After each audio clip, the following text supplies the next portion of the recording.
upang matugunan ang mga kinakaharap na pagsubok ng mga guro at mag-aaral sa gitna ng kasalukuyang pandemya. Nagsanib tulong sina Congressman Charlie Cojuangco ng unang distrito ng Tarlac, DEPED Region 3 Regional Director Dr. May B. Eclar at Tarlac Schools Division Superintendent Dr. Ronaldo Pozon para sa isang napapanahong proyekto na tinaguriang Project Shine, Aral TarlakHenyo. Ang mga mag-aaral ng Grade 4 at Grade 5, ganon din ang Grades 8 and 9 sa buong probinsya ng Tarlac, kasalukuyang sumasailalim sa radio-based instruction. Katuwang ang himpilang DZTZ 828 kHz AM at RTV Tarlac, Channel 26. Ang Tarlac po nangunguna po ngayon pagdating po sa radio-based instruction. Marami pong humahanga sa atin. I'm very happy this station, itong DCTC, could reach the whole of Region 3. Hindi natin alam, we are contributing. We are creating a very big dent in the history of Philippine education. And I am proud. I am here in Tarlac. This is the noble cause of education in which you and I, without you knowing it, we are bound to do.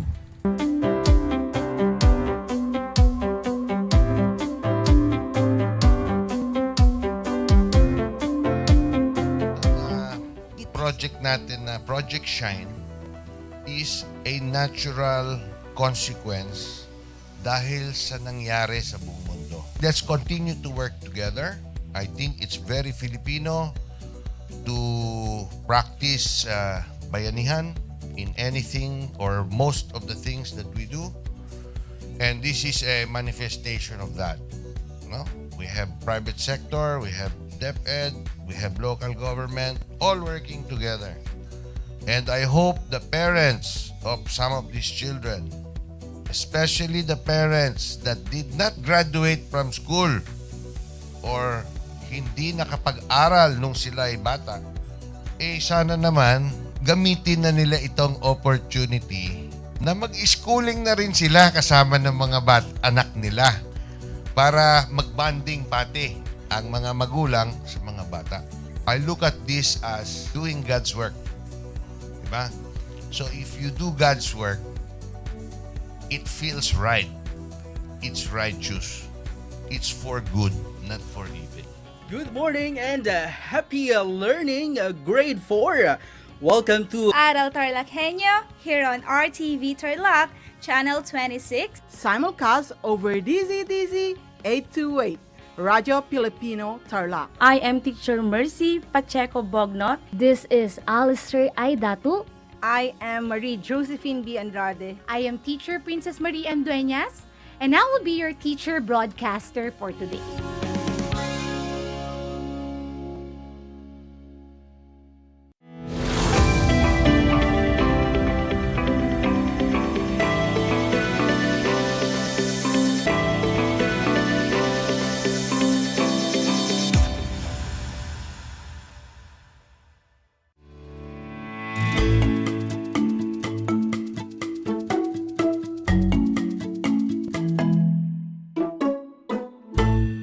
Good afternoon, dear grade 8 learners. Welcome to Aral TarlakHenyo. I hope you are all well and in your best shape as we start our class today. I am excited to share with you the 4th module for the final quarter of our school year. You are watching Aral TarlakHenyo simulcast on RTV Tarlac Channel 26, DZTC 828, Radyo Pilipino Tarlac, Converge Cable TV Channel 100, and Facebook Live. I am teacher Dolores V. Bautista, broadcasting live from Malacampa National High School, Camiling, Tarlac. Please join me and lend me your ears as I share with you our lesson for today, which is paragraph writing. Together, let's find out the things that we have to remember to write an organized and an effective paragraph. At the end of the lesson, you are expected to, number 1, identify the parts of the paragraph. 2, identify the essential elements of a paragraph. 3, compare paragraphs that observe unity, coherence, and emphasis. 4. Write a paragraph that observes unity, coherence, and emphasis. Before we continue, please prepare your learning activity sheet, pen, and paper. Also, I want you to write a comment in your chat box with your name, section, and the school where you are from. In the last episode, Teacher Marie discussed about synthesizing information using various sources. In doing so, we have to do the following. 1. Activate your prior knowledge about the topic. That is my thinking. Number 2. Gather as many information from the text you read. That is my reading. And number 3. Express your new learning and thinking about the topic. That is your changed thinking. When we synthesize, we say what we think and not just retell. Synthesizing has its formula. My thinking plus my reading equals changed thinking. This time, let us review the things that we learned about synthesizing information read. Activity 1. Identify whether the statements about synthesis are true or false. Write true if the statement is correct, and false if the statement is incorrect on the space provided before each number. Number 1. Synthesis means putting together things to come up with something new. 2.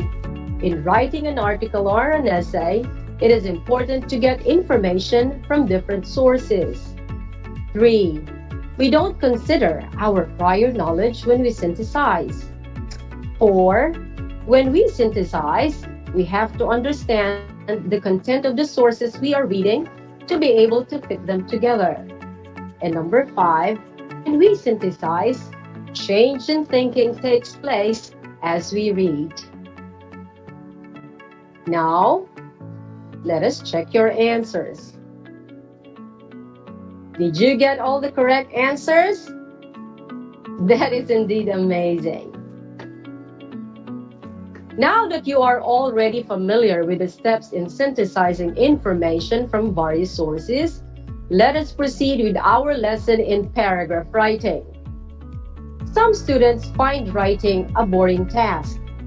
Some find it a slow and a tedious process, while some others struggle in retrieving the right word or words to express an idea. They struggle to develop their ideas fluently. They struggle to keep track of their thoughts while also getting them down on paper. But today, I want you to look more closely at the things that will make writing a paragraph much easier and more exciting. Let us take note. A paragraph is a collection of related sentences dealing with a single topic. It is generally built around 3 parts: the topic sentence, supporting sentences, and concluding sentence. Here are the parts of a paragraph. Number 1, the topic sentence. The topic sentence states the main idea of the paragraph. It can be found at the beginning, middle, or end of a paragraph. Number 2, supporting sentences. Supporting sentences explain the topic and follow one another in a logical sequence. They give additional information about the main topic. And number 3, concluding sentence. Concluding sentence restates the main idea or gives a generalization that sets the tone of finality.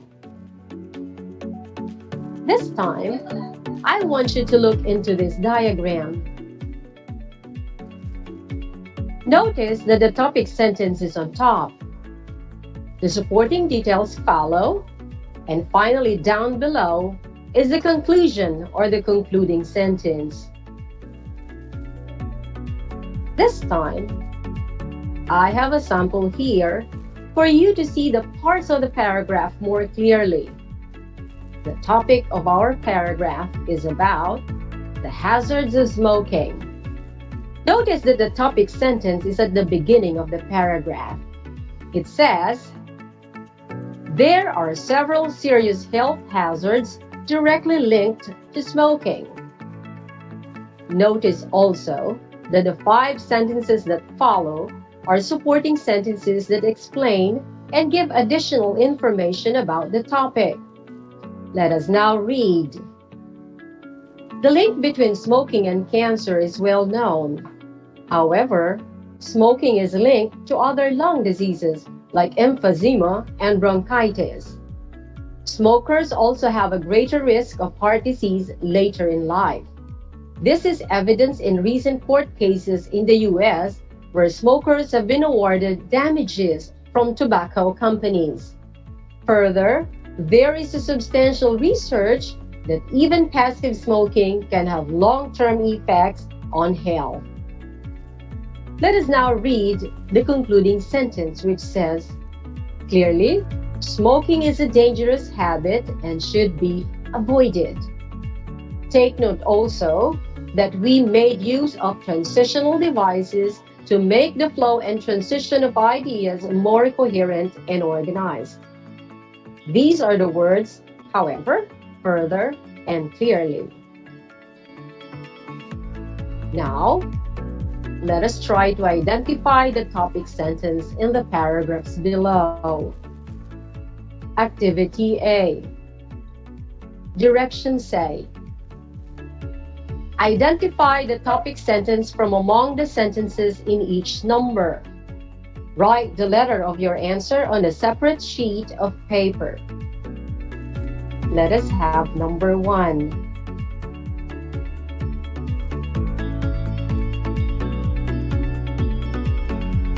What do you think is the topic sentence?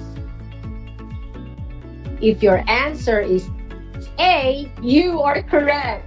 Very good. Let us go to number 2.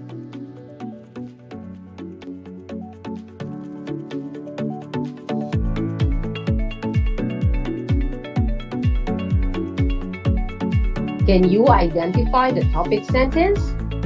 If your answer is B, then you are correct. Very good. Let us have number 3.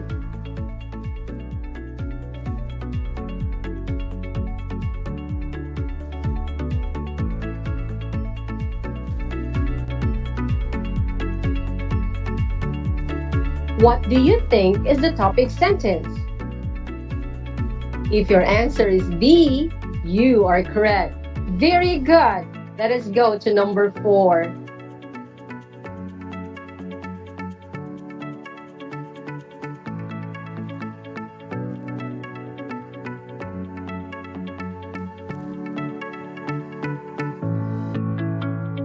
What do you think is the topic sentence? If you choose letter E, then you are correct. Let us have number 5.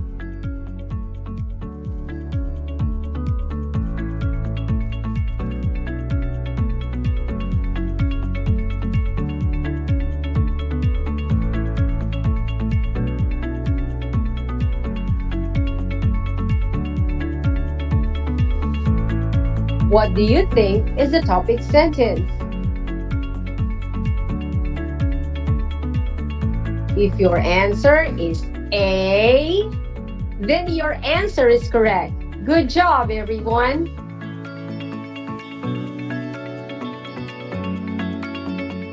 Now that you know how to find the topic sentence, it will be much easier for you to understand what you are reading.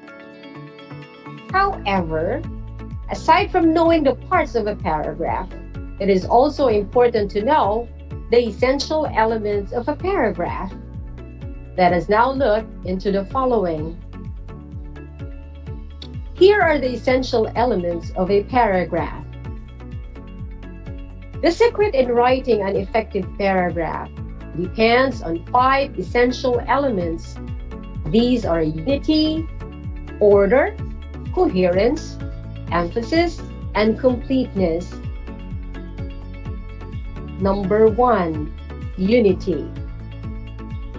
Unity in a paragraph starts with the topic sentence which is most often the first sentence in a paragraph. A paragraph is considered unified when every sentence develops the point made in the topic sentence. It has a single focus. Number 2, order. Order refers to the way you organize and arrange your ideas. A solid paragraph always has a definite organization. In presenting the details, you can choose to have the chronological order, order of importance, or another logical presentation. Number 3, coherence. Coherence is the quality that makes your writing comprehensible. Sentences within a paragraph must work together as a whole. In order to achieve coherence, you can use transitional devices.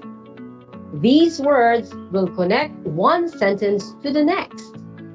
You can use transition words that show addition, order, comparison, contrast, and result.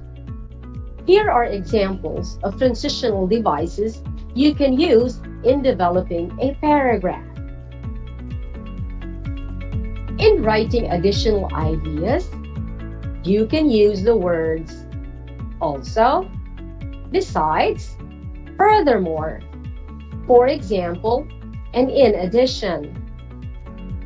Showing order, you can use the words first, second, third, next, lastly, finally, etc. For showing comparison, you can use the words similarly, likewise, as compared with, equally important, or in the same way. While to show contrast, we can use the words however, still, or nevertheless. Apart from, but. While in expressing results, we can use the words therefore, hence, thus, due to, or as a consequence. We go to number 4.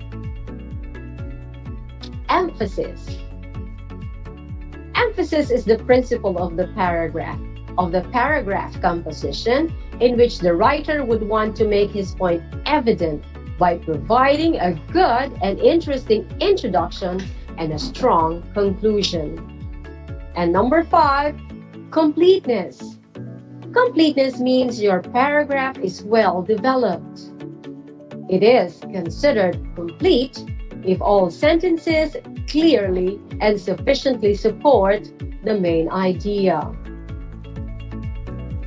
Let us now take a look at this group of sentences below. Let us have activity B.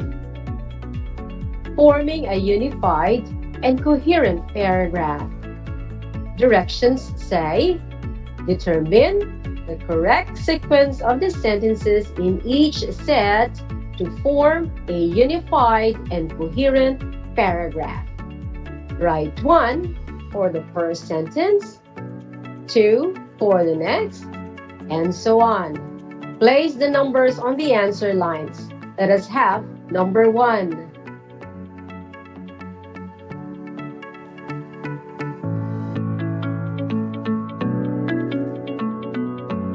Let us now check your answers. If your answers are 3, 1, 2, 4, you are correct. Let us go to number 2.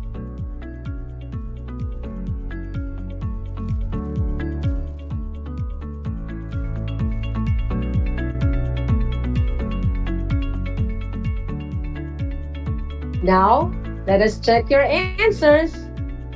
If your answers are 2, 3, 1, 4, you are correct. Let us proceed to number 3.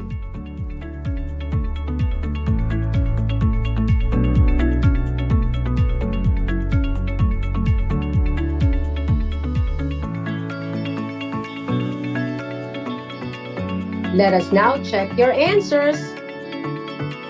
If your answers are 1, 3, 4, 2, you are correct. Let us go to number 4.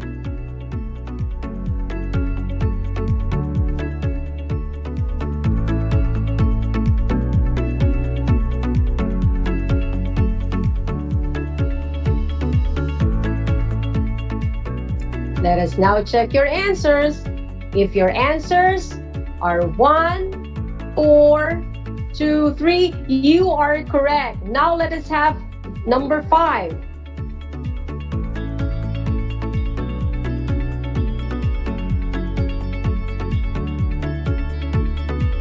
Let us now check your answers. If your answers are 2, 4, 1, 3, you are correct. Very good, everyone. Now you know that when sentences are not organized, not unified, and not coherent, it will be hard for us to understand the message of the paragraph. But if it is organized and ideas are properly presented, then it will be easy for us to understand what it says. The reason why some paragraphs are not coherent is because there are sentences that do not belong to the topic. This time, let us apply what we have learned. Let us proceed to activity 3. Let us strengthen.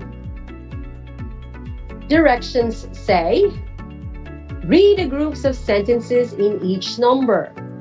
Write the letter of the sentence that does not belong to the topic. Write your answer on a separate sheet of paper. Let us have number 1.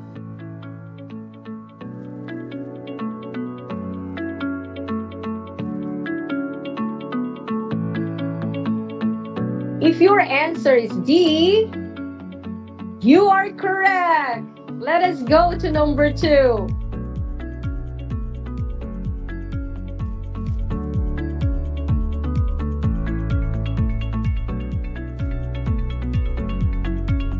Now, if your answer for number 2 is D, you are correct.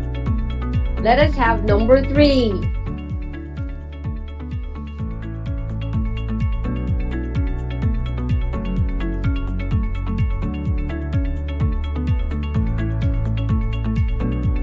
If your answer is B, you are correct. Very good. Let us go to number 4.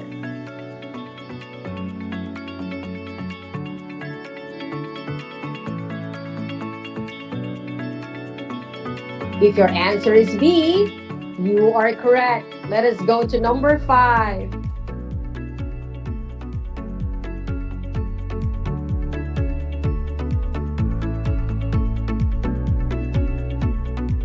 If your answer for number 5 is D, you are correct. Good job, everyone.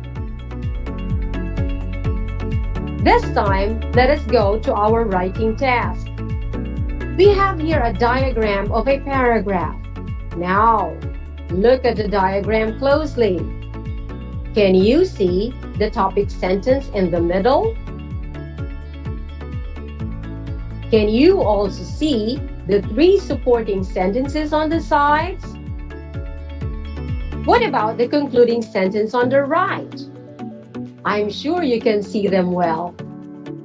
The topic is about the benefits of a child having a cell phone. Let us now read the sentence which says, having a cell phone can help a child in several ways. Now look, there are 3 supporting sentences that explain the benefits a child can have when he or she has a cell phone. Let us read the supporting sentences. The first one says, he can communicate with his parents. Number 2, he can call for help in an emergency. 3, he can learn new things virtually. Finally, the concluding sentence says, a child should have a cell phone. Let us now form the details in the diagram into a paragraph and read the details in paragraph form. It says, having a cell phone can help a child in several ways. A child who has a cell phone can call for help in an emergency. Also, he can communicate with his parents and friends. Finally, cell phones can help him learn new things virtually. For these reasons, a child should have a cell phone. Let us now apply. It is now your time to write a paragraph about the topic of your choice. You can write about your best friend, your family, your favorite pet, your favorite dish, plants, a game that you love to play, maybe your hobbies, anything. Anything will do for as long as it is close to your heart. Let us apply. Write a paragraph about your chosen topic, following the sample graphic organizer shown. Once complete, write the details in paragraph form and underline the topic sentence. Dear learners, simply follow our sample paragraph. Write the topic sentence in the middle, 3 supporting sentences on the sides, and a concluding sentence. Since we don't have much time, you will do it as an assignment for today. I will be waiting for your paragraph in our next meeting. With that, I really wish everyone a wonderful afternoon. God bless all of us. Again, this is Mrs. Dolores V. Bautista, your teacher broadcaster for the day. Happy writing, everyone. Bye.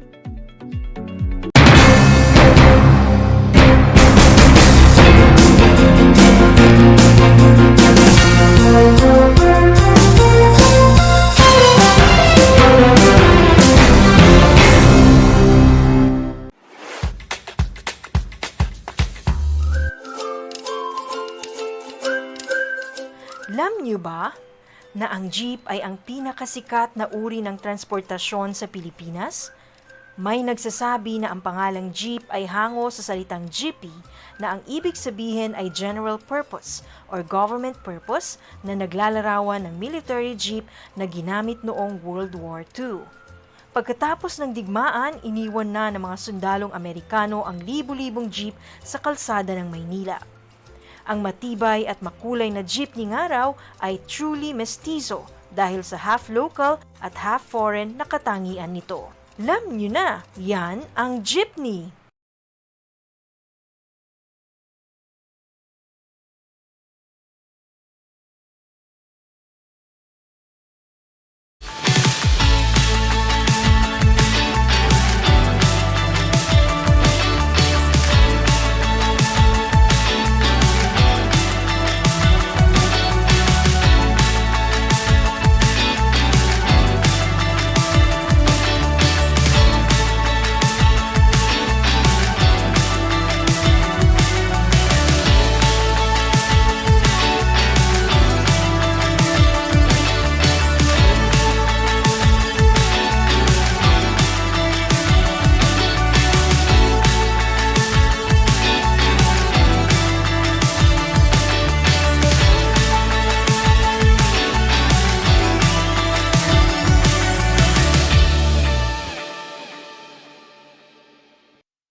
Para sa'yo, ano ang COVID-19? Virus. Malungkot. Pagkawala. Pandemya. Ito isang pahirap. Di COVID-19 para kanya kat peligro. Sa nga pandemic, makurit nga magka-pandemic kaya makaradlok ito nga sakit halimbawa sugod ito ng virus nga nakasulod na aton, delikado ito parte ang mga tao. Pandemic, ngayon para kung daga dapat ito nga distruso habang sa kalibutan. Ikaw, paano ka makakatulong?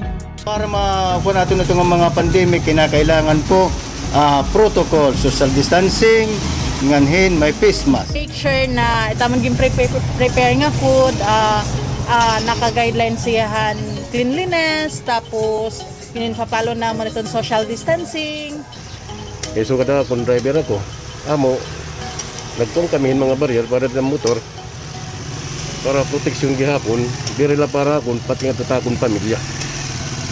Makatulong nga maiwasan iti COVID-19, iti pamamagitan iti pagsunod ko, iti health protocol kan hanak arumwa DJ balay mi. Sa gagayam ni Peter Amigable, salamat.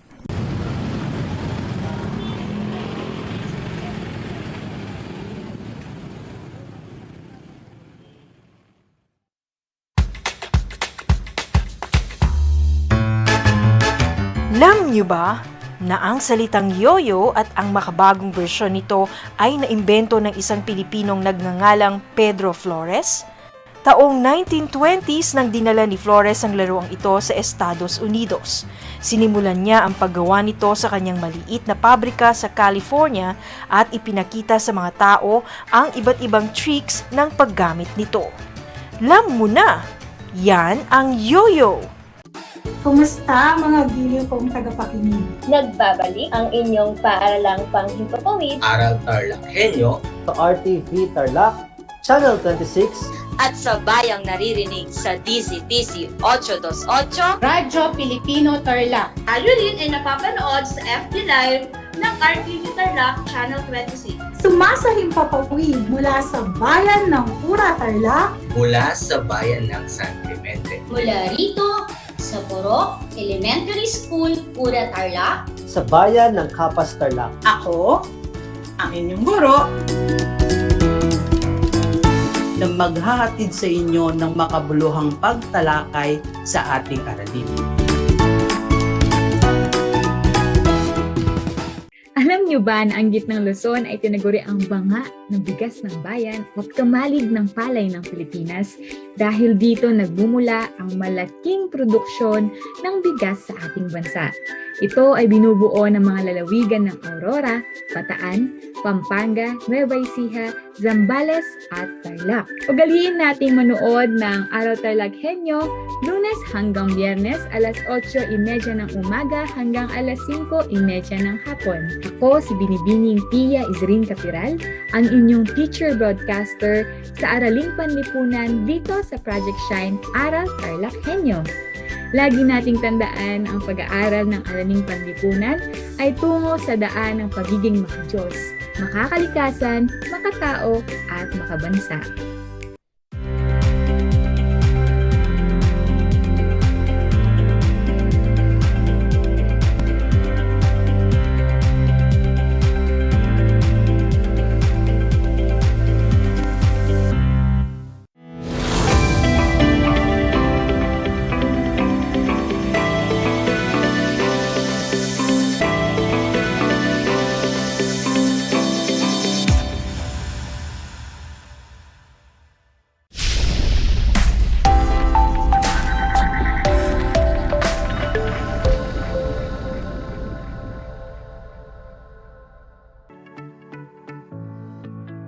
Welcome sa ating Aral TarlakHenyo ng Schools Division of Tarlac Province at RTV Tarlac Channel 26 at DZTC Radyo Pilipino Tarlac. Isang magandang araw.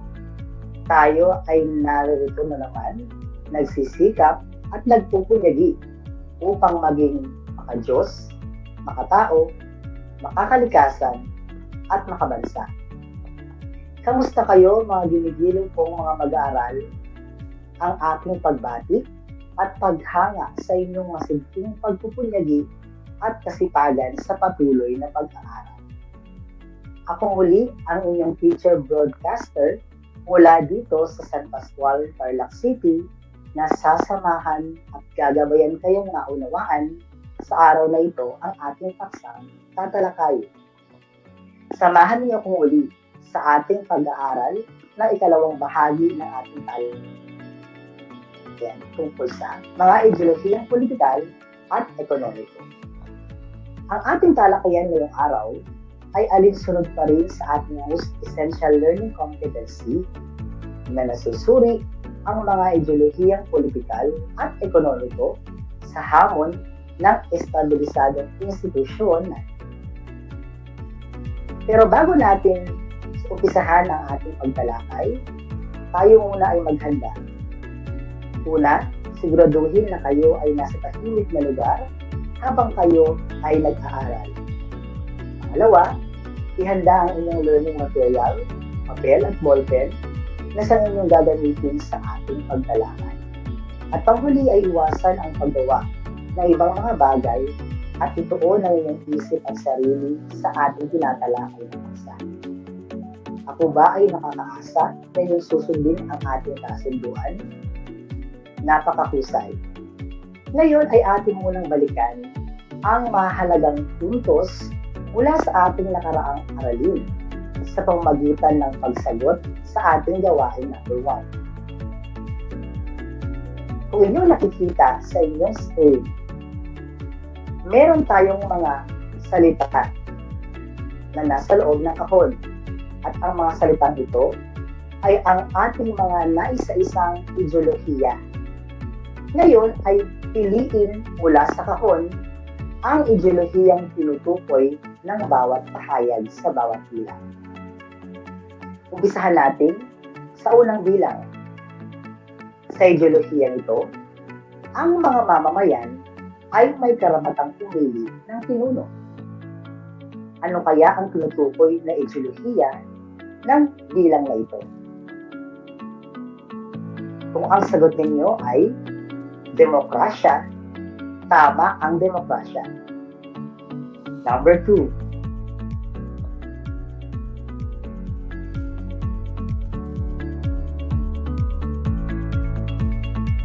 Ano kaya ang ideolohiyang tinutukoy sa ikalawang bilang? Kung ang sagot ninyo ay authoritarianismo, tama, napakagaling. Number 3.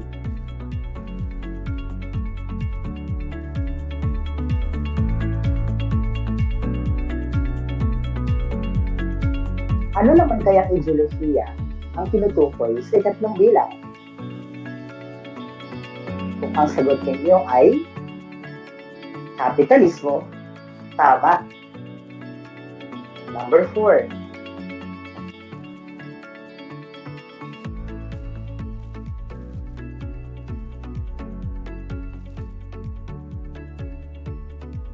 Ano kaya ang ideolohiyang tinutukoy sa ika-4 na bilang? Kung ang sagot ninyo ay kapitalismo, tama, nakuha niyo ang tamang sagot. At ang pinakahuling bilang ay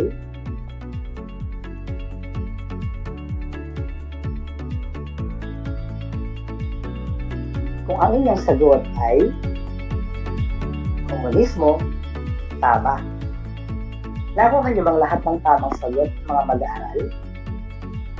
Kung nakuha niyo lahat, ay napakagaling. Kung hindi naman, ay huwag mag-alala pagpos ay bumawi sa ating susunod na gawain. Ngayon ay atin ang umpisahan ang ating pagtalakay tungkol sa mga puwersang pangkabuhayan at politika ng mga bansa sa panahon ng pag-usbong ng mga ideolohiya. Umpisahan natin pag-aralan ang pagsilang ng komunismo sa Russia. Pinaniniwalaan na nag-ugat ang ideolohiyang komunismo sa Russia noong panahon ng mga Tsar. Sinabi natin si Tsar, ito ay tawag sa mga pinuno. At ayon sa nasusulat sa kasaysayan, ang Russia sa ilalim ng Tsar ay naging makapangyarihan. Subalit, ang mga namumuno ay naging despotic. Ang ibig sabihin lamang ito, ang ibig sabihin ng despotic ay isang anyo ng pamumuno ng solong entidad at ganap ang kapangyarihan. At dahil dito, lumaganap ang mga kaguluhan sa Russia. Katulad na lamang ng kaguluhan sa politikal, pangkabuhayan, maging sa sosyal. At ang kaguluhan na ito ang nagbigay daan upang maisilang at mag-umpisa ang ideolohiyang komunismo. Ang komunismo ay isang kaisipang sosyo-ekonomiko-politiko. Isang lipunang mayroong pantay-pantay na karapatan ang mga tao. Walang mayaman o mahirap. ito ay itinatag nila Karl Marx at Friedrich Engels. Sila ay mga German philosophers. Ito ay kanilang itinatag bilang reaksyon sa mga pang-aabuso at maling pamamalakad ng mga kapitalista sa ilalim ng ideolohiyang kapitalismo. Mayroon tayong tatlong uri ng komunismo o ideolohiyang komunismo. Ang una ay ang tinatawag natin Leninismo, pangalawa, Stalinismo, at ang pangatlo ay Maoismo. Pag sinabi natin Leninismo, ito ay uri ng komunismo na kung saan galing kay Vladimir Lenin na nasa larawan na isang Russian revolutionary. Isinulong niya ito o isinusulong ng Leninismo ang komunismo sa pamamagitan ng industrialisasyon at collectivization or collectivization. Ang Stalinism naman o Stalinismo ay galing naman kay Joseph Stalin. Si Joseph Stalin ay isang leader ng Soviet Union. Isinusulong naman ng Stalinismo ang komunismo sa pamamagitan naman ng pamahalaang diktatorial. At ang pangatlo naman ay Maoismo na isinulong ni Mao Zedong. Ang Maoismo ay nagsusulong ng komunismo na nakabatay naman sa mga magsasaka at hindi sa mga manggagawa. Muli, ang tatlong uri ng komunismo sa Russia ay ang Leninismo, Stalinismo, at Maoismo. Sa paglaganap naman ng komunismo, narito ang mga iba't ibang prinsipyong kanilang pinaniniwalaan. Ano nga ba ang pinaniniwalaan ng pinaniniwalaang prinsipyo ng mga komunistang bansa? Una, ito ay ang pagtatatag ng diktadorya ng mga manggagawa, kung saan ang mga manggagawa ay ang kinikilalang supremo ng pamahalaan. Pangalawa, pangangasiwa ng pamahalaan sa sistema ng produksyon at distribusyon ng mga pag-aari. Ikatlo, ay ang pagwawaksi ng ideolohiyang kapitalista. Pang-apat, pagkatwa sa kapangyarihan ng Diyos at lubos na paghihiwalay ng Estado at ng simbahan. At ang pinakahuli ay ang pagsuporta o paghikayat at pagpapalaganap ng kilusang komunismo sa buong daigdig. Ang pagsilang ng pasismo naman ay ating suriin na nag-umpisa sa Italy. Ang pasismo ay nagmula sa salitang Italyo na fascio, na ang ibig sabihin nito ay digkis. Ito ay ang dating otoritaryong kilusang politikal na namayani sa Italy mula taong 1922 hanggang taong 1943. Ito ay sa ilalim ng pamumuno ni Benito Mussolini. Kumalat sa buong Europa ang mga katulad na kilusang pampolitika nito sa pagitan ng una at ikalawang digmaang pandaigdig. Ang pasismo bilang isang sistemang pampolitika ay itinuturing na isang sistemang nagtatampok, pumupuri, dumadakila, nag-aangat ng antas o uri, o nagpapatingkad ng nasyon o lahi o lipi na hindi nagpapahintulot ng pagkalaban o oposisyon at pagpapanatili naman ng paglaban o kontrol sa lahat ng mga aspeto ng mga buhay ng mamamayan ng bansang nasa ilalim ng sistema ito. Ngayon ay ano-ano naman kaya ang dahilan? Dahilan na nagbigay daan upang umusbong ang pasismo sa Italy o sa Italia. Alamin natin ang mga dahilan ito. Ang una ay ang nasyonalismo. Dito hindi nasiyahan ang mga Italiano sa naging resulta ng World War I, kahit na sila man ay nabigyan ng bahagi o pabuya sa digmahan. Pangalawang dahilan sa pagsilang ng pasismo ay ang paghihirap sa kabuhayan. Dahil alam naman natin na dahil sa unang digmaang pandaigdig, nagkaroon ng kakulangan sa pagkain at sa maraming pangangailangan o pangunahing pangangailangan ang mga tao sa Italy. Tumaas din ang halaga ng mga bilihin. Iginawad ng pamahalaan ang mataas na taxes or mga buwis upang mabayaran ang malaking pagkakautang ng bansa na dulot ng digmaan. Dahil sa mga pangyayari ito, marami ang nawalan ng trabaho sapagkat nasira ng digmaan ang mga sasakyan at pagawaan. Muli, sa mga paghihirap sa kabuhayan na naranasan ng mga Italyano, dito umusbong ang pasismo. Pangatlo naman na dahilan ay ang kahinaan ng pamahalaan. Hindi nakayanan ng pamahalaan na lutasin ang mga suliranin ng bansa. Pinalala pa ang nalang pagkakaroon ng mahinang opisyal ng pamahalaan.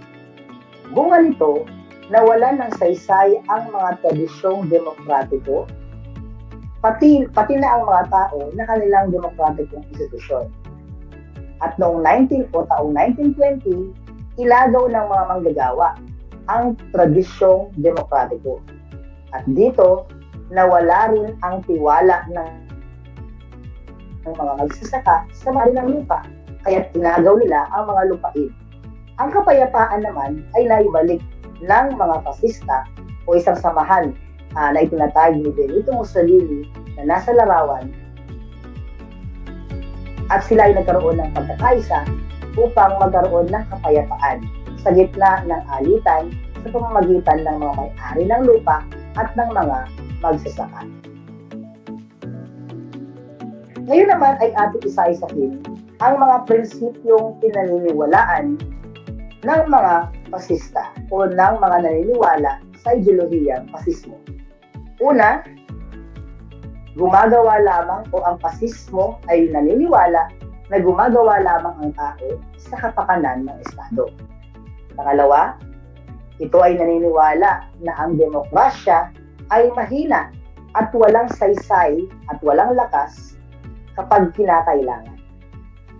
Pangatlo, lahat ng bibitawang opinyon, ito man ay pasalita o pasulat, ay kailangang naaayon sa pamahalaan. Pang-apat, kinokontrol ang buong sistema ng edukasyon upang ang mga mamamayan ay makapagsabi o makapagsilbi sa Estado at makatulong sa paghahanda sa mga digmaan. Nangingibabaw ang mga pasistang propaganda sa mga paaralan. Panglima, maingat na sinisensor ang mga pahayagan at publikasyon. Pang-anim, lahat ng uri ng libangan ay sinusuri ng pamahalaang may ganitong uri ng ideolohiya.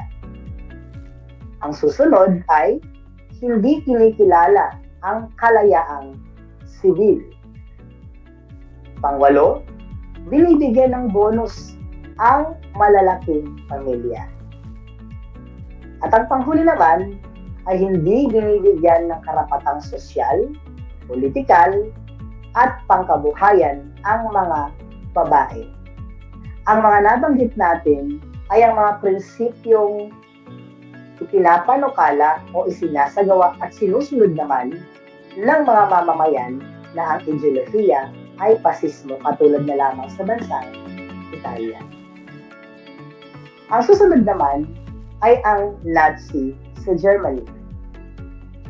Bilang isang ideolohiya, ang Nazism ay nagsimula sa Germany noong taong 1930 sa pangunguna ni Adolf Hitler na nakikita rin sa larawan. At ang Nazism ay pinapaniwalaan na isa sa pinakamalupit na diktadoryang totalitarian sa makabagong panahon.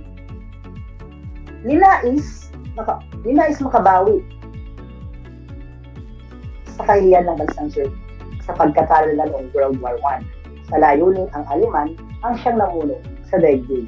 Ang ibig sabihin lamang nito, mga mag-aaral, isa sa mga tagong dahilan sa pagkakatatag ng Nazism sa Germany ay ang pagnanais nila upang makabawi sa kahihiyan na kanilang naranasan matapos silang matalo sa World War I. Ngayon naman ay narito ang mga iba't ibang prinsipyo ng Nazismo na nakapaloob din sa akda ni Adolf Hitler na pinamagatan natin Mein Kampf o ang aking labanan. Isa-isahin natin ang mga paniniwala ng Nazism. Una ay ang kapangyarihang racial. Ano nga ba ito? Ito pinaniniwalaan ng mga Aleman na sila ang nangungunang lahi sa daigdig na nanggaling sa mga makalumang tribong Germanic na tinatawag nilang Nordic o Aryan. So ito ay paniniwala nila sa kanilang sarili. Pangalawang paniniwala ng Nazismo ay ang anti-Semitism. Naniniwala ang mga Nazista na ang mga Hudyo na naninirahan sa Germany ay hindi mga Aleman at ang mga ito ay sanhi ng maraming suliranin at kabiguan ng kanilang bansa, kung kaya't kinakailang mawala sa daigdig. Ito yung naging dahilan sa pagkakaroon ng tinatawag nating pagpatay sa mga Hudyo o yung tinatawag din nating Holocaust. Pangatlo ay ang pagbubuwag ng Treaty of Versailles o Kasunduang Versailles. Sinisi ng mga Nazista ang kasunduan sa Versailles na sanhiraw ng mga suliranin ng kanilang bansa. Sila ay hindi pabor sa nilalaman ng kasunduan o kasunduang Versailles. Pang-apat ay ang pan-Germanism. Ayon kay Hitler, ang isang pinakamalawak na Germany ay kailangang maitatag o matatag, kasama na rito ang mga teritoryong nawala sa kanila noong unang digmaang pandaigdig. Ang ibig sabihin lamang nito, isa sa mga naging paniniwala ng mga naniniwala sa Nazismo ay anuman ang mga nasakop nilang mga bansa o anuman ang mga nasakop na bansa o lugar ng Germany ay kailangan maibalik ito sa kanilang kapangyarihan. Panglima ay ang pagwawakas ng demokrasya. Laban na laban ang Nazism sa demokrasya. Nanawagan silang wakasan ang republika at itatag ang Third Reich o siyang totalitarianismo ng Nazismo. Sa puntong ito ay atin lang sapatin ang inyong naging kaalaman hinggil sa mga tinalakay nating paksa tungkol sa paglaganap ng komunismo, fascism, at Nazism. Handa na ba kayong ipamalas ang inyong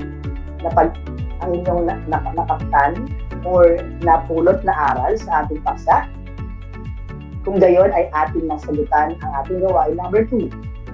Basahin, pakinggan, at unawain ang mga pangungusap sa bawat bilang.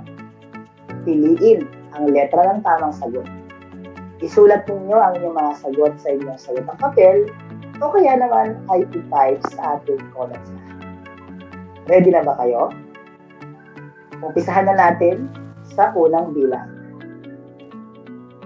Batay sa kaisipang komunismo, ang mga manggagawa ang siyang magiging tagapamalakad ng pamahalaan at magbibigay daan sa pagwawakas ng blank. A. Authoritarianismo. B. Kapitalismo. C. Monarkiya. At D. Fascismo. Ano ang tamang sagot? Kung ang sagot ninyo ay kapitalismo, very good. Number 2. Ang bawat bansa ay may sinusunod na ideolohiya. Alin sa mga sumusunod na tambalan ang hindi magkatugma? A. Demokrasya sa South Korea, komunismo sa China, monarkiya sa Britain, totalitarianismo sa Pilipinas. Kung ang sagot ninyo ay Letter D. Totalitarianismo sa Pilipinas. Tama ang inyong kasagutan sapagkat ang ating ideolohiya ay demokrasya. Number 3. Alin sa mga sumusunod na kaisipan ang hindi kabilang sa prinsipyo ng komunismo? A. Ang mga manggagawa ang pinakamataas na pamahalaan. B. Lubos ang paghihiwalay ng simbahan at ng estado. C. Pagpapalakas ng mga mangangalakal sa pribadong negosyo. D. Pagwawakas ng kapitalismo. Kung ang inyong sagot ay letter C. Pagpapalakas ng tal sa pribadong negosyo. Very good. Number 5. Number 4. Ang lahat ng mga pinunong ito ay tumangkilik sa sosyalismo maliban sa isa. Sino kaya siya? A. Si John Locke. B. Karl Marx. C. Joseph Stalin. D. Vladimir Lenin. Kung ang sagot niyo ay C. John Locke, tama. At ang pinakahuling bilang, sinong Pangulo ng Pilipinas ang namuno sa ilalim ng batas militar noong taong 1972? A. Si Diosdado Macapagal. B. Si Ferdinand Marcos. C. Fidel D. Ramos. D. Joseph Estrada. Kung ang sagot ninyo ay C. Ferdinand Marcos, very good. Tama ang inyong sagot.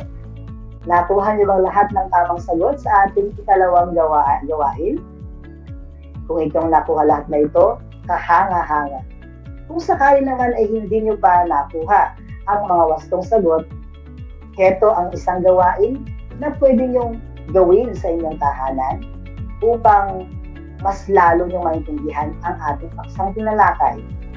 Para sa inyong karagdagang gawain, gawin ang concept map.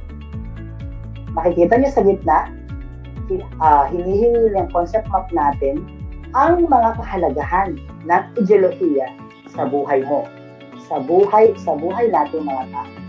Ikaw ay magbigay ng 4 na katangi-tangi o mahalagang distribusyon o kontribusyon ng mga ideolohiya sa ating buhay. Magbigay ka ng 4. Naiintindihan mo ba ang ating panito? Okay, inaasahan ko na sa susunod na episode ay iyong may babahagi ang 4 na mahalagang kontribusyon na ideolohiya sa ating mga tao. Muli, ako si Ginoong Charlie M. Peralta, ang iyong teacher broadcaster ngayong araw. Maraming salamat sa pagkinig and God bless you. Paalam!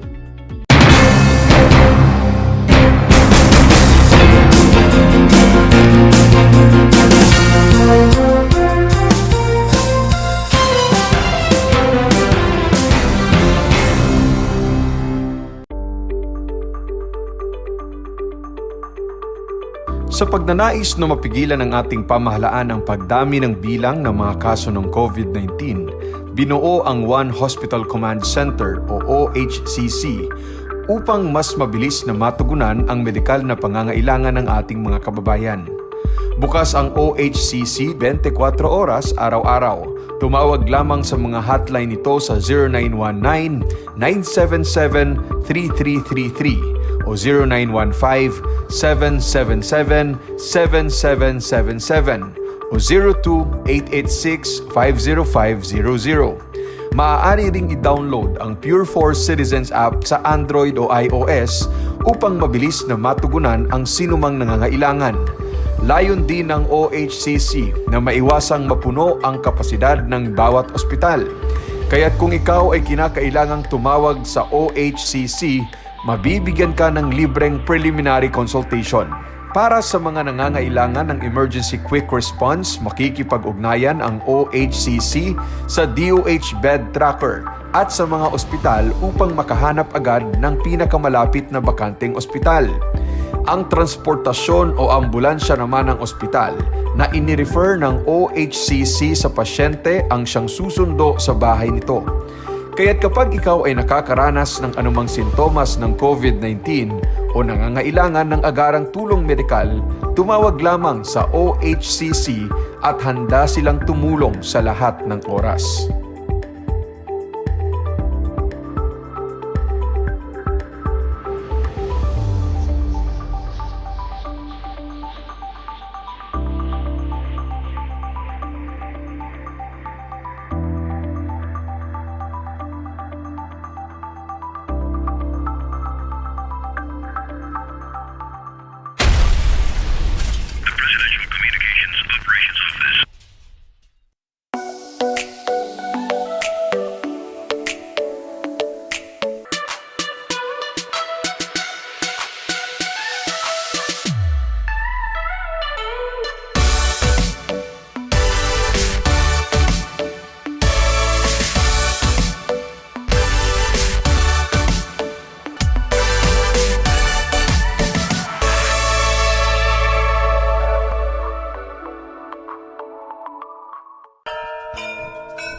Alam niyo ba, ang Balanggiga Bells ay kinuha ng mga sundalong Amerikano bilang war trophies pagkatapos ng Balanggiga Massacre noong 1901? Matapos ang 117 years, na ibalik ng US noong December 11, 2018 ang iconic church bells sa Pilipinas. Ang church bells na ito ay naglalarawan ng kalayaan, katapangan at pananampalataya ng mga Pilipino. Alam niyo na! Yan ang Balanggiga Bells.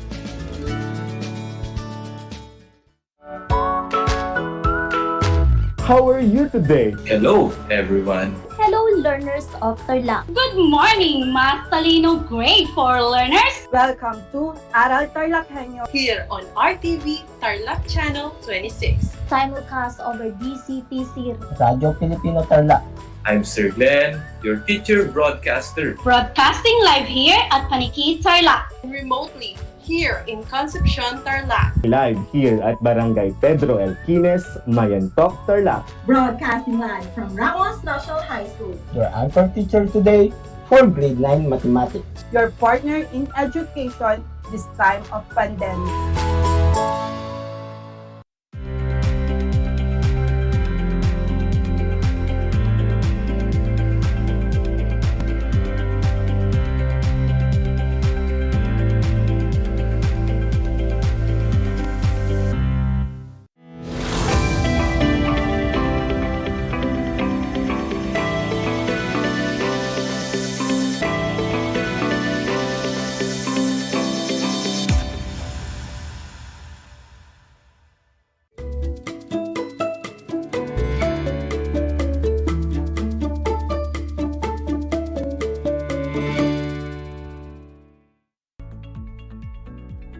Good afternoon, grade 8 learners.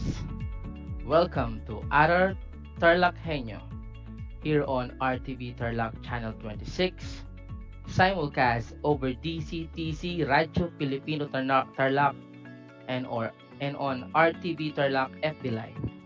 Today is June 9, 2022. I am grateful and honored to be with you today. I'm Ashley G. Divina Gracia, your teacher broadcaster for TLE Grade 8 Industrial Arts Carpentry from Tarlac National High School, broadcasting live here at Tarlac National High School, San Roque, Tarlac City.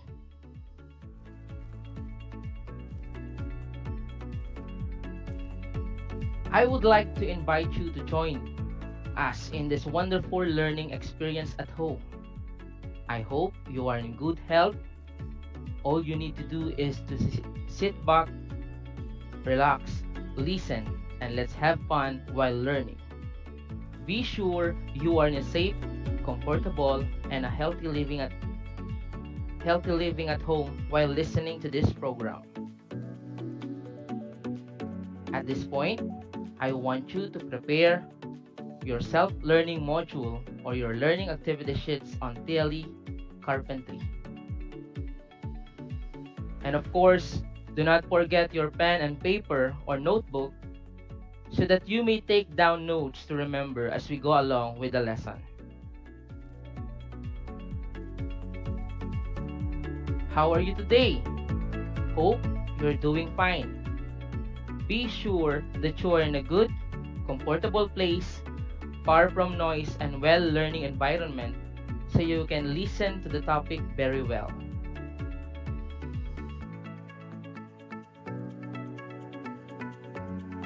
At this point, let's have a review of our previous lesson. You may answer my question by sending SMS at 0951-324-9857 or through my messenger account, or for those who are in Facebook Live, you may type your answer on comment section. Can you still remember our topic last meeting? That's great! Last time, we discussed the requisition form. What is a requisition form? Very good. Requisition form is used to request all the needed materials in accomplishing a project. How about the different parts of requisition form?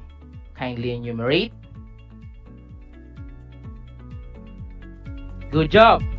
Requisition form has three major parts, and they are name of the project, objectives, and bill of materials.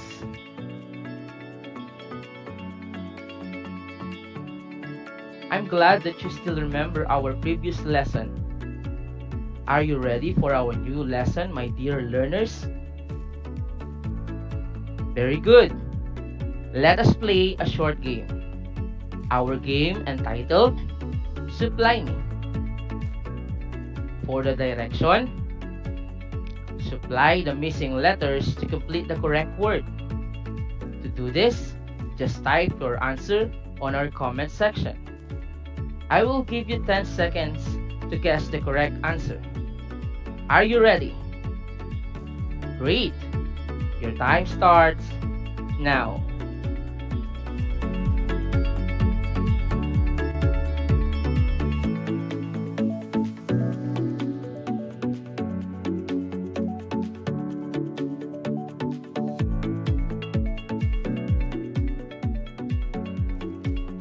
Time's up. You did a great job, my dear learners. The correct answer is classification of hand tools, and that will be our topic for today. We will discuss the classification of hand tools. At this point, open your module in carpentry on page 13. Let us first identify the objectives for today's lesson. Identify the classification of hand tools. Classify the different hand tools according to their uses or function. Appreciate the value of using the correct tool for a particular task. Now that we have identified the objectives for today's lesson, let us first discuss hand tool and power tool. Hand tool, a tool in the hand and operated without electricity or other power. Power tool, handy machines operated by current or electricity. At this moment, let us identify the tools needed to accomplish a task. To answer this, just type your answer on our comment section. Number 1, testing. Number 2, driving. And number 3, cutting.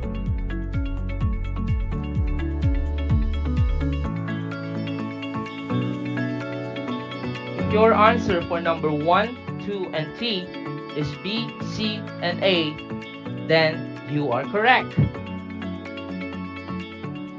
Hand tools are very essential for day-to-day jobs.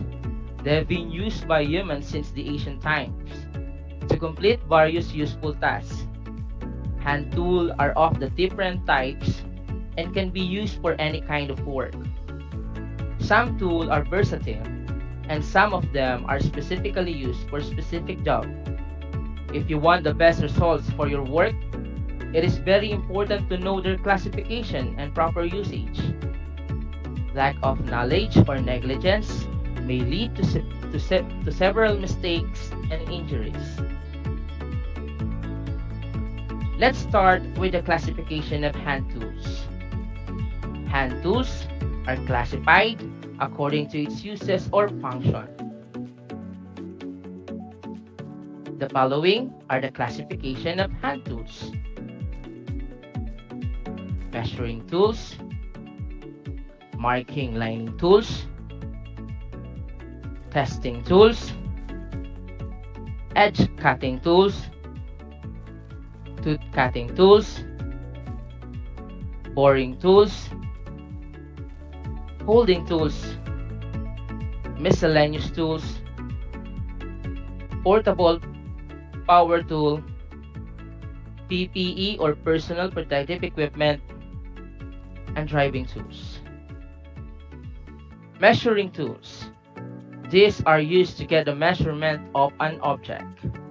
The following are the tools that are used for measuring: pull-push rule, flexible tape that slides into a material case and it's used to measure irregular and regular shapes. Ruler, 12-inch or 1-foot rule. It is used to make simple measurements. Meter stick, 1 meter long measuring device used to measure a workpiece. Tri-square, squaring and testing tool used to check adjacent surfaces for squareness. Caliper, used to transfer measurements from the rule to the work. Next are the marking lining tools. These are the tools used for making and marking line. The following are the tools that are used for marking lining. Pencil, used to lay out a mark cutting lines for drawing the projects. Marking gauge, wood or metal consisting of a beam head, a point used to mark parallel line to the grain of the wood. Chalk line, used to establish a straight line on surface. Divider, a tool with 2 metal legs used to lay out an arc and circle or step of division on a line. Compass, used to scribe arcs and circle in metal or wood. Another classification of tools is the testing tools. These are used to get the accurate alignment of an object. The following are the tools that are used for testing. Tri-square, squaring, measuring, and testing tool used to check adjacent surfaces for squareness. Tri-square is considered as both measuring and testing tool. Steel square is a framing square used to mark out the work for squaring and checking of angles and is used in construction of roof framing and large furniture. Spirit level, a tool used for testing vertical and horizontal surfaces. Plumb bob, tool used to test vertical and horizontal surfaces. At this point, my dear learners, I want you to answer this question to see if you are still listening to our discussion. Are you ready? Here's the question. These are the tools used to get the measurement of an object. Type your answer on our comment section. Great job! The correct answer is measuring tools. Let us proceed to our discussion. Another classification of hand tools is the edge cutting tools. These are used for shaping and finishing of an object. The following are examples of edge cutting tools. Chisel, tool used to trim and shape wood. Spoke shape. A small plane-like tool for irregularly shaped objects. Cabinet scraper. Rectangular piece of steel with two cutting edges for working flat and curved shapes. Next are the tooth cutting tools. Tooth cutting tools are used for cutting woods.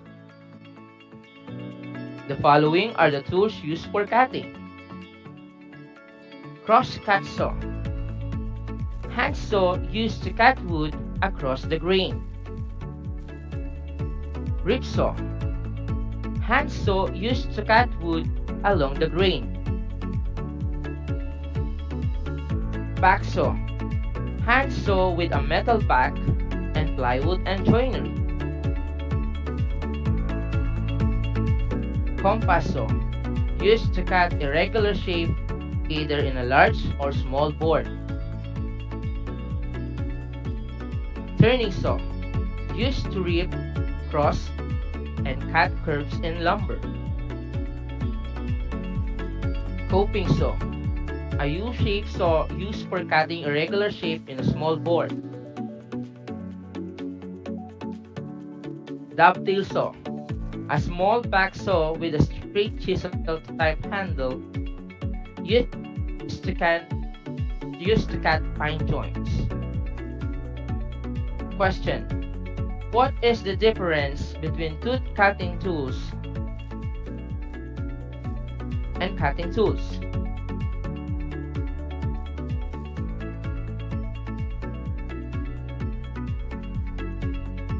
Very good. Tooth cutting tools are tools used for shaping, designing, and finishing up an object, while the cutting tools are used for cutting woods. Next classification of tools are the boring tools. These are used for making hole in an object. The following are the tools used for boring. Auger bits. Tool used to make hole in woods. Expansive bit. Tool used to drill hole of various sizes in woods. Drill bit. Tool used for boring holes either in metals, woods, or plastic. Next are the holding tools. These are used for holding objects. The following are the tools used for holding. C-clamp. Used for holding together pieces of lumber while working. Bench vise. Used to hold any metals, any materials, or tools in place. Bar clamp. Used to hold large boards or frames together while assembling or gluing. Next in line are miscellaneous tools. These are used for sharpening, setting, and finishing of other tools. The following are examples of miscellaneous tools. Oilstone. Used for sharpening edge of cutting tools such as chisel. Files. Used to smoothen metal and wood surfaces. Paintbrush. Used to apply varnish on wood surfaces. Nail set. Used to drive the head of nails lower than the surface of wood. Another question. To answer this, just type your answer in our comment section. These are the tools used for making hole in an object. What is your answer?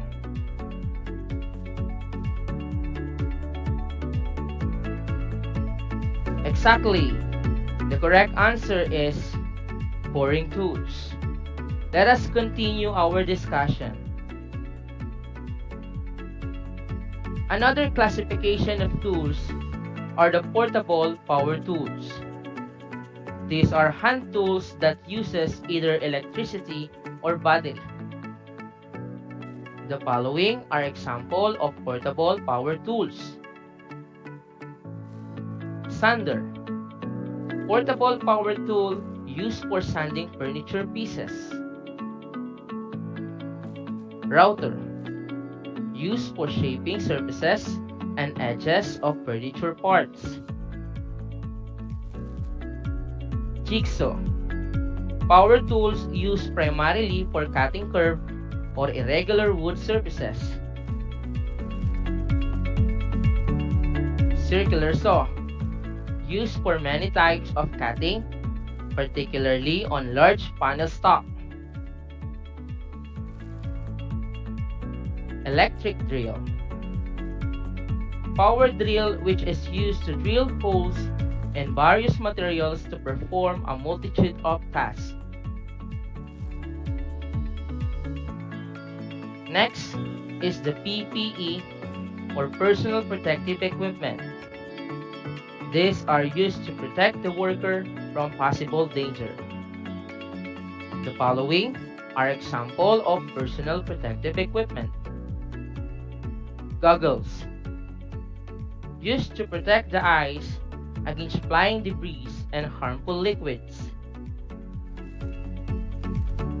Ear protector. Used to protect ears against high-frequency noise. Face mask. Used to prevent the inhalation of sprayed paint fumes. Gloves. Used to protect the hands while working. Apron. Used to protect the worker against flying debris. And lastly, the driving tools. These are the tools used to drive another object into the wood. The following are the tools used for driving. Claw hammer. It is used to drive and pull out nails on wooden surfaces. Mallet. Made out wood or rubber, used to drive another tools like chisel. Nail set. Used in setting the head of a finishing nail below the surface of the wood.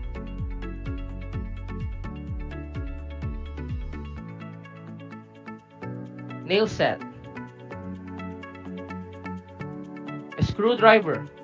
Used to drive and loose screws. At this moment, let us recap our topic we discussed today. Always remember that hand tools are classified according to their uses or function. I repeat, hand tools are classified according to their uses or function. How about the classification of hand tools? Kindly enumerate. Very good. The classification of hand tools are measuring tools, marking lining tools, testing tools, edge cutting tools, tooth cutting tools, boring tools, holding tools, miscellaneous tools, portable power tool, PPE or personal protective equipment, and driving tools. Proper use and precision are more important than speed of work while using hand tools. Based on the work that needs to be done, a carpenter must choose the right kind of tools. He must be aware of the right tool for the job, otherwise, the quality and efficiency of work will suffer.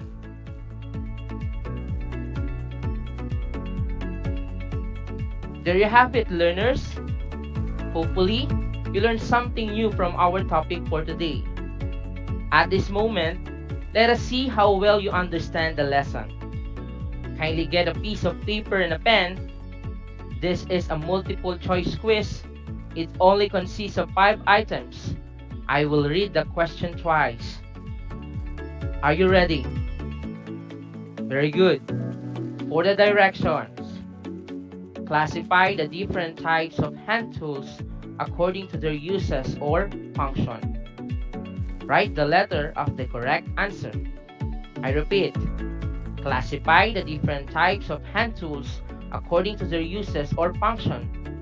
Write the letter of the correct answer. Claw hammer. Is it A, measuring tool, B, boring tool, C, holding tool, or D, driving tool? Number 1, claw hammer. A, measuring tool, B, boring tool, C, holding tool, or D, driving tool. Number 2, bench vise. Is it A, measuring tool, B, boring tool, C, holding tool, or D, driving tool? Number 2, bench vise. A, measuring tool, B, boring tool, C, holding tool, or D, driving tool? Number 3, pull-push rule. A, measuring tool, B, boring tool, C, holding tool, or D, driving tool? Number 3, pull-push rule. A, measuring tool, B, boring tool, C, holding tool, or D, driving tool?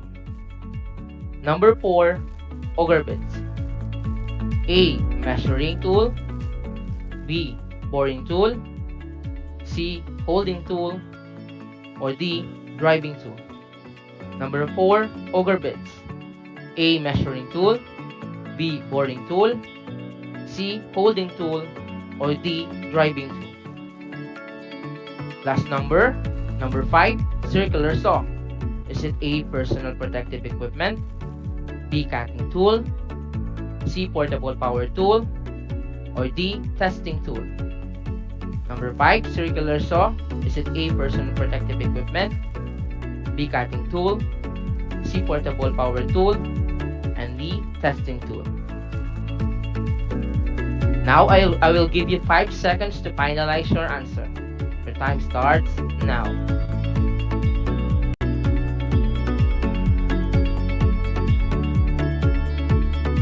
At this moment, let us now check your answers.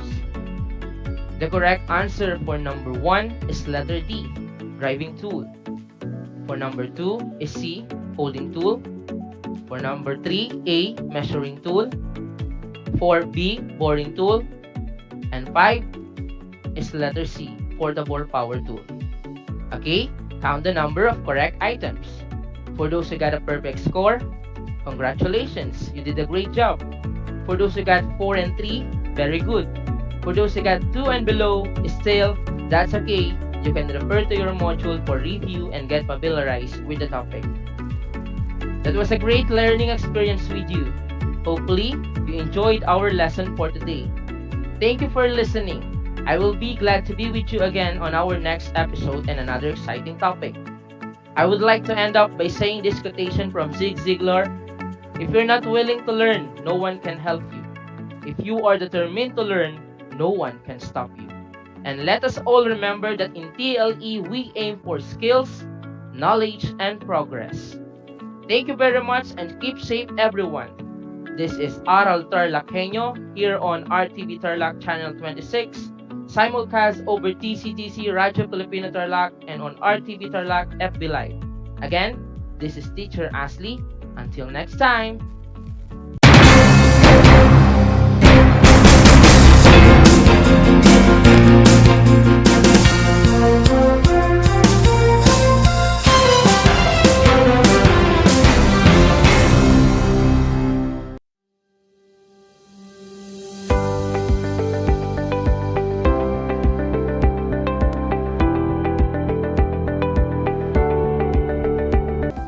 Ang dagdag na 2 taon sa high school ay malaking bahagi ng programang K-12 sa ating bansa.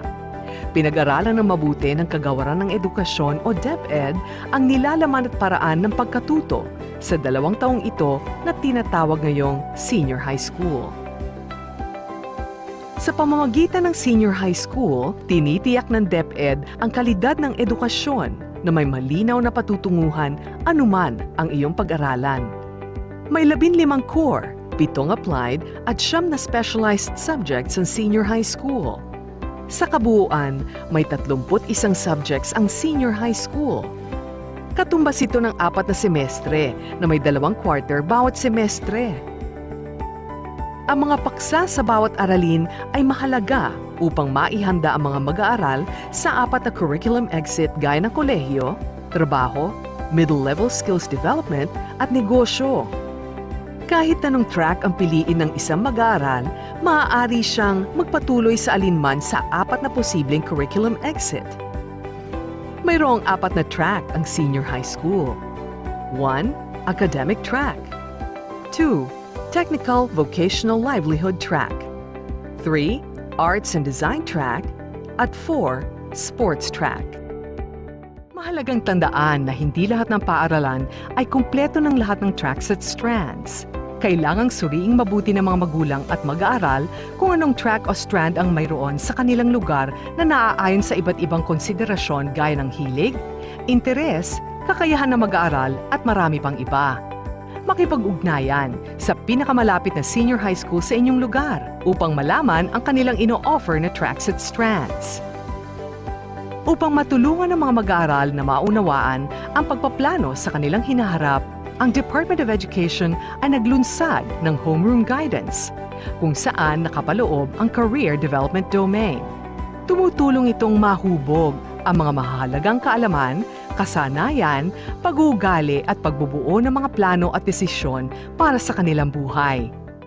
Kung kayo ay may mga katanungan o paglilinaw tungkol sa senior high school tracks and strands, maaari kayong makipag-ugnayan sa inyong career guidance advocate o guidance counselor.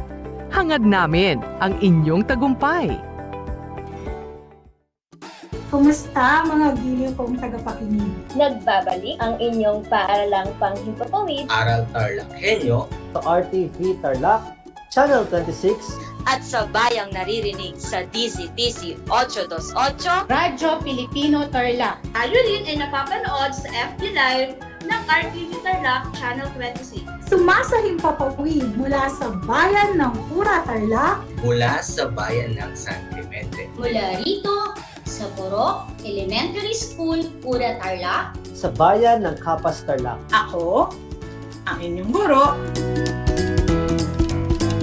na maghahatid sa inyo ng makabuluhang pagtalakay sa ating aralin.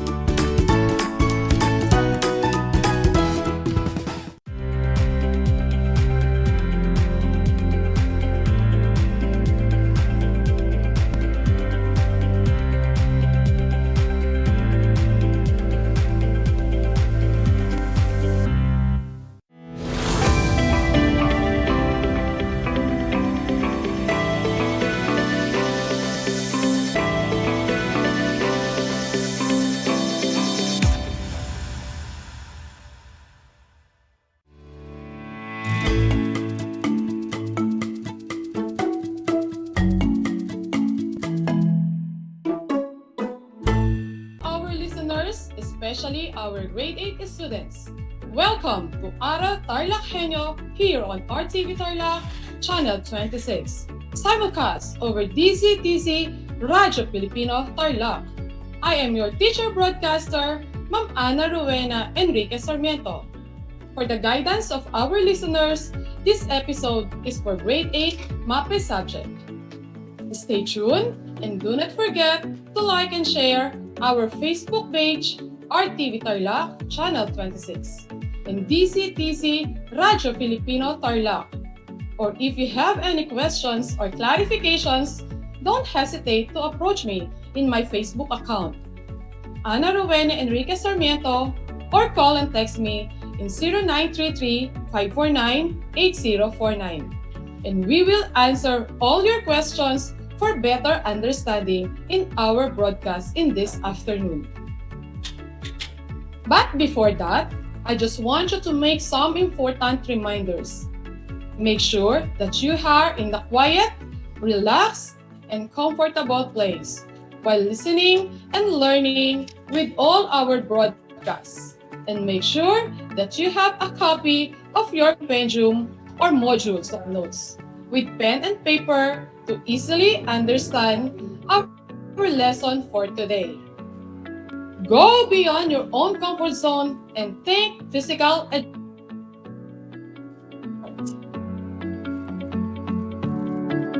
In the previous lessons, you have learned the dance Binislakan. As we go on, you're going to appreciate more of it as you will be engaging yourself on developing your skills in dancing different folk dances. For this activity, I will show the fundamental steps in folk dancing and try to identify the positions of hands and feet. Write your answer on your paper, or if you are watching over our live discussion, you can comment down your answers. Write first position, second position, third position, and fifth position for the pictures I will show to you. Are you ready? For number 1.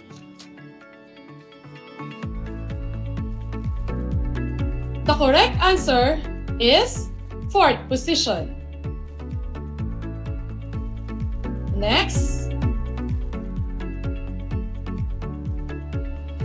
For number 2, the correct answer is fifth position. Number 3. The correct answer is third position. Number 4. The correct answer is second position.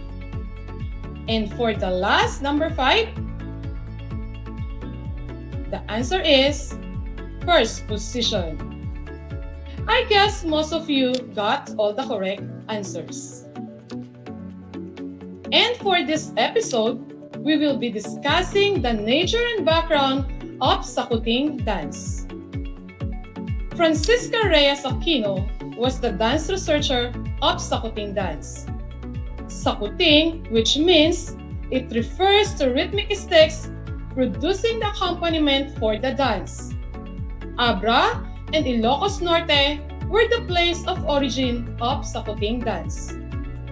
The country of influence is from China, and Sakuting is classified as social dance. So what are the dance properties of Sakuting dance?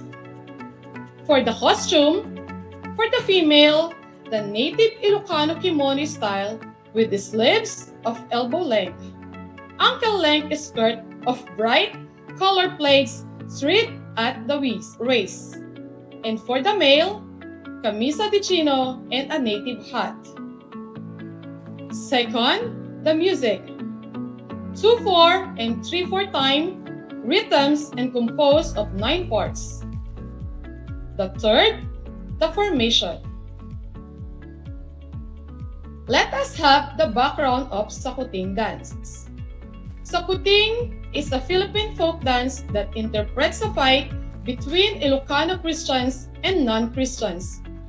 This mock fight between rival folks is traditionally performed during Christmas at the town plaza or performed house to house as a form of traditional caroling show.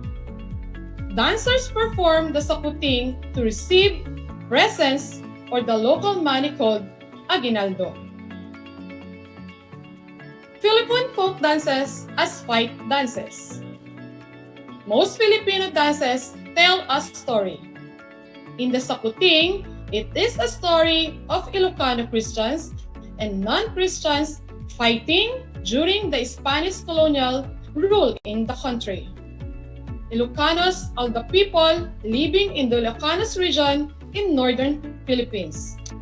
This regional ethnic dance celebrates cultural heritage and national artistic pride by portraying Philippine fighting art as a ritual dance. The regional history of Sakuting dance.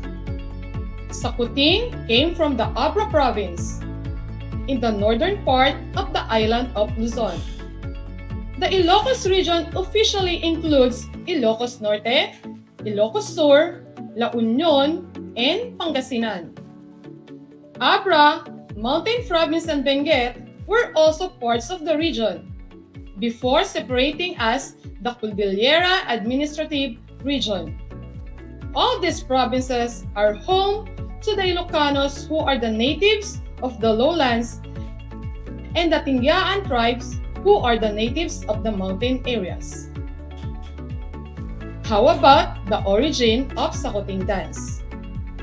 During the Spanish colonization, 1520 to 1898, the garrison established to protect the Ilocanos who converted to Christianity, become a site for raids by the mountain tribes. And the Sakuting dance interprets this struggle between the lowland natives who became Christians and the non-Christian natives from the mountain province. Sakuting incorporates the traditional Filipino martial arts called arnis by using two sticks as extension of the arms to fight the opponent. Before the Spanish era in the Philippines, Filipino commonly used arnis for self-protection. The Spanish banned its practice, forcing Filipinos to utilize it in other forms.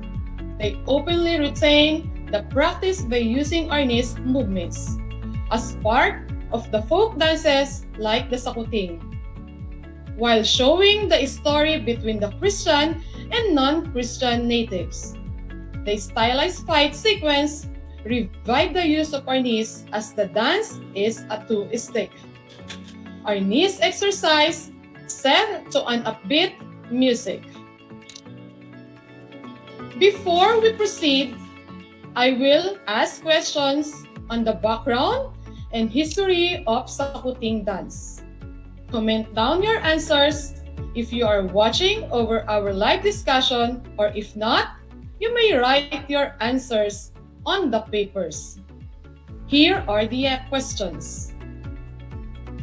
Number 1. Who is the dance researcher of Dance Sakuting? Again, who is the dance researcher of Dance Sakuting? Letter A, Elena Rivera. Letter B, Francisca Reyes Aquino. Letter C, Libertad Fajardo.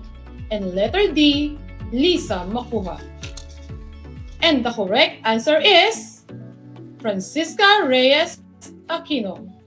For number 2 question, Philippine folk dance that interprets a fight between Ilocano Christians and non-Christians.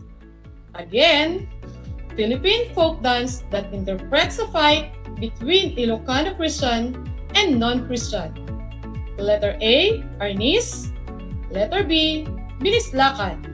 And letter C, sakuting. And letter D, suwa-kusuha. The correct answer is sakuting. For number 3, Sakuting originated from what place? Again, Sakuting originated from what place?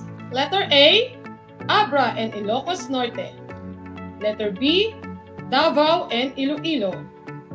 Letter C, Pangasinan and Tarlac. And letter D, Palawan and Romblon. The correct answer is Abra and Ilocos Norte. For number 4 question, Sakuting dance were influenced from what country? Again, Sakuting dance were influenced from what country? Letter A, America. Letter B, China. Letter C, Mexico. And letter D, Spain. And the correct answer is letter B, China. And for the last question, for the costume, female dancer wears, again, For the costume, female dancer wears letter A, barot saya. Letter B, kimono style. Letter C, malong. And letter D, Maria Clara.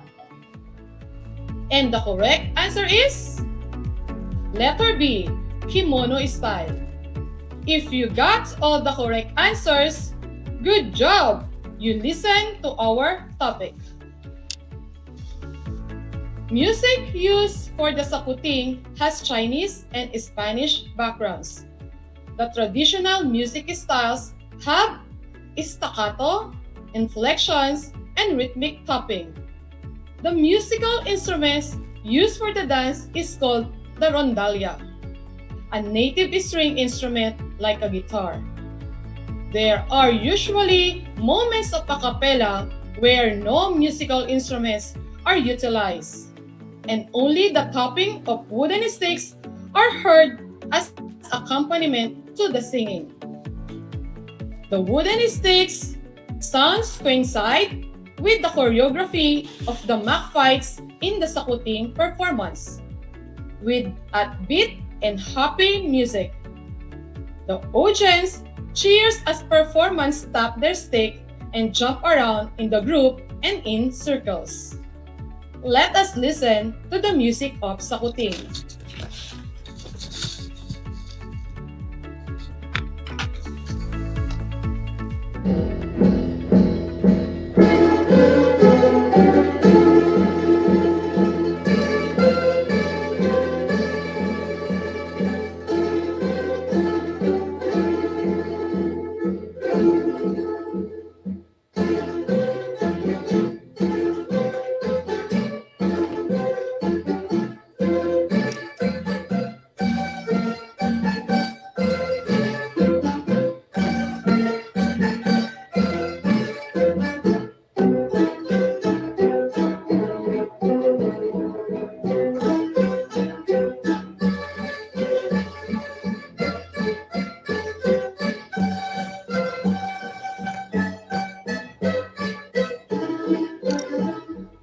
So there you have it, the music of sakuting. Performers. Sakuting was originally performed by boys only, but it has evolved as folk dance, which both boys and girls now perform. This dance uses two strip bamboo sticks about 1.5 feet long and tapered at the end, like a candle.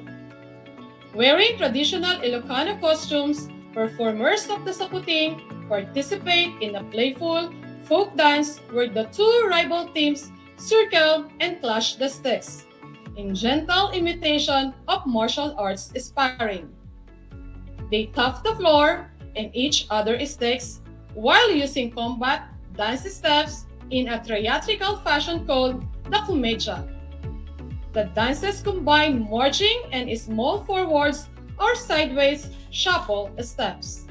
The dances circle around and interchange position while other interpretations utilize ballet-like movements. For those who just turned in, you are listening to Aral TarlakHenyo here on RTV Tarlac, Channel 26. Simulcast over DCTC Radyo Filipino Tarlac. This is your teacher broadcaster in physical education, Ma'am Ana Rowena. And our lesson is about the nature and background of sakuting dance.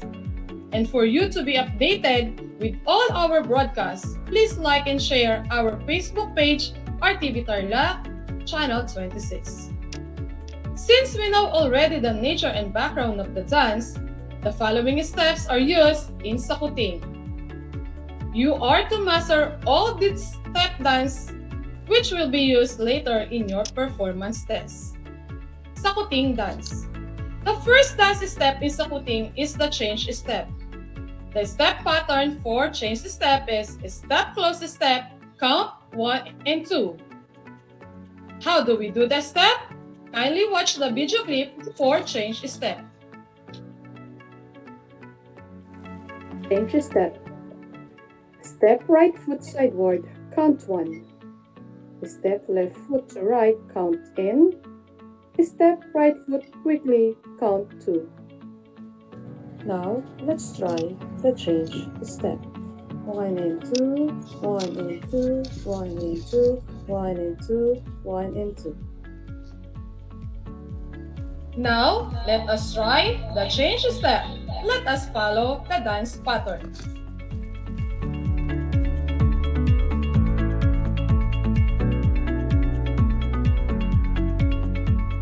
1 and 2, 1 and 2, 1 and 2, 1 and 2, 1 and 2, 1 and 2. Very good! It is so very easy to do the change step. The next basic step for sakuting is the waltz step. The dance pattern for dance or waltz step is step right, step left, close to the right in rear, step right. Count 1 and 2. How do we do the step? Kindly watch the video clip for waltz step. For waltz step, step right foot sideward, count 1. Step left foot to right in rear, count N. Step right, count 2. 1 and 2, 1 and 2, 1 and 2, 1 and 2. Very good! Now, let us try the waltz step. Let us follow the dance pattern. The waltz step. 1 and 2, 1 and 2, 1 and 2, 1 and 2. Very good! The third basic step for sakuting is the waltz turn. The dance pattern for waltz step is step sideward with the right foot as you simultaneously turn it to the right, count 1. Step to the side with your left foot as you continue to turn to the right, count N. Bring the right foot into your left foot, count 2. Execute 2 waltz steps to make a turn. How we do the steps? Kindly watch the video clips for waltz steps. Simultaneously turn it to the right, count 1. Step to the side with your left foot as you continue to turn to the right, count N. Bring the right foot into your left foot, count 2.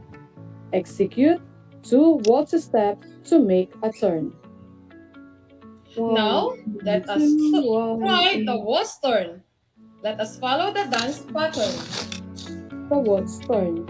1 and 2, 1 and 2, 1 and 2, 1 and 2. Excellent! You did a great job. Change step, waltz step, and waltz turn are the basic steps used in sakuting dance. Just to make sure that you understand our lesson about the nature and background of sakuting dance, on your learning activity sheet, let us answer the activity number 3. For number 1 question, a Philippine folk dance that interprets a fight between Ilocano Christian and non-Christian. Letter A, Binislakan. Letter B, Pangalay. Letter C, Sakuting. And letter D, Suwa-Kusuwa. The correct answer is letter C, Sakuting. For number 2, this mock fight between rival folks is traditional performed during A, Christmas, letter B, Labor Day, letter C, Lenten season, and letter D, New Year's Eve. The correct answer is letter A, Christmas. For number 3, dancers perform the sakuting to receive presents or the local called money. A, offer. B, price. C, ounce. Letter D, aguinaldo. The correct answer is letter D, aguinaldo. For the number 4 question, the musical instrument used for the dance is called blank, a native string instrument similar to a guitar. Letter A, bandurya. Letter B, orchestra. Letter C, pangkat kawayan. And letter D, rondalya. The correct answer is letter D, rondalya. And for the last question, Sakuting came from the Blanc province in the northern part of the island of Luzon. Letter A, Tarlac. Letter B, Pampanga. Letter C, Cebu. And letter D, Abra. The correct answer is letter D, Abra. If you got all the correct answers, great job! And I think you are now ready to take this to another level. Our next episode is on June 14, and our topic will be all about the interpretation of dance literature of Sakuting. Only here on RTV Tarlac, Channel 26, simulcast over DCTC, Radyo Filipino Tarlac. Before I end my lesson, always remember, for the things we have to learn, before we can do them, we'll learn by doing them, by Aristotle. And that concludes our broadcast today. Once again, this is your teacher broadcaster, Ma'am Ana Rowena of Corazon C. Aquino High School, and this is your program, Aral TarlakHenyo, here on RTV Tarlac, Channel 26, simulcast over DCTC, Radyo Filipino Tarlac, where learning continues at the comfort of own yours home. See you on our next episode. Keep safe, everyone. Bye!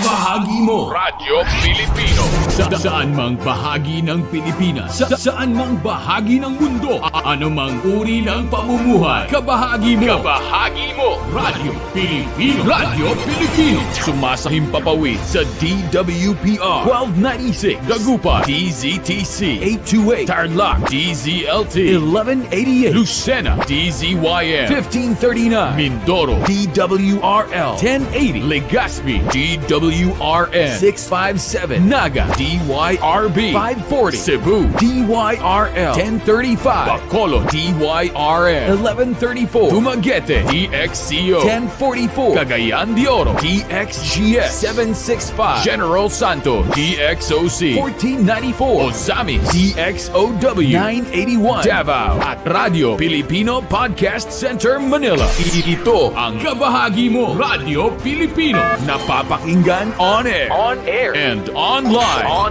sa buong mundo sa pamamagitan ng www.radiopilipino.com. Impormasyong may kalidad at serbisyong may halaga, kasama katuwang kapinoy. Kabahagi mo Radyo Pilipino. Radyo Pilipino.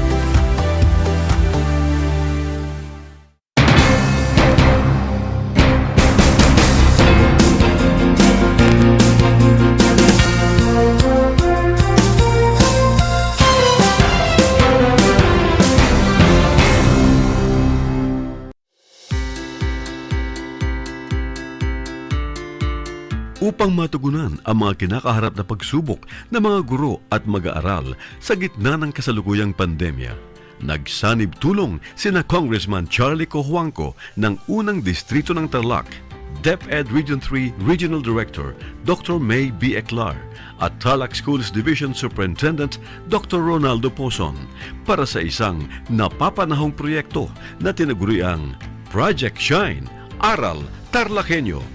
ang mga mag-aaral ng Grade 4 at Grade 5. Ganon din ang Grades 8 and 9 sa buong probinsya ng Tarlac, kasalukuyang sumasailalim sa radio-based instruction. Katuwang ang himpilang DZTZ 828 kHz AM at RTV Tarlac, Channel 26.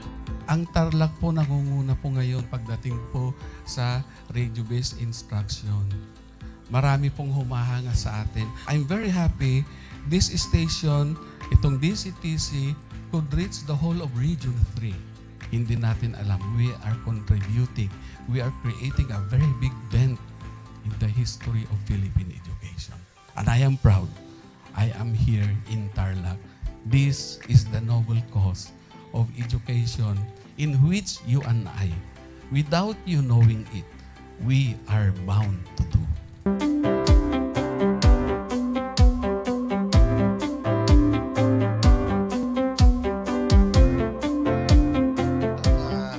Project natin na Project Shine is a natural consequence dahil sa nangyari sa buong mundo. Let's continue to work together. I think it's very Filipino to practice bayanihan in anything or most of the things that we do. And this is a manifestation of that. No? We have private sector, we have DEPED, we have local government, all working together. And I hope the parents of some of these children, especially the parents that did not graduate from school or hindi nakapag-aral nung sila ay bata, sana naman gamitin na nila itong opportunity na mag-schooling na rin sila kasama ng mga anak nila para mag-bonding pati ang mga magulang sa mga bata. I look at this as doing God's work. Diba? So if you do God's work, it feels right. It's righteous. It's for good, not for evil. Good morning and happy learning, grade 4. Welcome to Aral TarlakHenyo here on RTV Tarlac, Channel 26. Simulcast over DZTZ 828, Radio Filipino Tarlac. I am Teacher Mercy Pacheco Bognot. This is Alistair Aidatu. I am Marie Josephine B. Andrade. I am Teacher Princess Marie Andueñas, and I will be your teacher broadcaster for today.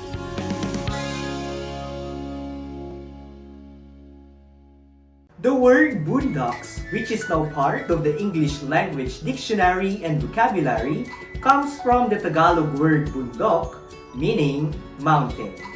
Catch Aral TarlakHenyo every Monday to Friday from 8:30 a.m. to 5:30 p.m. over Radio Filipino DCTC 828 and streamed live on Facebook page and YouTube channel of RTV Tarlac, Channel 26. I am Jeremiah Gahutan, your English teacher broadcaster. Let's learn English together only here on Aral TarlakHenyo.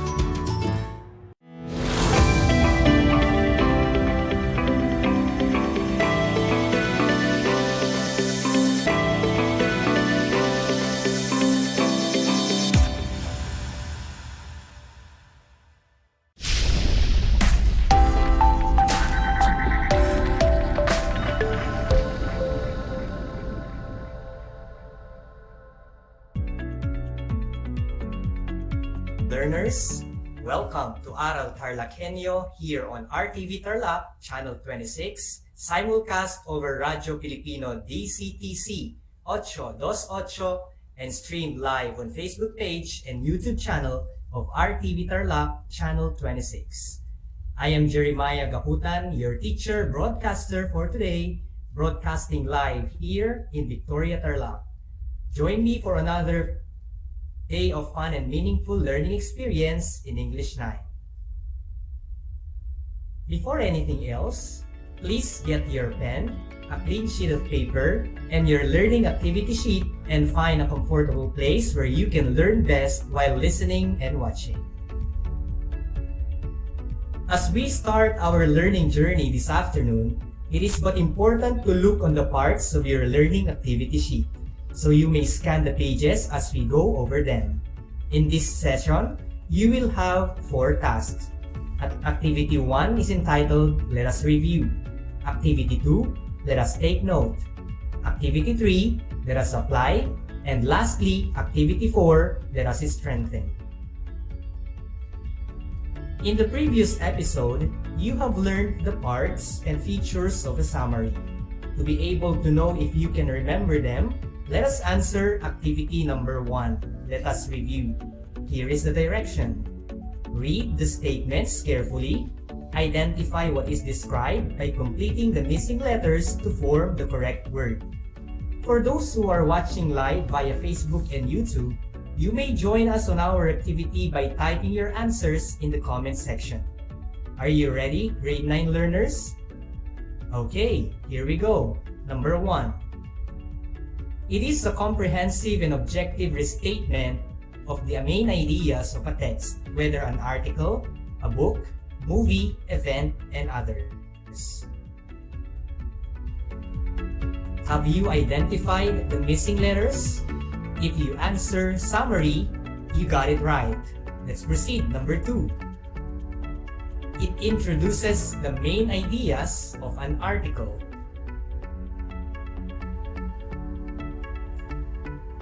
What is your answer? Well, you are correct if you answered body in number 2. Let's proceed to number 3.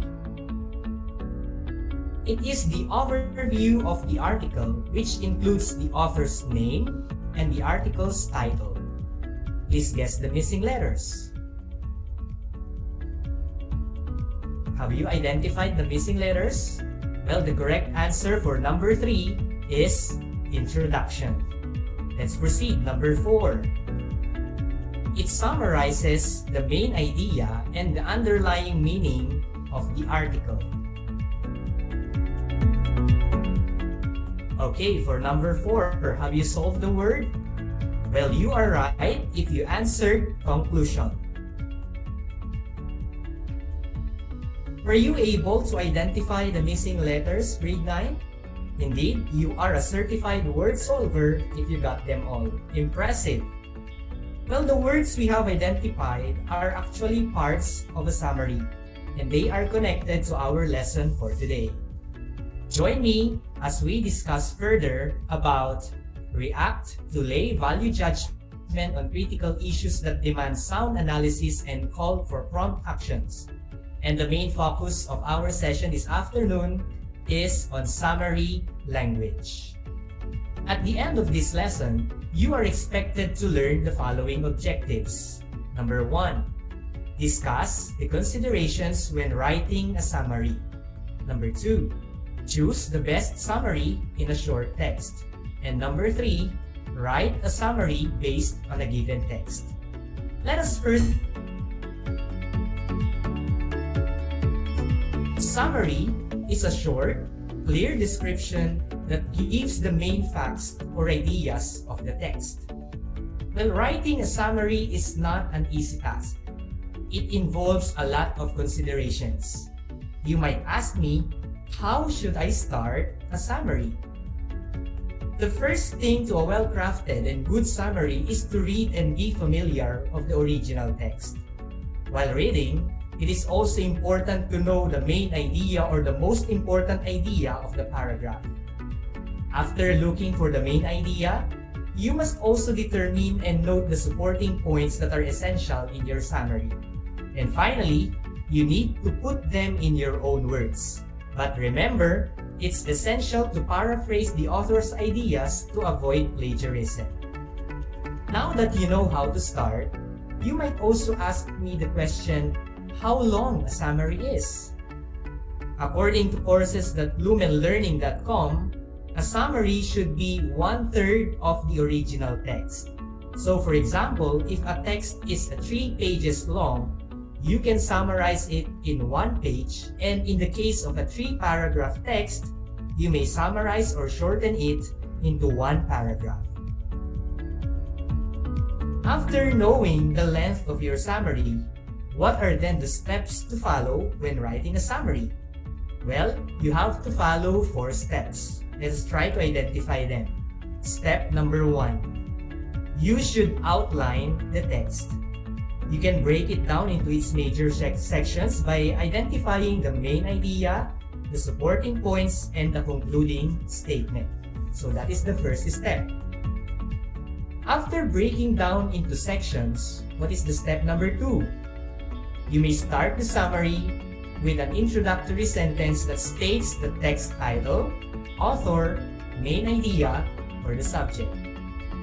You can use these phrases presented on your screen for your introduction, such as first, at the beginning, in the first part, in the introduction, the author writes, states, points out, and many more. After that, what is step number 3? You may begin your body by stating the other essential information in the text. What phrases can you use?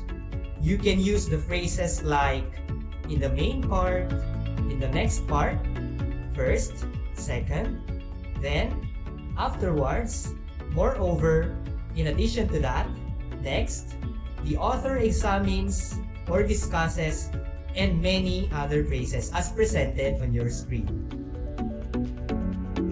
Now that you have the introduction and the body, finally, the step number 4, all you need to put is your conclusion. How can you end your summary?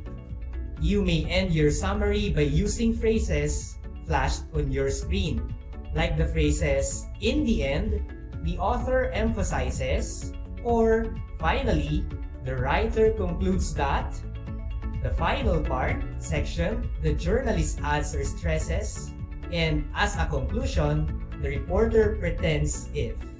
So those are the phrases you may use for conclusion. But one important thing to remember, grade 9 learners, take note that when you summarize a text, never use the word I think. Why? Because a summary should not be about your opinion, but rather a shorter version of the text. Instead of using it, you may use the following phrases listed on your screen.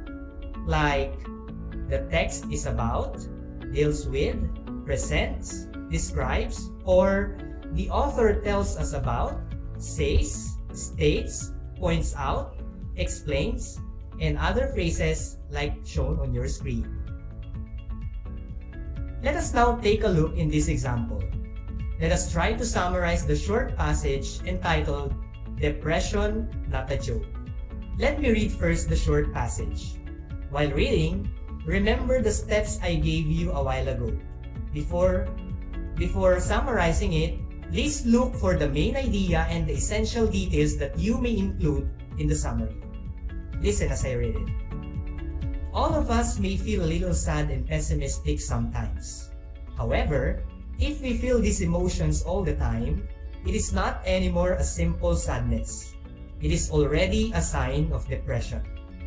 Depression must be taken seriously since it can lead to suicides. What should we do if we see the above symptoms in our family? It is best that we help them seek professional help. Medical professionals suggest that a depressed person should see a psychiatrist. A psychiatrist is a doctor who treats and cures illnesses of the mind. We, as family members, can also help. We should spend time talking to them, letting them feel that we are there to support them. In this way, they will feel that they are not alone. Alright learners, have you identified the main idea and relevant details? From the given text, they are already highlighted on your screen. Now that you have identified the main ideas and the supporting details, you can now put them in your own words using the phrases stated a while ago. So to shorten this passage, we can restate it this way. The author states that depression is a serious mood disorder that can lead to suicides. If someone is depressed, first, medical professionals suggest that they need to consult a psychiatrist. Moreover, communication and support of the family members can also help. In this way, they won't feel lonely. Have you noticed the difference, learners? Well, in our original text, This summarized text is shorter than the original and the statements are paraphrased or stated in different way. Alright, now that you have learned the concepts of writing a summary, let us now try to answer activity 2. Let us take note on your activity sheet to see how far you remembered these concepts. Let us call this activity Some Are True, Some Are Not. I want you to analyze each statement referring to writing a summary. And on your answer sheet, write T if the statement is true or F if the statement is false. Are you ready, learners? Alright, let's start. Number 1. A summary should be longer than the original text. Now, what is your answer? The answer for number 1 is F, false. Very good. Remember, learners, that a summary should be shorter, not longer than the original text. Way to go. Let's proceed. Number 2. A summary should include your own opinion, comments, and suggestions.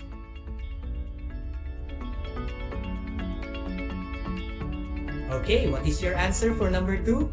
If you answered F, false, you are correct. Remember that a summary should never include your personal feelings. It's a no-no to have comments on your summaries. Number 3. In writing a summary, you should determine the main idea first before writing.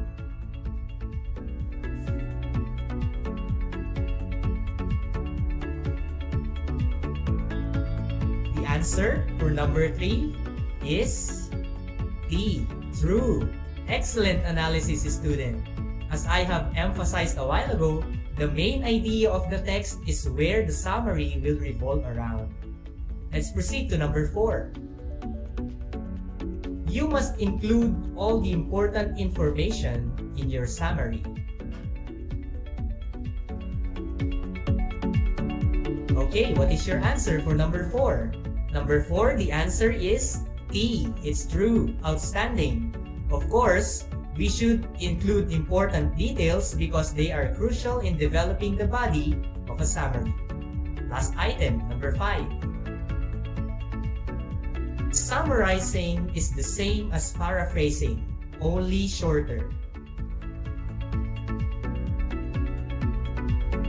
Okay, what is the answer for number 5? Number 5, the answer is T. It's true. Remarkable. Paraphrasing and summarizing are the same because you are shortening the text using your own words. Okay, how's your score, dear learners? If you got most or all of the correct answers, excellent. You did a good job in analyzing each statement. But if not, you still have the chance on the next part. So keep going, grade 9. To further enhance your skills in summarizing, let us now answer activity 3. Let us apply. Let us call this activity Summarize That Mini Saga. A mini saga is a short piece of writing containing exactly 50 words excluding the title. Now, listen as I read each passage once, then choose the letter of the best one-sentence summary in each item and write them on your answer sheet. Are you ready, learners? Okay, listen for number 1. Peter knew he was in trouble. His teacher had warned him that if he was late again, he would be in big trouble. He ran all the way to school without stopping. When he arrived, he was shocked to find the gates were locked. Then he realized it was Saturday. Now, which is the best summary? Letter A. The author states that if Peter will be late again, he would be punished. Letter B.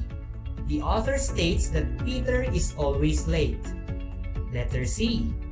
The author states that if you are late, you will be in trouble. Or letter D.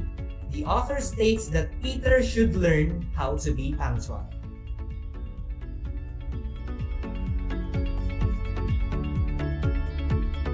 Okay, what is the answer for number 1? The answer for number 1 is letter A. Very good.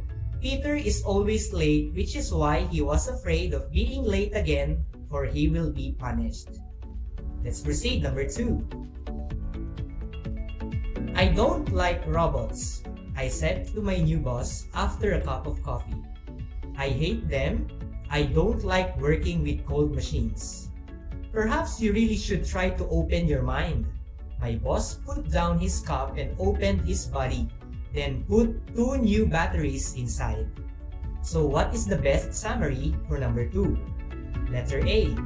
The author states that he hates robots. Letter B. The author states that the employee be open to change. Letter C. The author states that it is not wrong to have a robot as a friend. Or letter D. The author states that humans are not robots.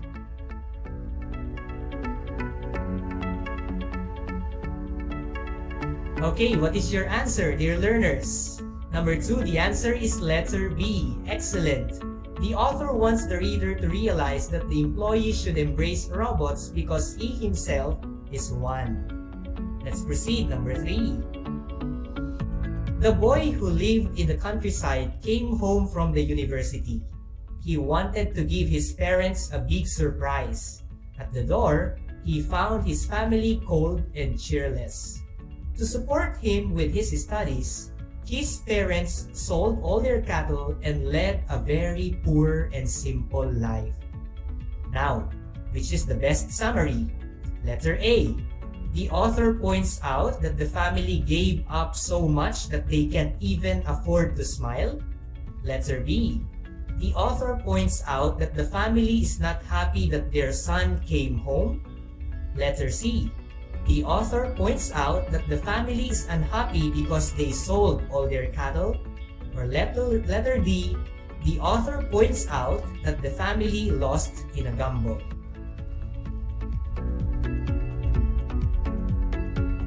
Okay, what is your answer for number 3?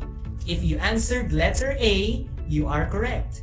The author informs us right at the beginning that the family sacrificed a lot for their son, which is why they can't even smile. Okay, number 4. 4 friends went on a journey. After walking, they found a place to rest and eat. Each said they would do something. One said, I've prepared a meal. Another said, I'll start a fire. The third said, I'll build a shelter. While the fourth said, I'm ready to eat. Now, what is the best summary for this passage? Letter A. The reader is informed that the 4 friends had a reunion. Letter B. The reader is informed that 4 friends were eating dinner. Letter C. The reader is informed that each of the 4 friends had his own role in their trip. Or letter D. The reader is informed that one of them is lazy.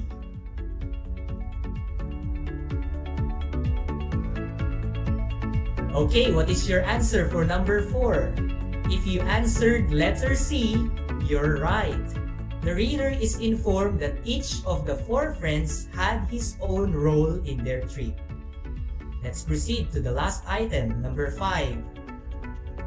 A man works outside and earns money. His wife works inside the house as a housewife. The man usually orders her to do something and his wife fulfills it. However, the wife controls his pocket money. He cannot take a strong attitude toward his wife when he wants money. Now, which is the best summary for this passage? Letter A. The author explains that the husband is afraid of his wife. Letter B. The author explains that the husband trusts his wife on their budget. Letter C. The author explains that the husband is tired of his wife. Or letter D. The author explains that the husband doesn't need money.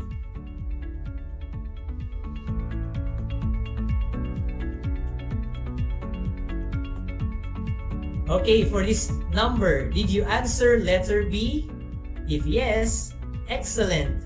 The author explains that the husband trusts his wife on their budget. Okay, were you able to get all the answers correctly, learners? Whatever your scores are, I commend you for your active participation in all the activities of our session today. I hope you learned a lot. Now for your last activity, please answer activity 4 on your activity sheet, and it is entitled Let Us Strengthen. On your activity sheet, please read the article entitled Child Abuse, then make a summary applying what you have learned today. You have there the draft on what are you going to put in your summary. Don't worry, for you may do this activity after this episode.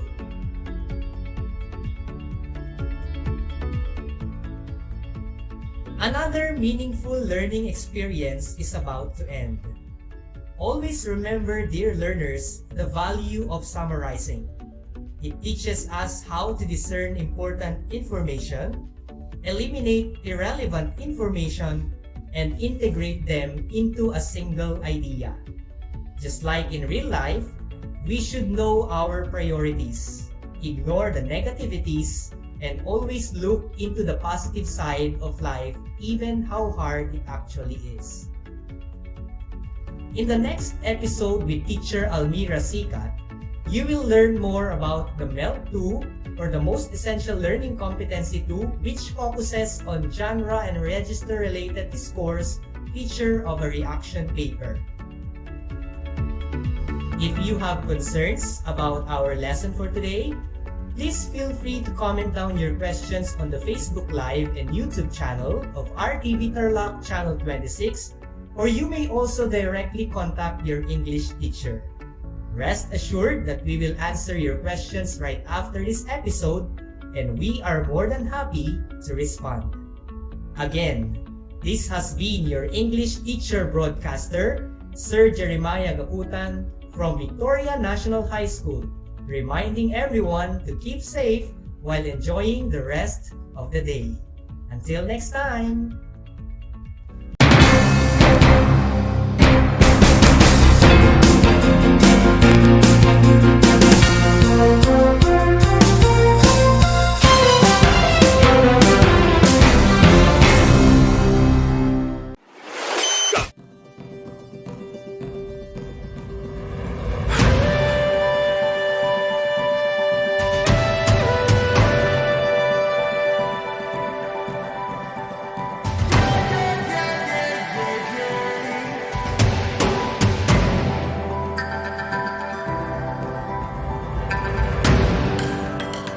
Ang ASEAN New Zealand Afforestation Project o ANZAP ay sumusunod at umaayon sa isa sa 5 haligi ng Provincial Government of Tarlac, Kalikasan muna. Kilala na ang Mayantok naging summer capital of Tarlac.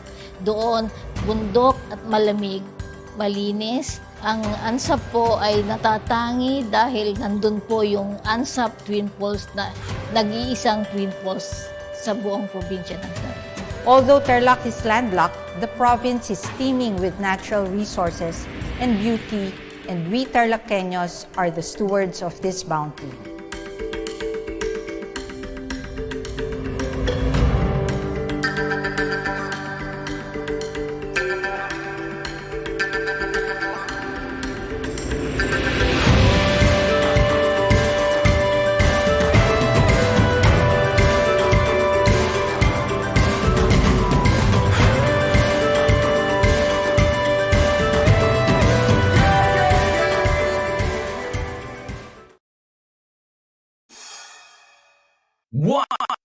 One FM.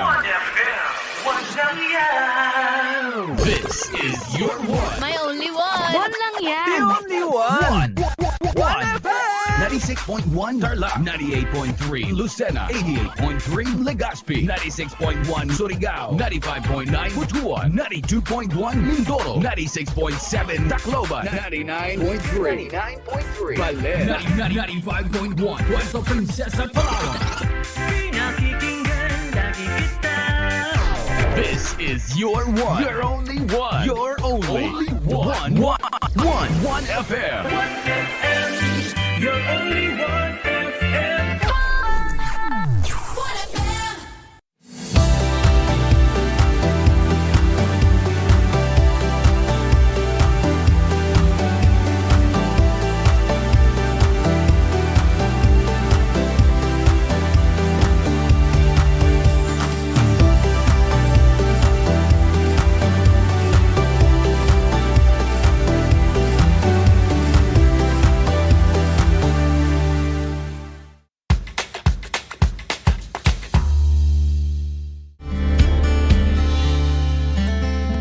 Alam niyo ba na ang Pilipinas ay mayroong 7,641 islands? Mula sa bilang na 7,107 islands, nadagdagan ito ng 534 na isla noong 2017. Tanging 2,000 lamang sa mga islang ito ang natitirhan. Alam niyo na! Yan ang mga isla sa Pilipinas.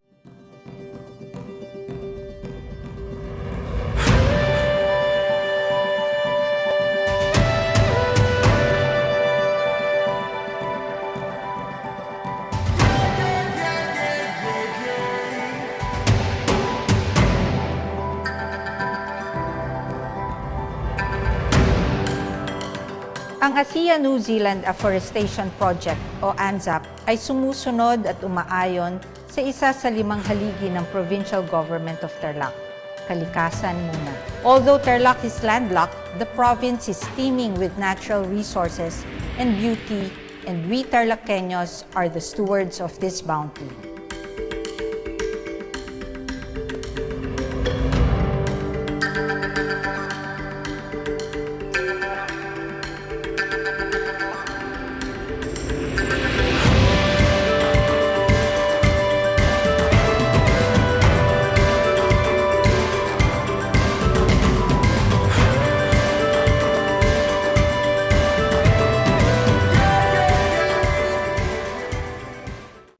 Kumusta mga giliw kong tagapakinig? Nagbabalik ang inyong paaralang panghimpapawid, Aral TarlakHenyo, Sa RTV Tarlac, Channel 26, at sa bayang naririnig sa DZTC 828, Radyo Pilipino Tarlac. tayo rin ay napapanood sa FB Live ng RTV Tarlac Channel 26. Sumasahimpapawid mula sa bayan ng Pura Tarlac, mula sa bayan ng San Clemente. Mula rito, sa Purok Elementary School, Pura Tarlac. sa bayan ng Kapas Tarlac. Ako, ang inyong guro, na maghahatid sa inyo ng makabuluhang pagtalakay sa ating aralin. Alam niyo ba na ang gitnang Luzon ay tinaguri ang banga ng bigas ng bayan at kamalig ng palay ng Pilipinas dahil dito nagbumula ang malaking produksyon ng bigas sa ating bansa. Ito ay binubuo ng mga lalawigan ng Aurora, Bataan, Pampanga, Nueva Ecija, Zambales at Tarlac. Ugaliin nating manood ng Aral TarlakHenyo Lunes hanggang Biyernes alas 8:30 ng umaga hanggang alas 5:30 ng hapon.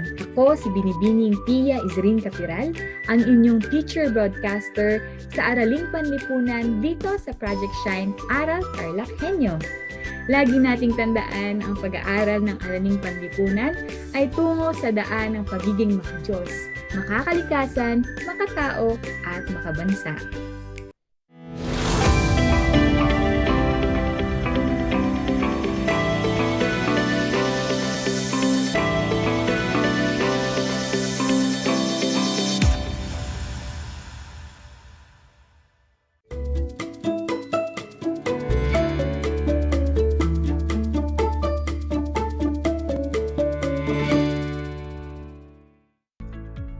Welcome sa ating Aral TarlakHenyo ng Schools Division of Tarlac Province. Hatid sa inyo ng RTV Tarlac Channel 26 at DZTC 828 Radyo Pilipino Tarlac. Magandang araw! Narito na naman tayo nagsisikap at nagpupunyagi na maging makadiyos, makatao, makakalikasan at makabansa. Kumusta na kayo mga ginigiliw kong mag-aaral? Ang aking pagbati at paghanga sa inyong masidhing pagpupunyagi sa patuloy na pag-aaral sa himpapawid upang matuto sa kabila ng hamon ng pagkakataon ang COVID-19 pandemic. Ako ang inyong guro sa Araling Panlipunan Baitang Siyang, Binibining Ipilhani Emil Cotones, broadcasting live mula dito sa bayan ng San Jose, Tarlac. Narito ako upang samahan at gabayan kayong maunawaan ang nilalaman ng ating aralin sa araw na ito. Bago pa man tayo magsimula sa ating talakayan, narito ang iilan sa mga paalala. Siguraduhin niyong nasa isang lugar kayo ngayon na komportable at maayos na naririnig at napapanood ang ating broadcast.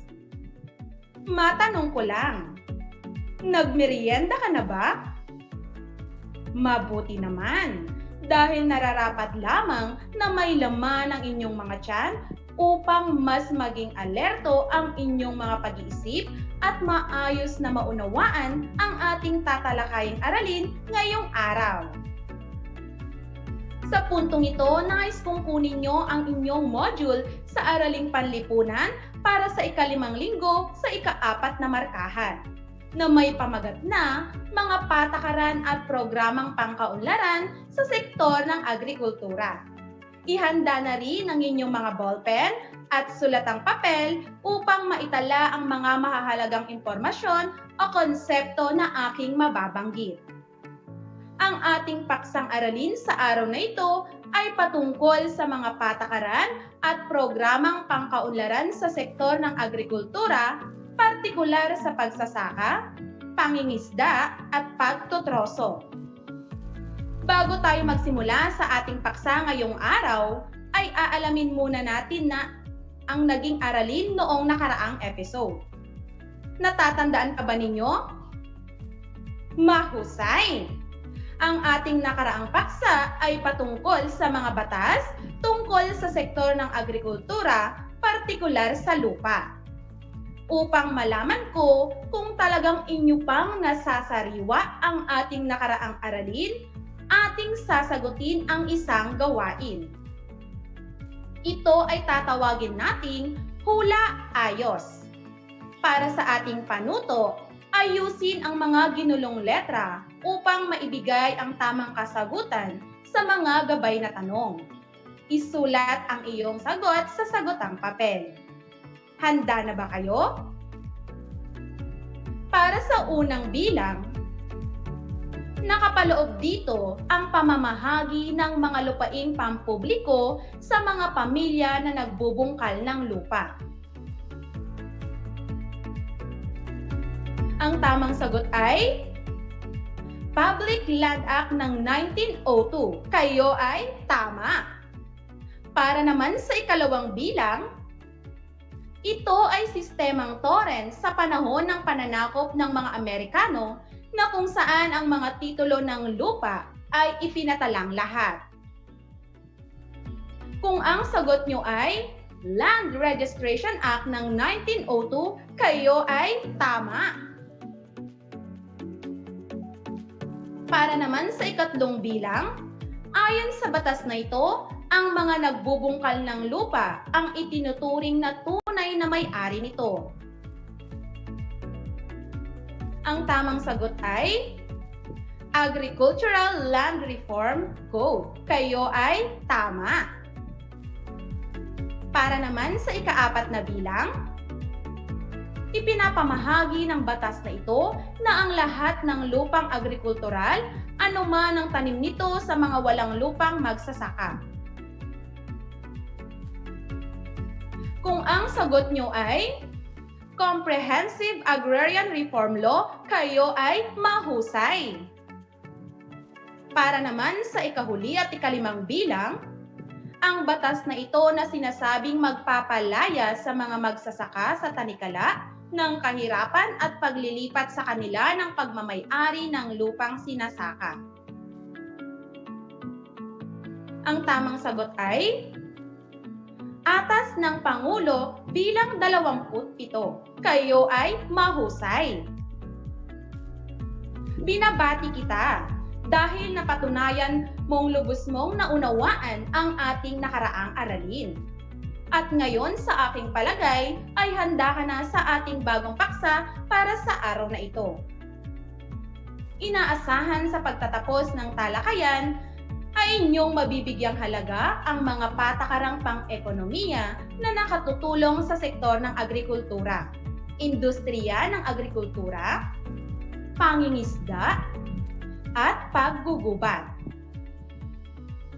sa lahat po ng mga magulang at mag-aaral sa ikasyam na baitang na nanonood at nakikinig sa ating broadcast, kung kayo po ay may mga katanungan o nais linawin ukol sa ating paksa ngayong araw, maaari kayong magbigay ng mensahe sa aking messenger. I-type ang April Honey Abordo Melocotones o tumawag o mag-text sa numerong 0909-456-0863. Uulitin ko ang numerong maaari niyong tawagan, 0909-456-0863. At bilang paghahanda, magkakaroon muli tayo ng isang makabuluhang gawain. Ito ay ating tatawaging larawan suri. Ang mga sumusunod na mga larawan ay mga patakaran at programang pangkaunlaran sa sektor ng agrikultura. Suriin natin ang bawat item kung saan ito nabibilang. Isulat ang titik A kung ito ay kabilang sa pagsasaka o pagtatanim. B kung ito ay sa pangingisda. At C kung ito ay sa pagtutroso o paggugubat. Isulat ang iyong sagot sa iyong sagotang papel. Maaari nyo din i-comment ang inyong sagot sa ating comment section ng ating Facebook Live. Handa na ba kayo?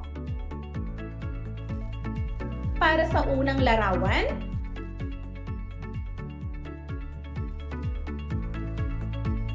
ang tamang sagot ay letter C, pagtutroso o paggugubat.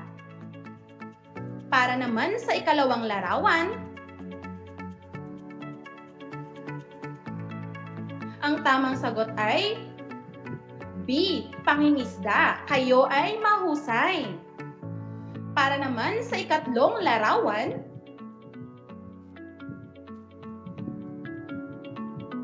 ang tamang sagot ay A, pagsasaka o pagtatanim. Magaling. Para naman sa ikaapat at panghuling larawan, ang sagot ay B, pangingisda. Kayo ay mahusay. Ngayon naman ay pagnilayan nyo ang inyong kasagutan sa ilang katanungan. Batay sa mga larawan, paano ito nakatutulong para sa kaunlaran sa sektor ng agrikultura? Bilang isang mag-aaral, ano ang iyong may tutulong para sa kaunlaran sa sektor ng agrikultura? Ating malalaman kung tama ba ang iyong makasagutan sa ating pagpapatuloy sa ating talakayan. Sa puntong ito ay maaari na tayong magsimula sa ating talakayan.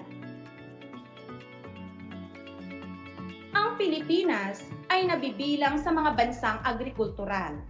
Malaki ang ginagampanan ng papel ng agrikultura sa pamumuhay ng mga Pilipino at sa ekonomiya ng bansa.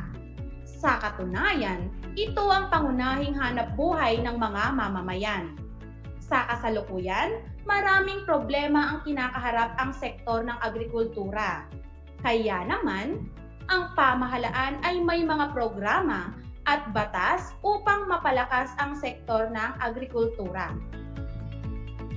Matapos mong maunawaan ang mga batas tungkol sa lupa, sa pagpapatuloy ng ating aralin, ihanda ng iyong sarili upang maunawaan at suriin ang mga programa na may kinalaman sa pagsasaka, pangingisda, at pagtutroso.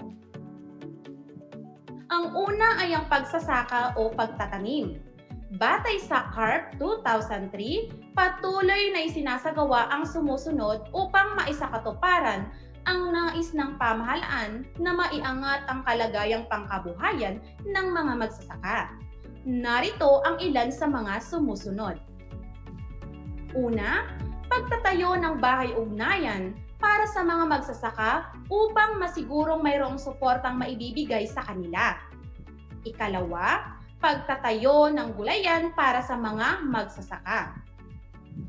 Ikatlo, pagsisiguro ng mga anak na mga magsasaka ay makapag-aral kaya itinayo ang Pangulong Diosdado Macapagal Agrarian Reform Scholarship Program at ang huli ay ang Kalahi Agrarian Reform Zones. Ang lahat ng mga programa at gawain ay sinasaisip at isinulong upang matiyak ang kaayusan ng mga magsasakang tumatanggap ng mga lupa sa pamamagitan ng reforma sa lupa. Ang mga sumusunod na tatalakayin natin ay mga batas at programa tungkol sa sektor ng agrikultura na may kinalaman sa pangingisda. Ang una ay ang pagtatayo ng mga daungan. Upang higit na mapadali ang pagpapadala sa mga huling isda sa pamilihan o tahanan, nagsisilbing sentro o bagsakan ng mga ito ang mga daungan. Dahil dito, nagiging mas madali para sa mga mamamayang maabot ang produkto mula sa mga ito. Ang pangalawa ay ang Philippine Fisheries Code of 1998. Ito ang tinadhana ng pamahalaan na naglilimita at naglalayon ng wastong paggamit sa yamang pangisdaan ng Pilipinas. Ang pangatlo ay ang Fishery Research. Ang pananaliksik at pagtingin sa potensyal ng teknolohiya tulad ng aquaculture, marine resources development, at post-harvest technology ay patuloy na ginagawa upang masiguro ang pagpaparami at pagpapayaman sa mga yamang tubig.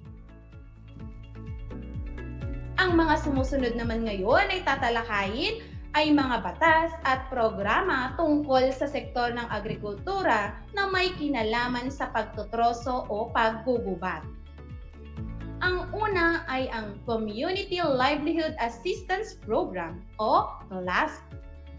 Nilalayon ng programang ito na maitaas ang antas ng pamumuhay sa pamamagitan ng pagtuturo o paglilipat ng kaalaman ng wastong teknolohiya ng paglinang ng yamang gubat. Halimbawa ang mangrove farming sa Bohol, plantasyon ng kawayan sa La Union, at plantasyon ng mga halamang medisinal sa Peña Blanca, Cagayan. Ang pangalawa ay ang National Integrated Protected Area System o NIPAS. Ito ay programa na ang pangunahing layunin ay maingatan at protektahan ang kagubatan. Ito ay paraan upang mailigtas ang mga hayop at pananim dito. Ang pangatlo at ang panghuli ay ang Sustainable Forest Management Strategy. Ito ay pamamaraan upang matakdaan ang permanente at sukat ng kagubatan. Ito ay estratehiya ng pamahalaan upang maiwasan ang suliranin ng squatting, huwad at ilegal na pagpapatitulo ng lupa at pagpapalit gamit nito. Muli, ating isa-isahin ang mga batas at programa tungkol sa sektor ng agrikultura na may kinalaman sa una, pagsasaka o pagtatanim. Tinalakay natin ang pagtatayo ng bahay-ugnayan. Pangalawa, pagtatayo ng gulayan para sa mga magsasaka. Pangatlo, ang Pangulong Diosdado Macapagal Agrarian Reform Scholarship Program. At ang pang-apat, ang Kalahi Agrarian Reform Zones. Sa pangingisda naman, tinalakay natin ang una, pagpapatayo ng daungan. Pangalawa, ang Philippine Fisheries Code of 1998. At ang pangatlo, ang Fishery Research.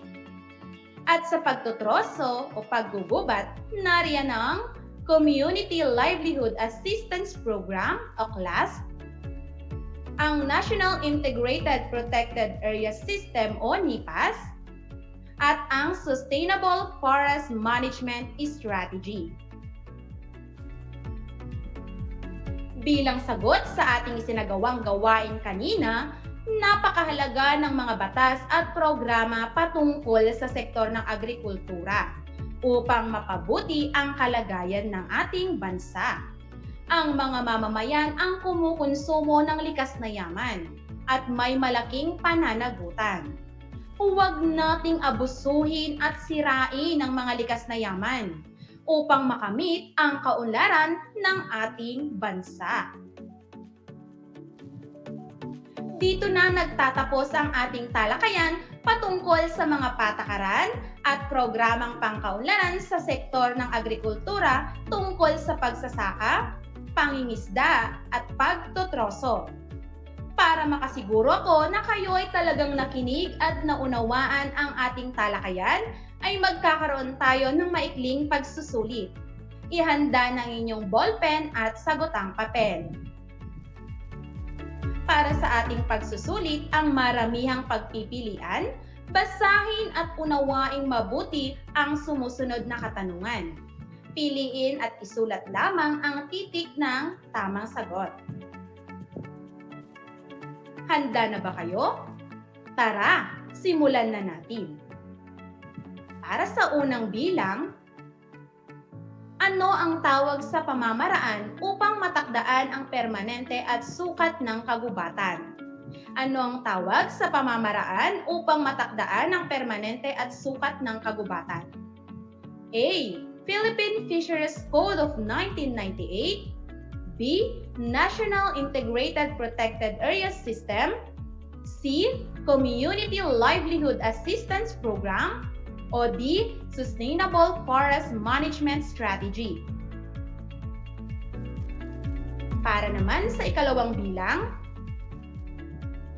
ito ay programa na ang pangunahing layunin ay maingatan at protektahan ang kagubatan.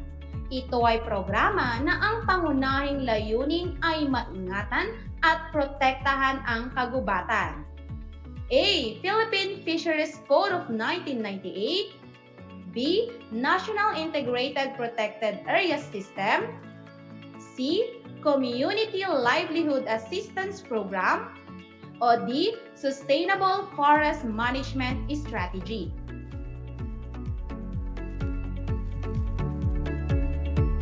Para naman sa ikatlong bilang, alin sa mga sumusunod ang hindi programang pangkabuhayan na sakop ng CARP 2003?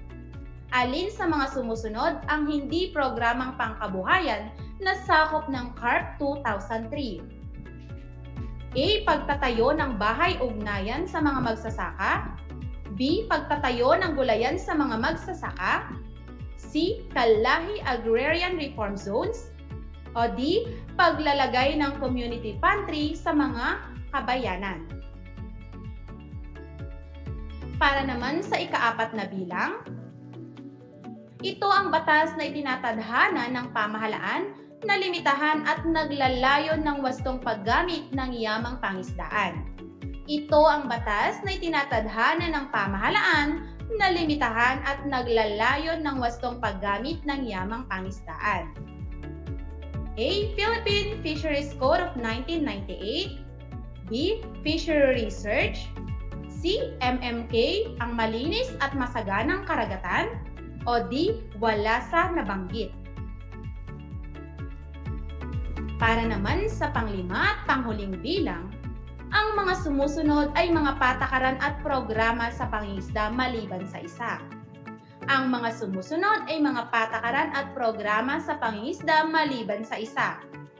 A. Pagpapatayo ng mga daungan. B. Philippine Fisheries Code of 1998. C. Fishery Research. O D. National Integrated Protected Areas System.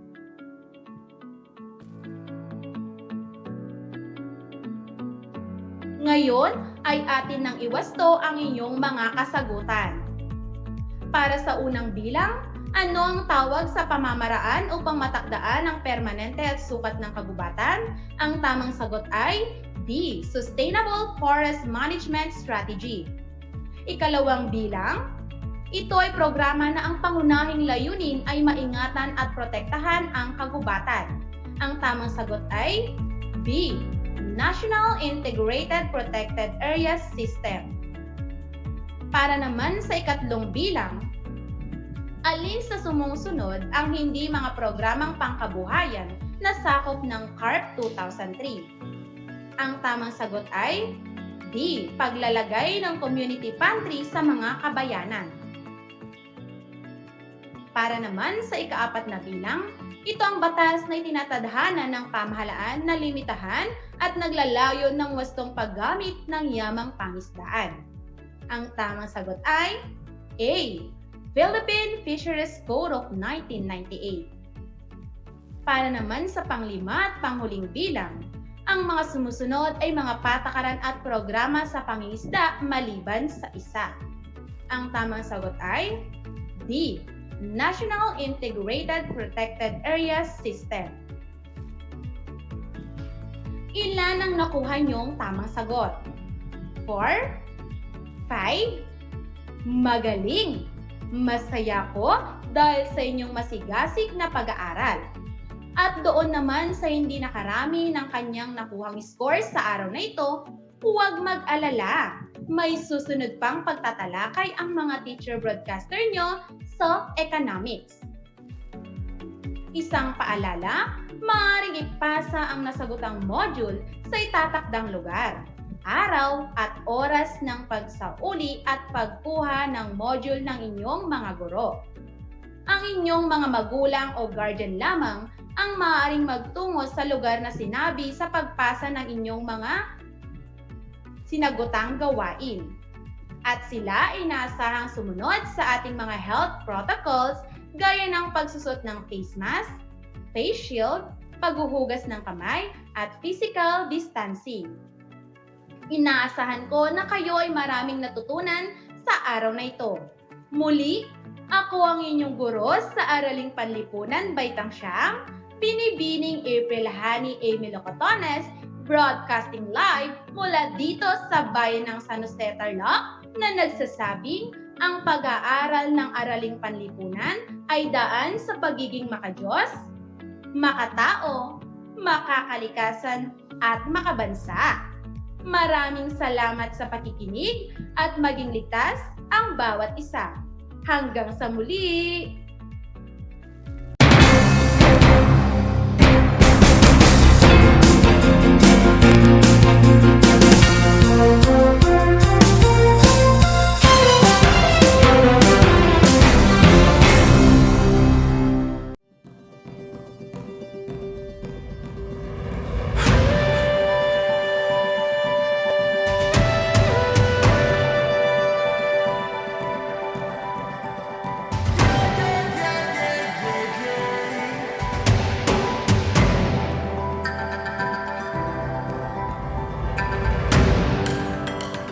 Ang ASEAN New Zealand Afforestation Project o ANZAP ay sumusunod at umaayon sa isa sa 5 haligi ng Provincial Government of Tarlac, kalikasan muna. Although Tarlac is landlocked, the province is teeming with natural resources and beauty, and we TarlakHenyos are the stewards of this bounty.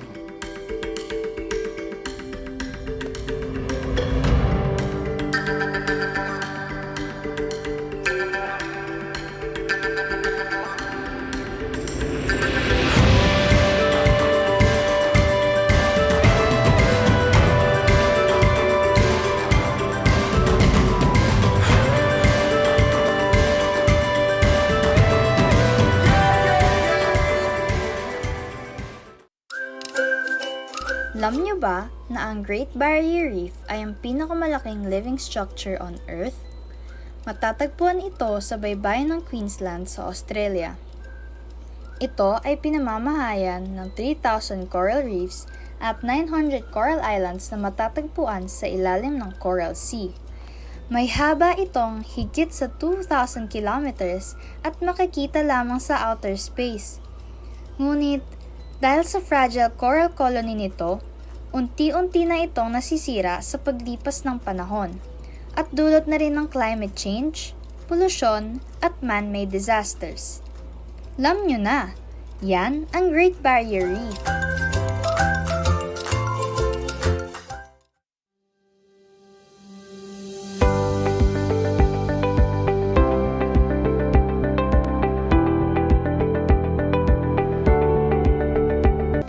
Ang dagdag na 2 taon sa high school ay malaking bahagi ng programang K-12 sa ating bansa. Pinag-aralan ng mabuti ng Kagawaran ng Edukasyon o DEPED ang nilalaman at paraan ng pagkatuto sa 2 taong ito na tinatawag ngayong senior high school. Sa pamamagitan ng senior high school, tinitiyak ng DEPED ang kalidad ng edukasyon, na may malinaw na patutunguhan anuman ang iyong pag-aralan. May 15 core, 7 applied at 9 na specialized subjects ang senior high school. Sa kabuuan, may 31 subjects ang senior high school. Katumbas ito ng 4 na semestre na may 2 quarter bawat semestre.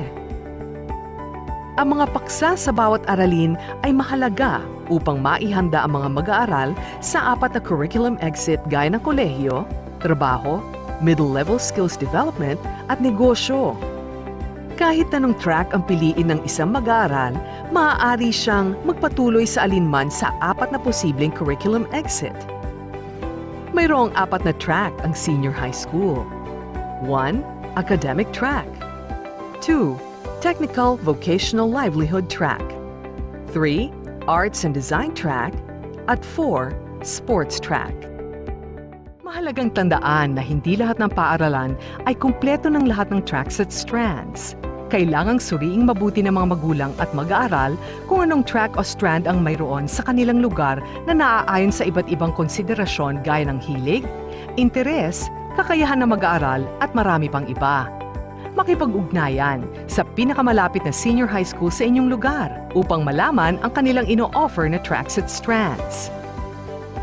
Upang matulungan ng mga mag-aaral na maunawaan ang pagpaplano sa kanilang hinaharap, ang Department of Education ay naglunsad ng Homeroom Guidance, kung saan nakapaloob ang Career Development Domain. Tumutulong itong mahubog ang mga mahalagang kaalaman, kasanayan, pag-uugali at pagbubuo ng mga plano at desisyon para sa kanilang buhay. Kung kayo ay may mga katanungan o paglilinaw tungkol sa senior high school tracks and strands, maaari kayong makipag-ugnayan sa inyong career guidance advocate o guidance counselor. Hangad namin ang inyong tagumpay.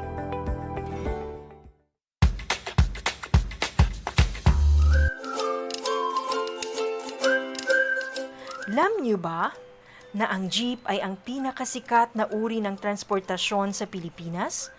May nagsasabi na ang pangalang jeep ay hango sa salitang jeepy na ang ibig sabihin ay general purpose or government purpose na naglalarawan ng military jeep na ginamit noong World War II. Pagkatapos ng digmaan, iniwan na ng mga sundalong Amerikano ang libu-libong jeep sa kalsada ng Maynila. Ang matibay at makulay na jeepney nga raw ay truly mestizo dahil sa half local at half foreign na katangian nito. Alam nyo na, yan ang jeepney. How are you today? Hello, everyone. Hello, learners of Tarlac. Good morning, Math Talino Grade 4 learners. Welcome to Aral TarlakHenyo here on RTV Tarlac Channel 26. Simulcast over DCTC. Radyo Pilipino Tarlac. I'm Sir Glenn, your teacher broadcaster. Broadcasting live here at Paniki Tarlac. Remotely here in Concepcion, Tarlac. Live here at Barangay Pedro Elquines, Mayantok, Tarlac. Broadcasting live from Ramos National High School. Your anchor teacher today for grade 9 mathematics. Your partner in education this time of pandemic.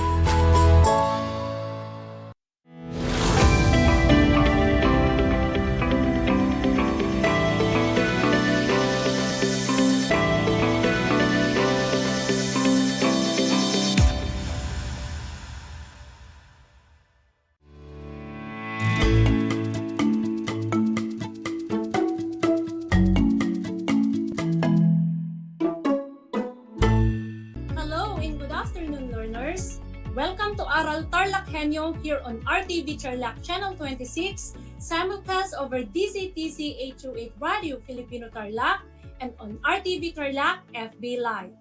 I am Resurrection I. Mayo, your teacher broadcaster for TLE9 ICT Computer System Servicing from Tarlac National High School, Maine, broadcasting live here at Herona, Tarlac. How are you today, dear learners? I hope you are full of enthusiasm for another learning journey today. Are you prepared for today's lesson? If yes, that's a good jump start. Do you know why? One of the Chinese proverbs about learning is, teachers can open the door, but you must enter it yourself. So my dear learners, Sit back in a comfortable place wherein you can watch and see me clearly for you to understand our lesson and enjoy these moments of learning. Before we begin, please have your learning materials with you, your modules, paper, pen, activity notebook, and your learning activity sheets. If you have questions or any doubts in the future about lesson matters, feel free to send me a message at 0968-465-1648. But before we proceed to the lesson proper, let's have a short recap of our previous lesson about methods of connecting wire. Our activity is entitled, What Am I? In this activity, you will be given a picture of wire connection method and then you're going to name it and give a little description. Are you ready? Yes, of course. I know you're ready.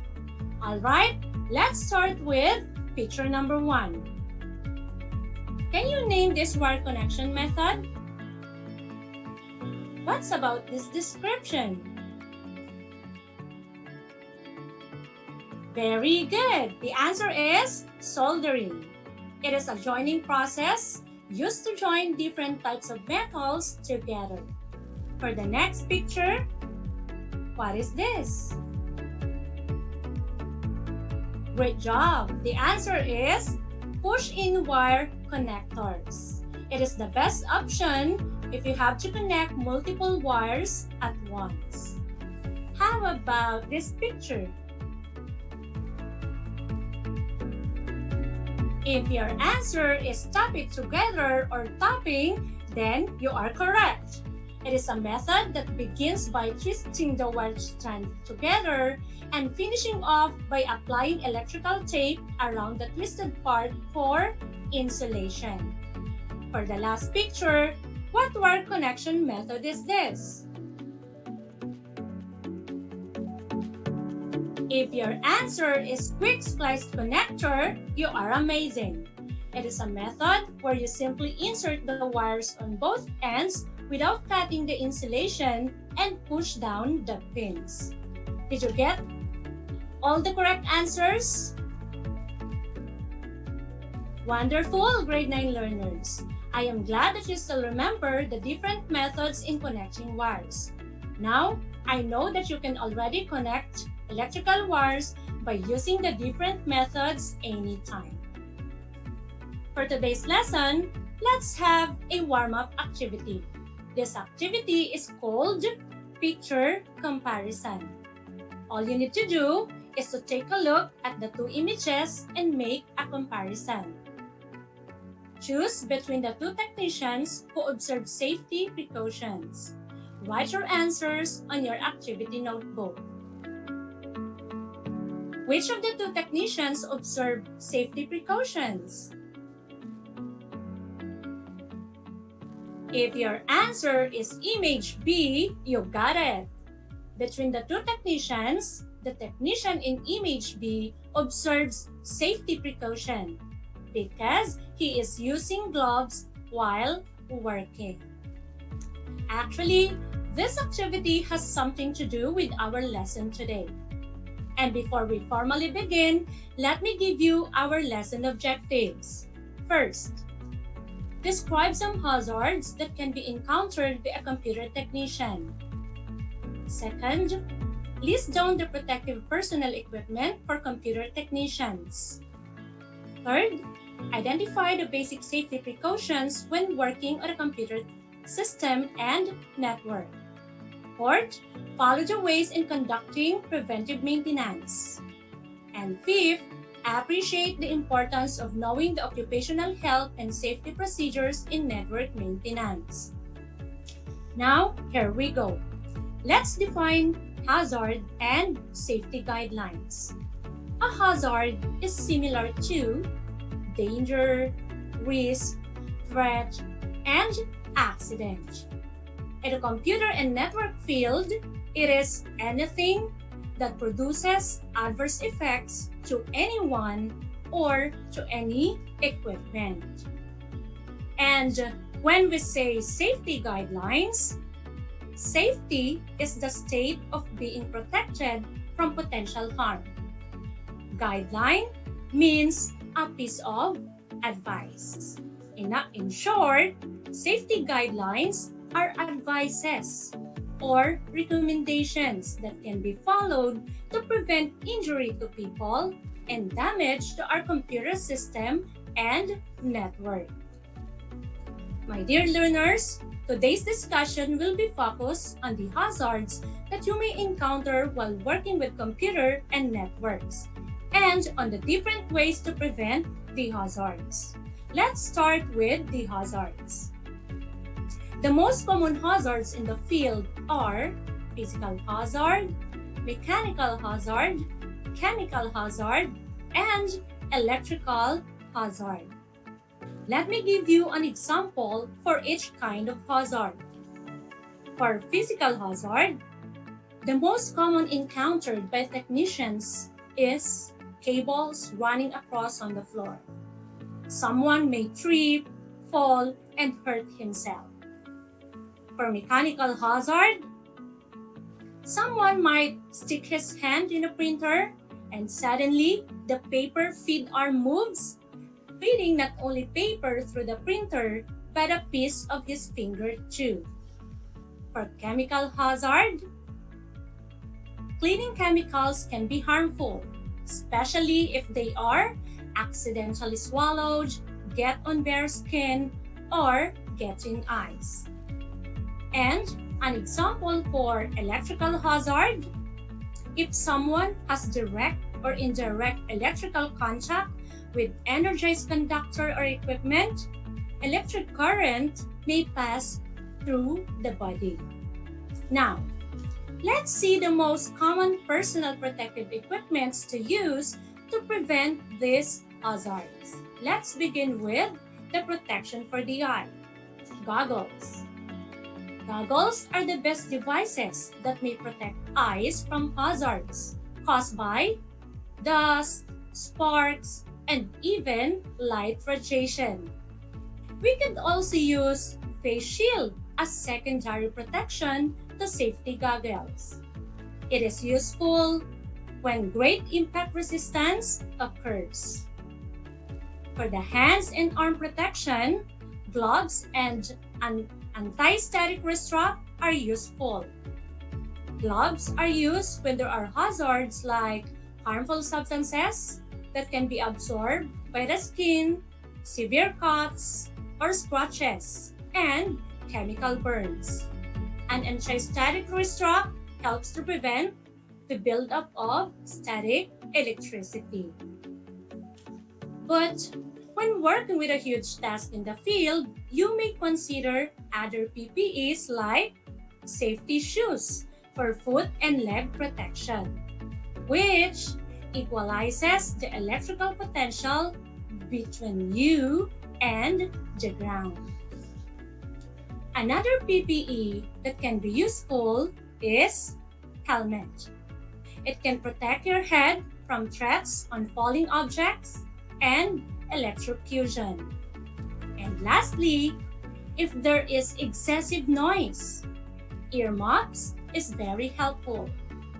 It reduces the risk of hearing loss. Just make sure that it is worn properly. My dear learners, please bear in mind that we need to consider the kind and degree of hazard when selecting PPEs. We should also make sure that we are comfortable with the PPEs that we have chosen for us to function well. Okay, are you still with me, my dear learners? I hope you are.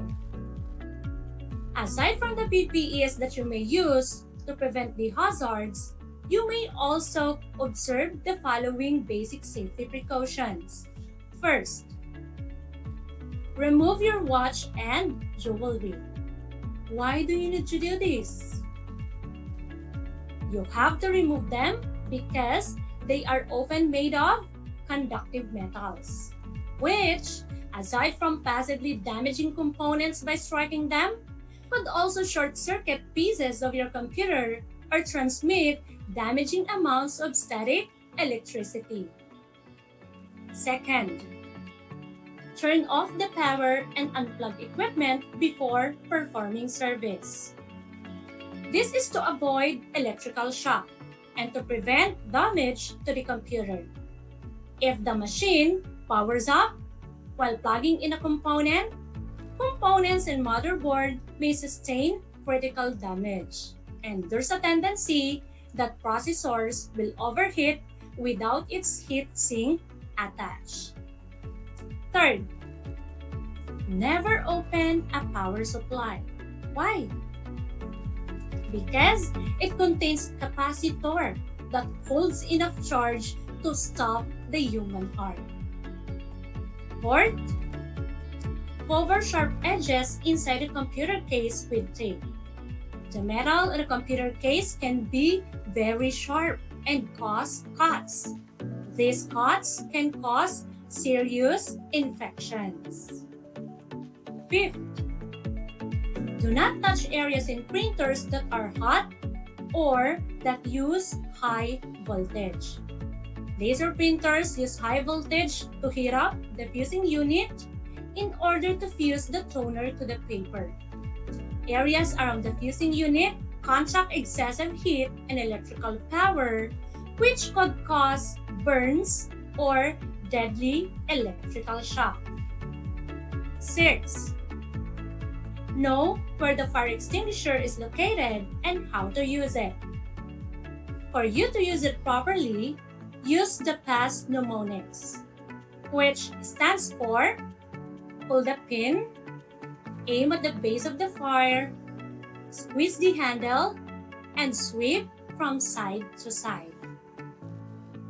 7th, keep food and drinks out of your workspace. Why is it necessary to keep food and drinks away? Because having food and drinks in the work area can cause spills and debris that create hazards for you or for the equipment. 8. Keep your workspace clean and free of clutter. Having a clean environment make you feel better to work and become more productive. 9th, bend your knees when lifting heavy objects to avoid injuring your back. Improper lifting items which are too heavy or bulky can cause permanent damage to your back. Next, place and secure cables. Unsecured cables can cause tripping hazards in a network installation. Cables should be installed in a conduit or cable trays to prevent hazards, just like the pictures that you see on the slide. And last but not the least, wear safety glasses. Always wear safety glasses when working with pieces and cables. Anytime a potential eye hazard is present. Alright, so those are the safety precautions that we should always remember when working. Now, let us pause for a while and answer the following question. Why do we need to know these basic safety guidelines? Of course, we need to know these basic safety guidelines to protect ourselves from accident and injury, as well as to protect equipment from damage.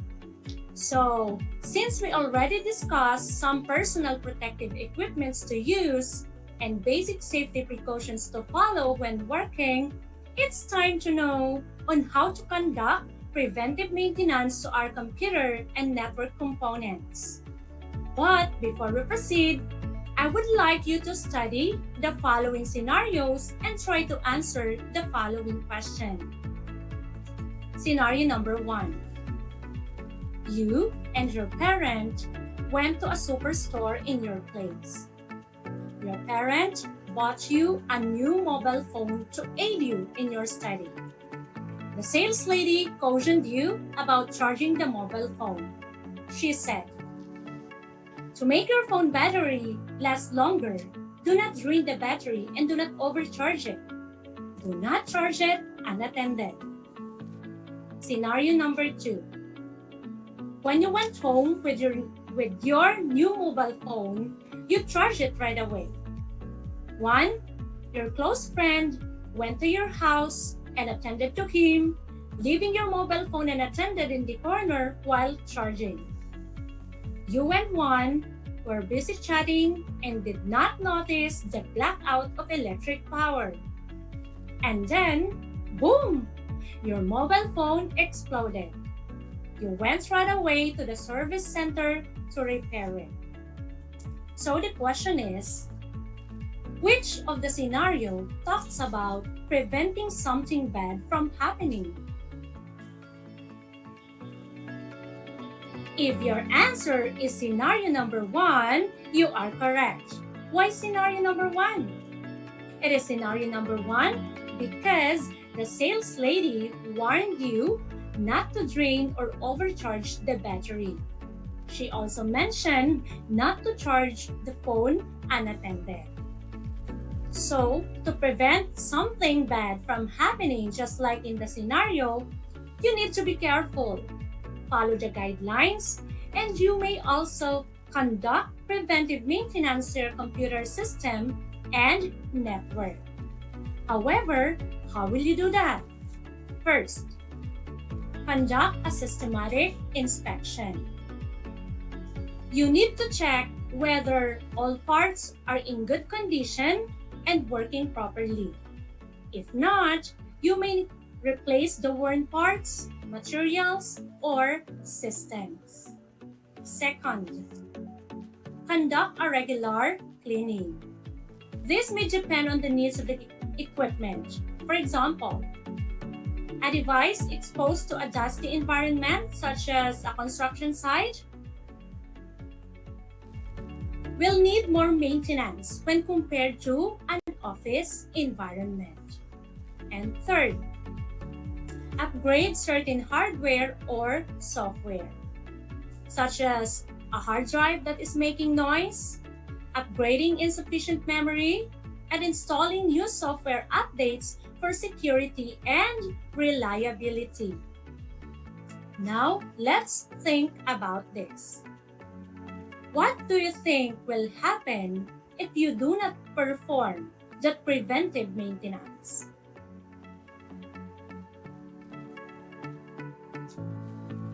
For not having preventive maintenance, it could result to poor data protection, short life of device, unstable equipment, higher repair costs, and high equipment failure.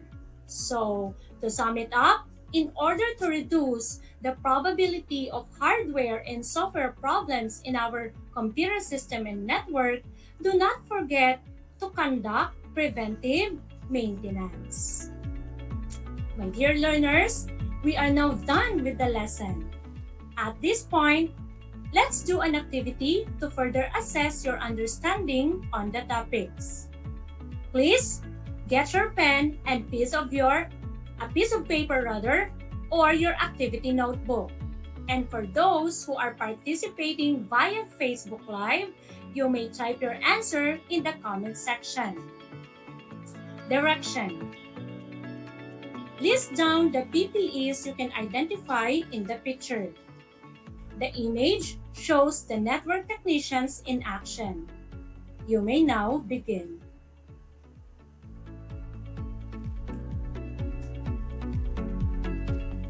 The network technicians are wearing PPEs such as helmet, face shield, and safety gloves.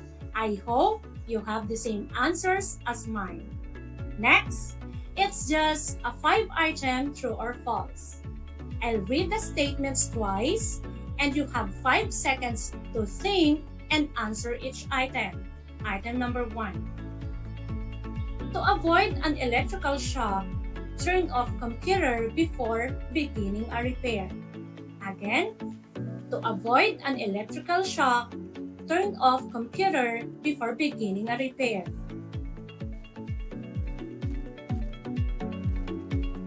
If your answer is true, you are correct. Next, item number 2. It is essential to make maintenance plans in maintaining computer system. Again, it is essential to make maintenance plans in maintaining computer system. If your answer is true, it's a great job. For item number 3, follow the basic safety guidelines to prevent electrical shock.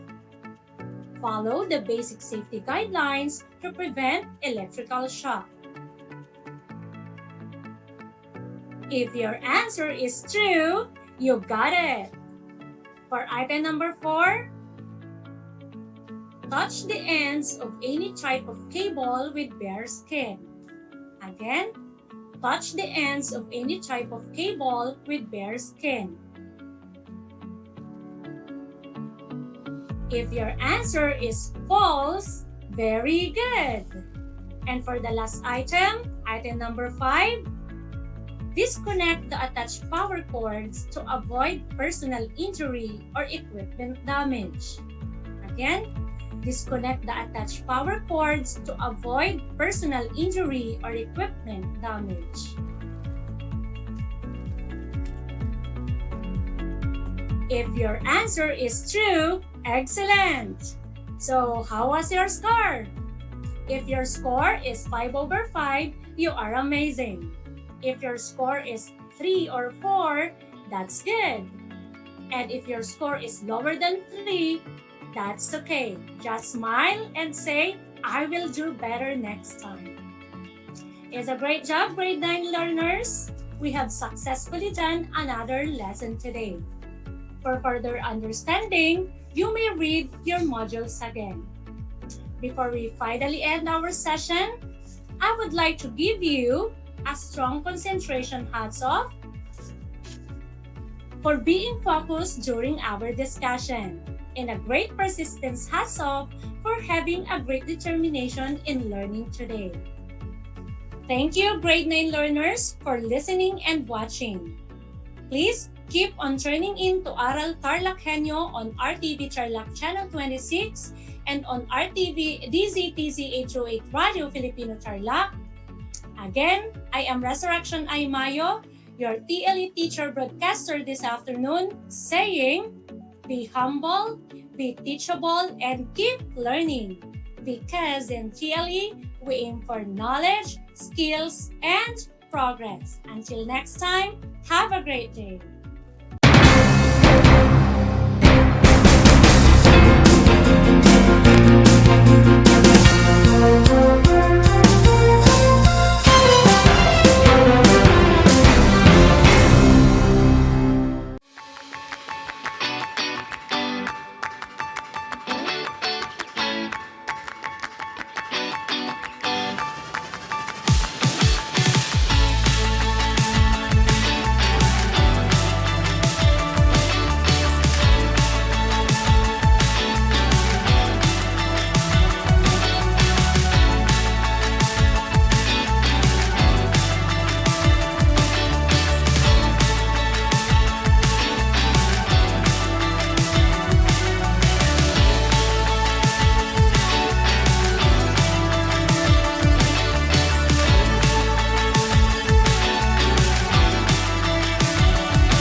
Alam niyo ba na ang first Filipino Olympic medalist ay si Teofilo Ildefonso? Siya ang kauna-unahang Pinoy at Southeast Asian na nakasungkit ng Olympic medal sa swimming division.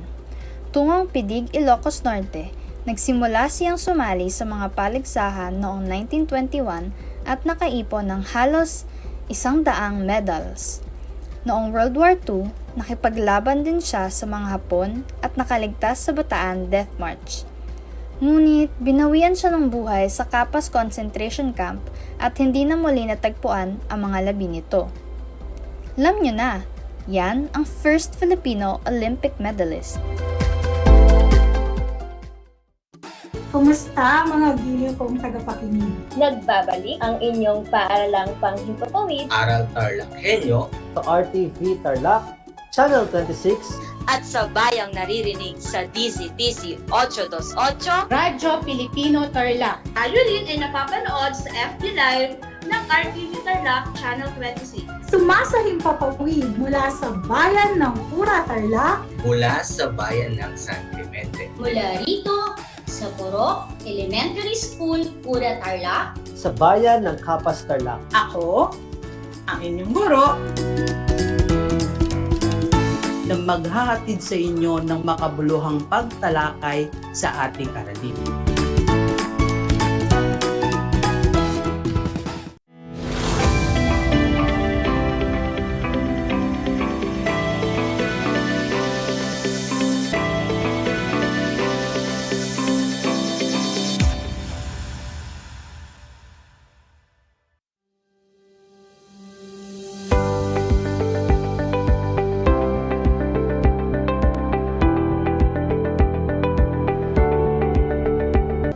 Ang dagdag na 2 taon sa high school ay malaking bahagi ng programang K-12 sa ating bansa.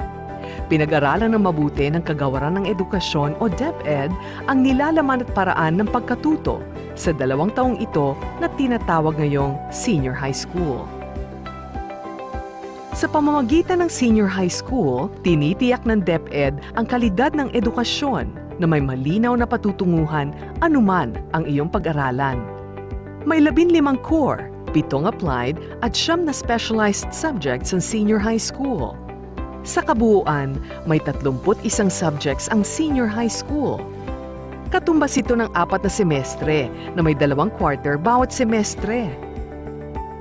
Ang mga paksa sa bawat aralin ay mahalaga upang maihanda ang mga mag-aaral sa 4 na curriculum exit gaya ng kolehiyo, trabaho, middle-level skills development at negosyo.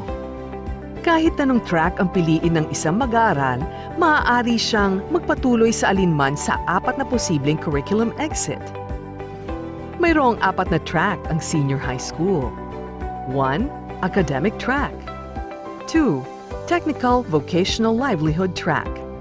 3. Arts and Design track. At 4. Sports track. Mahalagang tandaan na hindi lahat ng paaralan ay kumpleto ng lahat ng tracks at strands. Kailangang suriing mabuti ng mga magulang at mag-aaral kung anong track o strand ang mayroon sa kanilang lugar na naaayon sa iba't ibang konsiderasyon gaya ng hilig, interes, kakayahan ng mag-aaral at marami pang iba. Makipag-ugnayan sa pinakamalapit na senior high school sa inyong lugar upang malaman ang kanilang ino-offer na tracks at strands. Upang matulungan ng mga mag-aaral na maunawaan ang pagpaplano sa kanilang hinaharap, ang Department of Education ay naglunsad ng Homeroom Guidance, kung saan nakapaloob ang Career Development Domain. Tumutulong itong mahubog ang mga mahalagang kaalaman, kasanayan, pag-uugali at pagbubuo ng mga plano at desisyon para sa kanilang buhay. Kung kayo ay may mga katanungan o paglilinaw tungkol sa senior high school tracks and strands, maaari kayong makipag-ugnayan sa inyong career guidance advocate o guidance counselor. Hangad namin ang inyong tagumpay.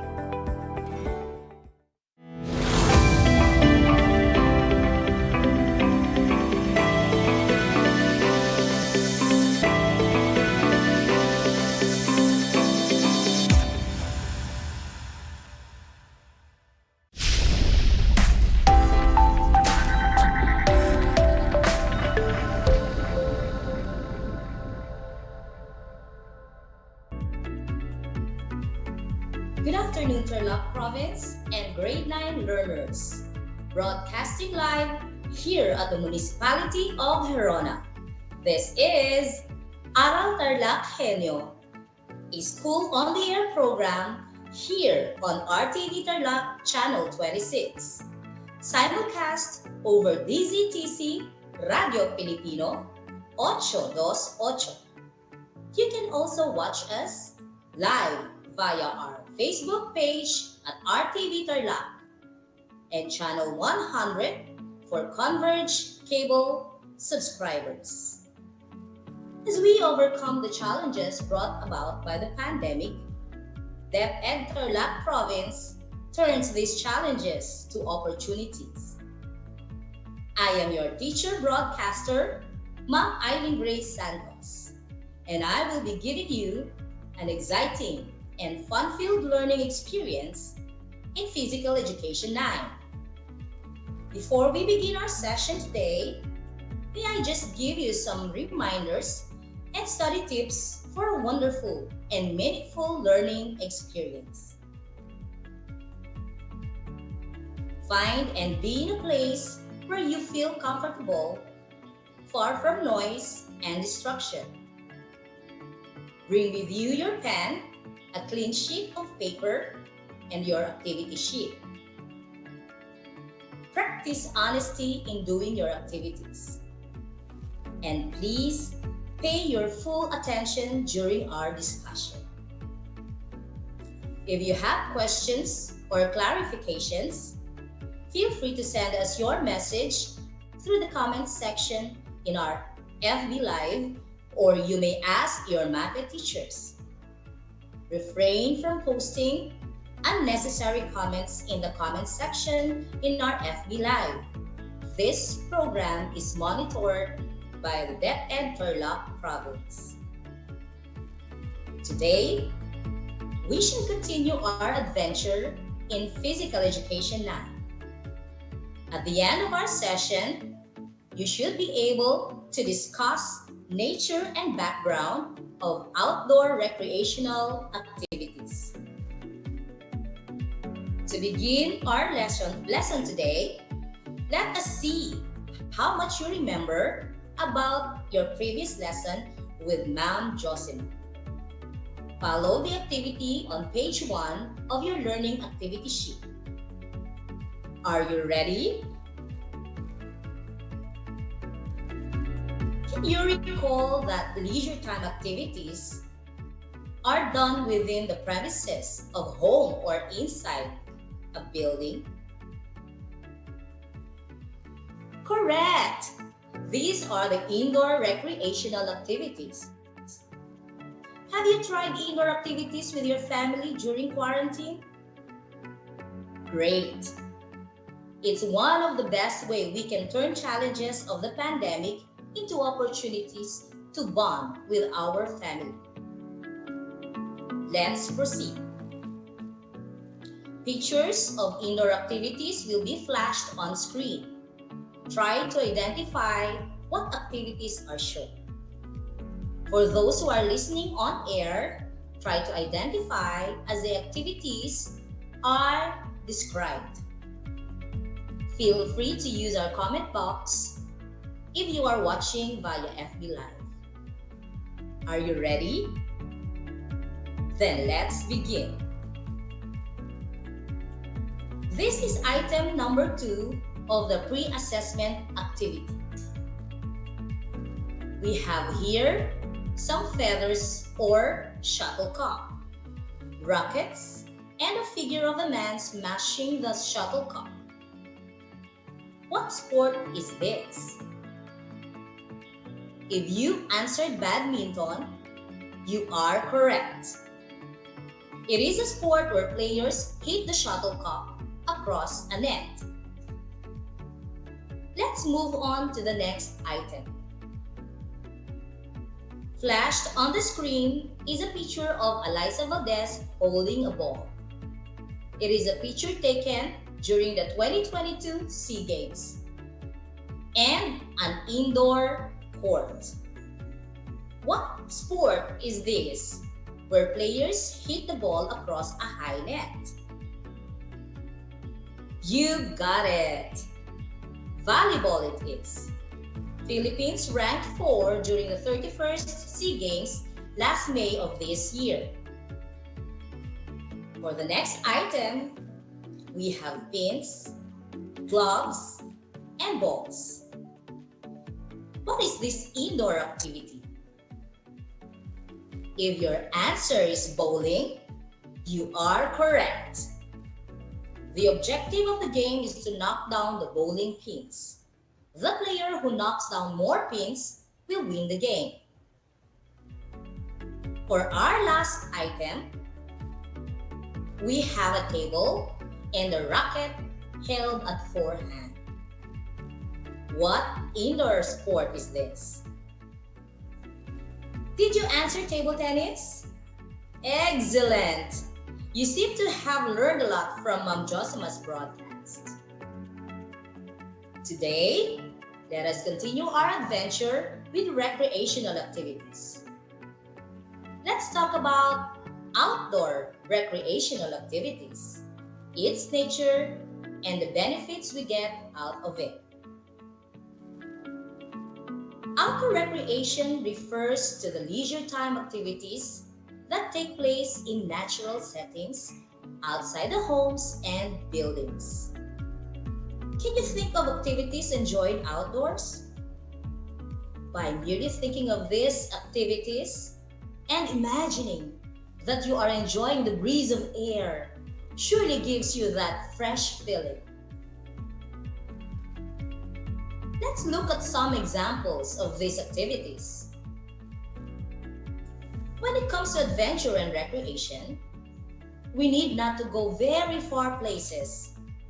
Tarlac Province can offer the wonders of its nature for a wide range of outdoor recreation or adventure.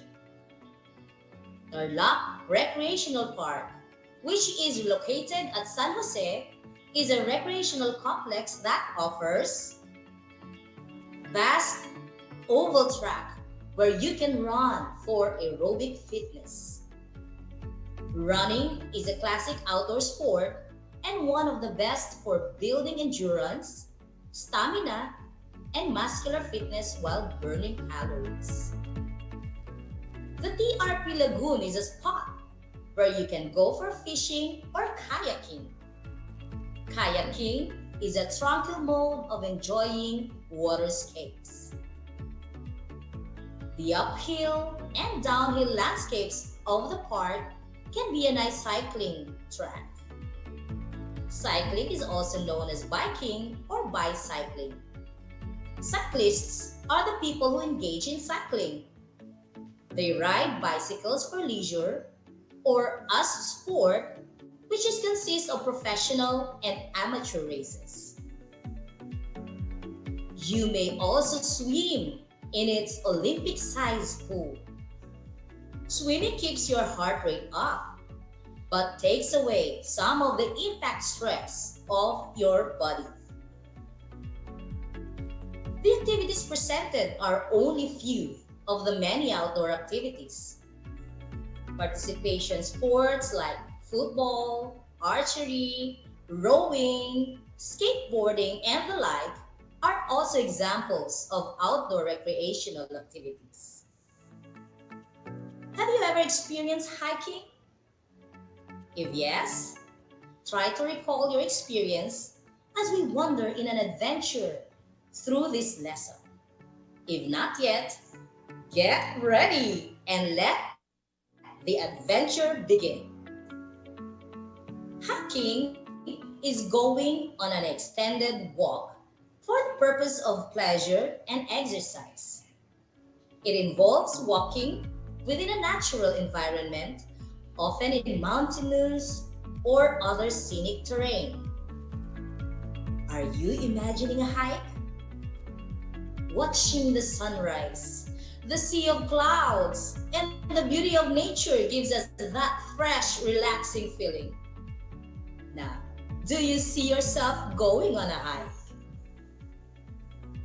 When planning for a hike, it is best to remember the following tips. Number 1, avoid hiking alone. It is safer to travel in groups when hiking.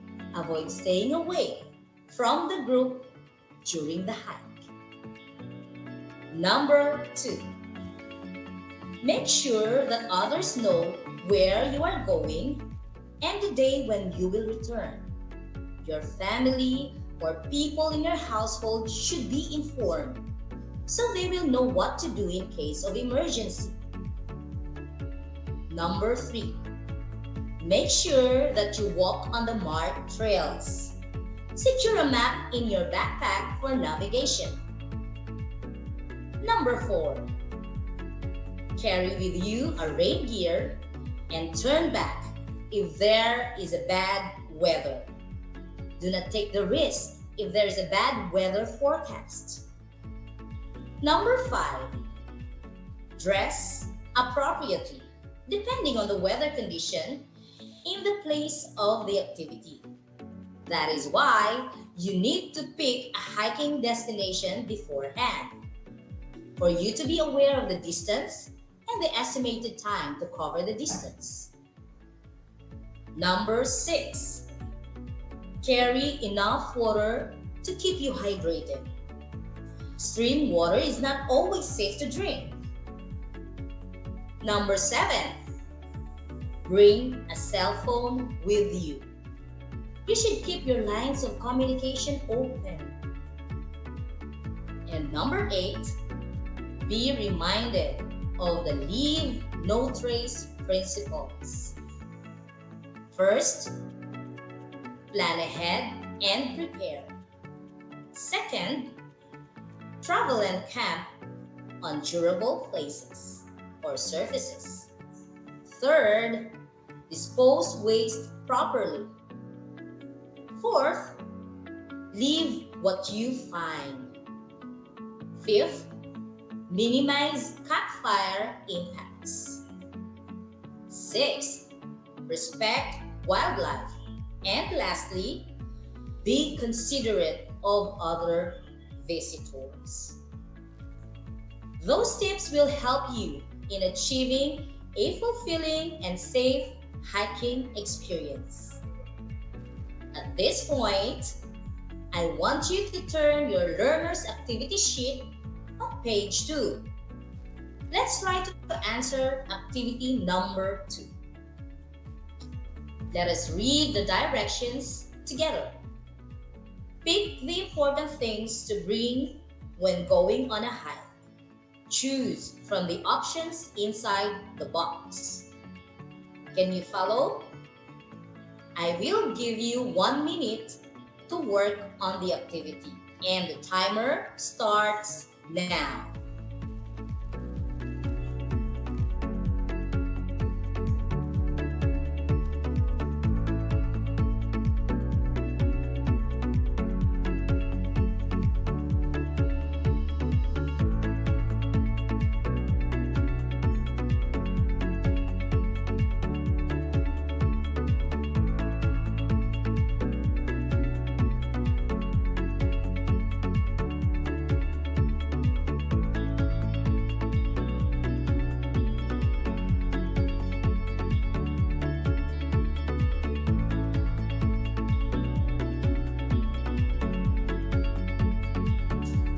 Are you done? Let's check your answers.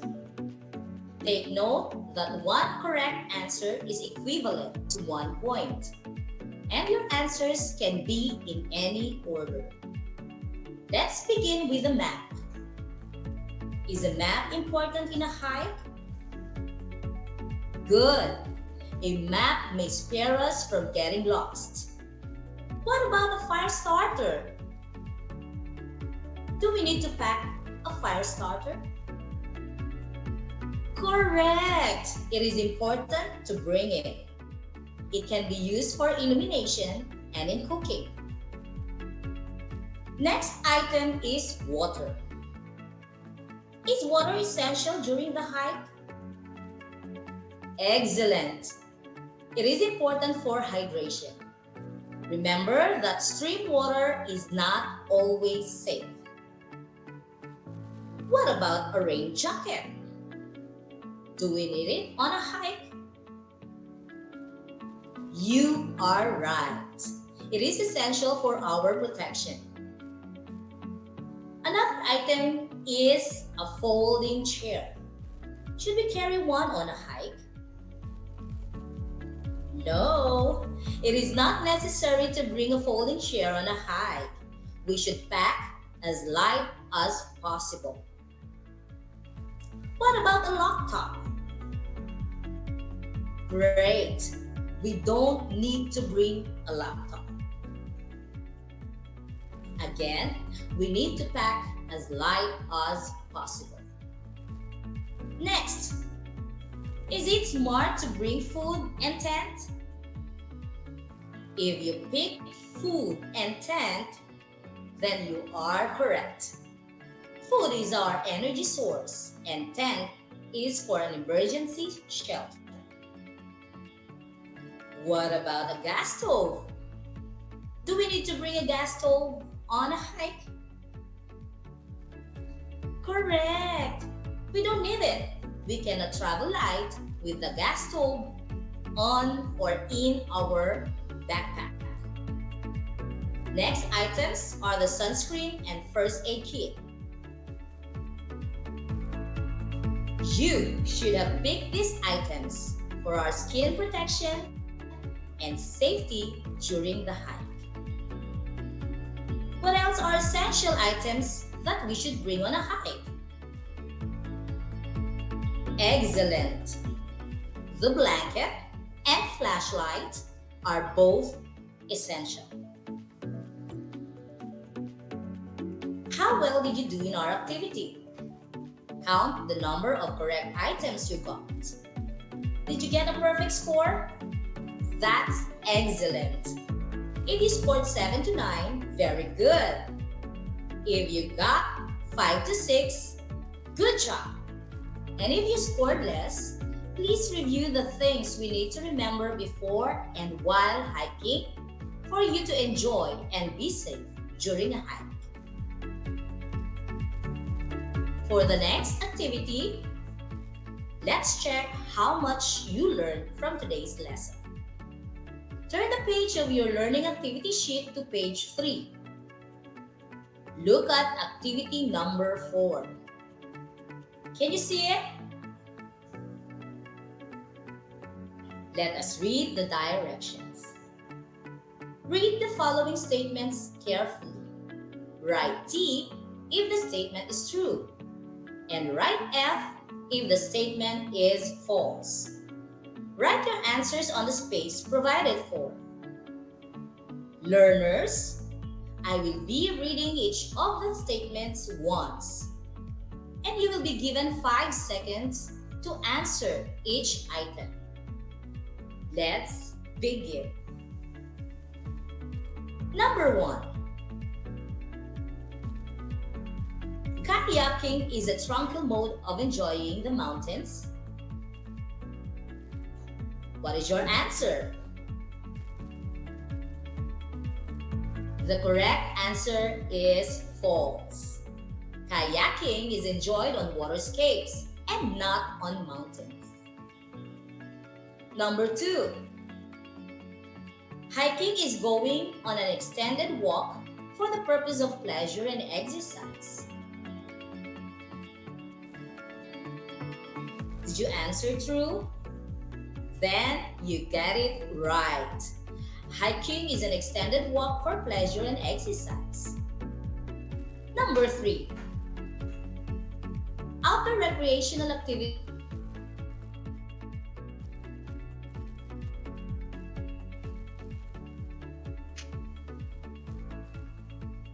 The correct answer is true. Outdoor recreational activities bring us close to nature and give us time to relax. Number 4. For your clothing, wear cotton fabric instead of dry fit fabric because it takes time to dry.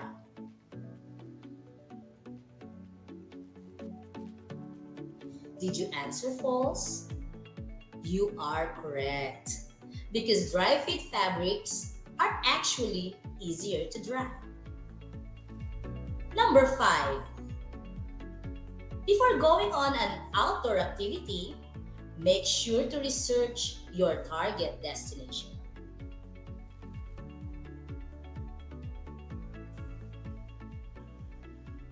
The statement is correct. Knowing who to travel with and where will you travel should be a part of planning. Number 6. When going on a hike, use a climbing checklist to help you decide what to bring.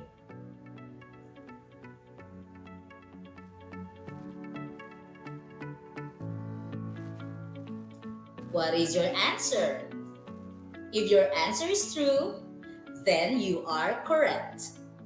It is best to prepare a checklist so as not to forget something essential for the hike. I hope you are still there, learners. Number 7. Outdoor recreational activity offers cardiovascular fitness.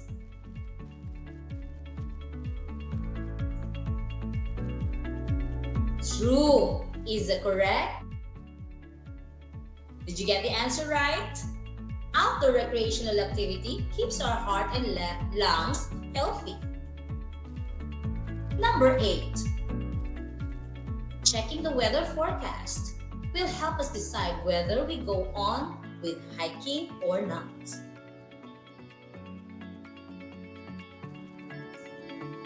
What did you answer? Yes, the statement is true. Consider the weather, and it is safe not to continue if the weather is bad. Number 9. It is important to practice the leave no trace principles by picking up after your trash and bringing them home with you.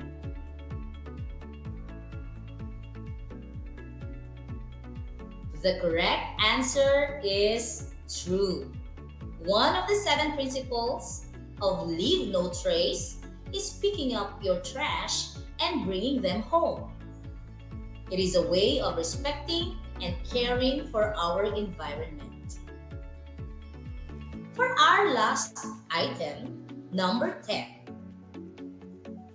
Being physically fit is one of the most important things to consider when you participate in an outdoor recreational activity.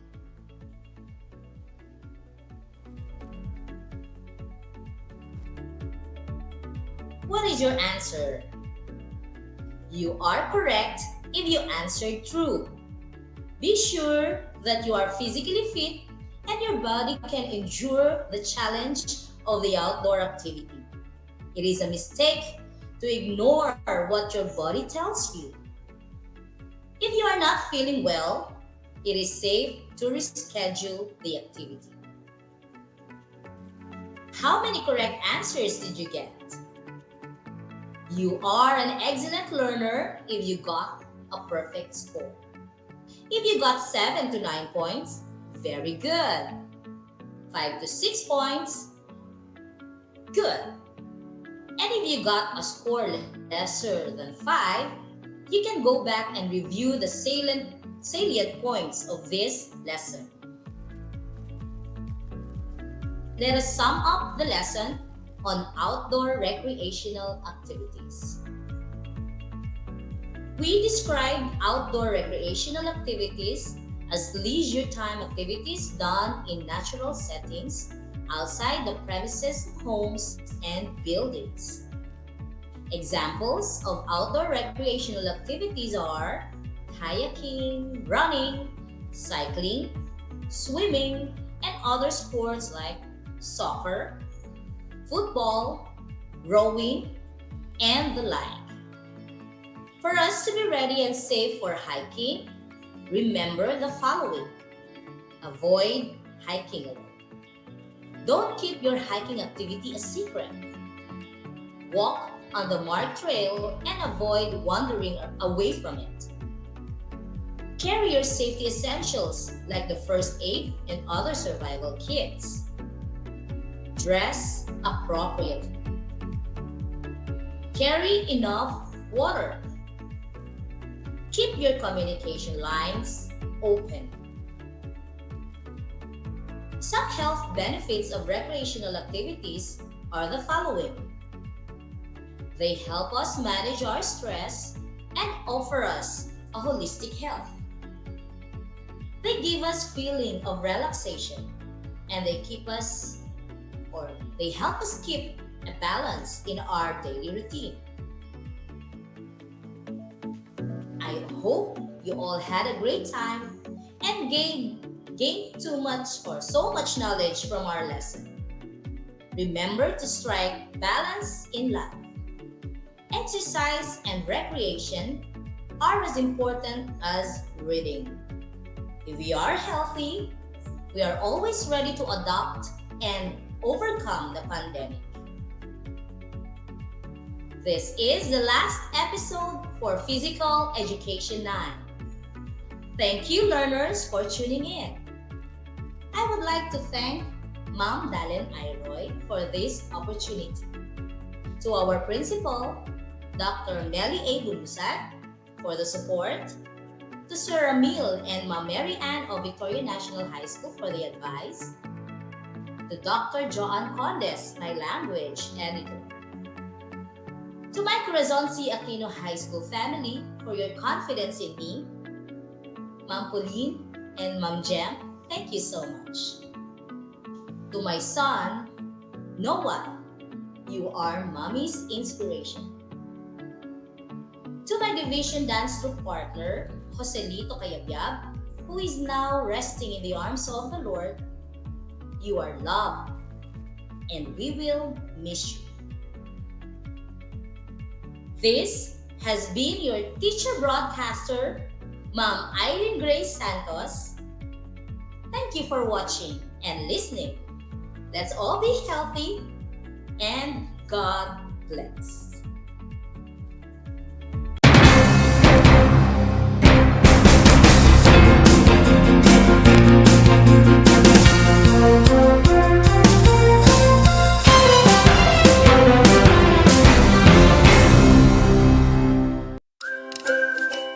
Alam niyo ba na ang Great Barrier Reef ay ang pinakamalaking living structure on Earth? Matatagpuan ito sa baybayin ng Queensland sa Australia. Ito ay pinamamahayan ng 3,000 coral reefs at 900 coral islands na matatagpuan sa ilalim ng Coral Sea. May haba itong higit sa 2,000 kilometers at makikita lamang sa outer space.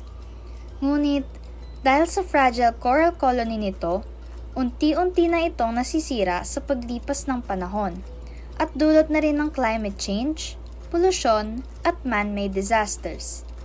Alam nyo na, yan ang Great Barrier Reef.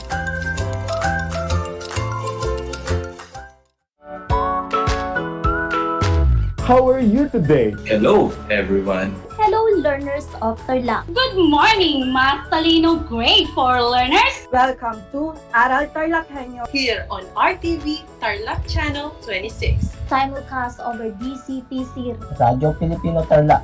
I'm Sir Glenn, your teacher broadcaster. Broadcasting live here at Paniki Tarlac. Remotely here in Concepcion, Tarlac. Live here at Barangay Pedro Elquines, Mayantok, Tarlac. Broadcasting live from Ramos National High School. Your anchor teacher today for grade 9 mathematics. Your partner in education this time of pandemic.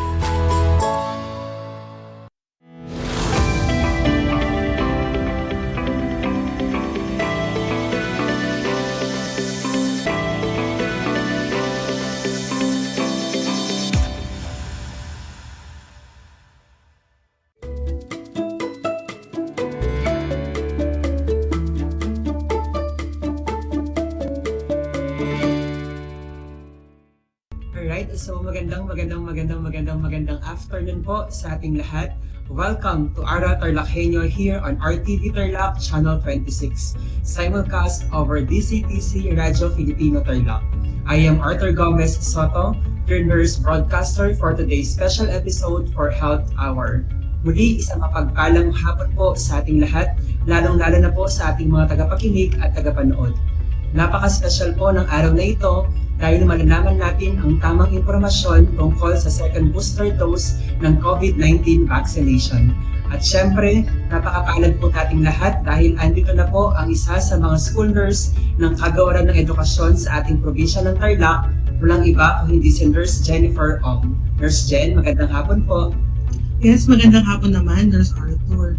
And syempre, bago ako magsimula ng aking discussion, gusto ko lamang batiin ang ating School Division Superintendent, Dr. Rolando Pozon, ang ating Assistant School Division Superintendents, Dr. Armando Capili and Dr. Maria Selena Vega, ang ating Chief Educator Supervisors, Dr. Paulino Depano and Dr. Noel Insao, ang ating Medical Officer 3, Dr. Marilyn Manalo, Public School District Supervisors, ang ating District Education Program Specialists, Division School Office Unit Heads, ang ating Senior Education Program Specialists, ang ating School Heads, teaching and non-teaching personnel, at sa lahat po ng nanonood at nakikinig ngayong hapon na ito, isang maganda at malusog na hapon po sa ating lahat. Muli ako po si Jennifer po, DEPED nurse po ng ating probinsya ng Tarlac. Nandito po ako para magbigay ng updated at tamang information regarding sa COVID-19 vaccination. Alam mo, Nurse Arthur, no, parang kailan lang nung nagbigay tayo ng orientation about pediatric vaccination using this platform also. Nalala ko ba yun, Nurse Arthur? Oo, Nurse Jen, no? Parang it was February or March when we had or shared our knowledge and even our wisdom with regards to the orientation on pediatric vaccinations age 5 to 11. At right now, meron ka bagong isi-share, Nurse Jen, about dun sa ating COVID-19 vaccinations. And I guess, ang ating mga kapwa Pilipino ay very excited na with this one. Siyempre, hindi naman pwedeng wala akong bago na ibigay na information sa ating mga nanonood at tagapakinig. So, siyempre, alam mo ba, Sir Nurse Arthur, na simula na nagkaroon ng COVID-19 National Vaccination Program sa ating bansa, hindi naman makakailan na unti-unti pong nabawasan ang mga kaso ng COVID-19 infections dito sa ating bansang Pilipinas. Ito ay maliban pa sa pagsunod natin sa minimum public health standard, at ito ay dahil na din sa malawakan at maigting na bakunahan sa COVID-19 vaccine. Mas bumaba na din ang mga kaso ng severe COVID-19 infection at bilang ng namamatay ng dahil sa sakit ito. Ngunit, naglabas ng public advisory ang Department of Health noong May 21, 2022 tungkol sa pag-detect ng variants of concerns natin, which is yung Omicron BA.4. Ito kasi yung type ng variants of concern na talagang mabilis makahawa sa ating mga mamamayan.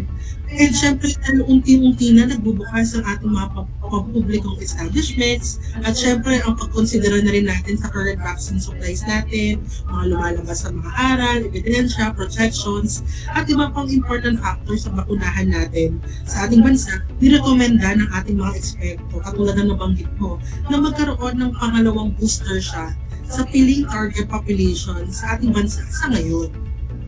So nakikita natin sa ating screen ngayon kung ano yung nationwide cases data natin. So ito lang, tandaan po natin na hanggang ngayon nasa public health emergency pa rin po tayo dahil sa COVID-19 pandemic.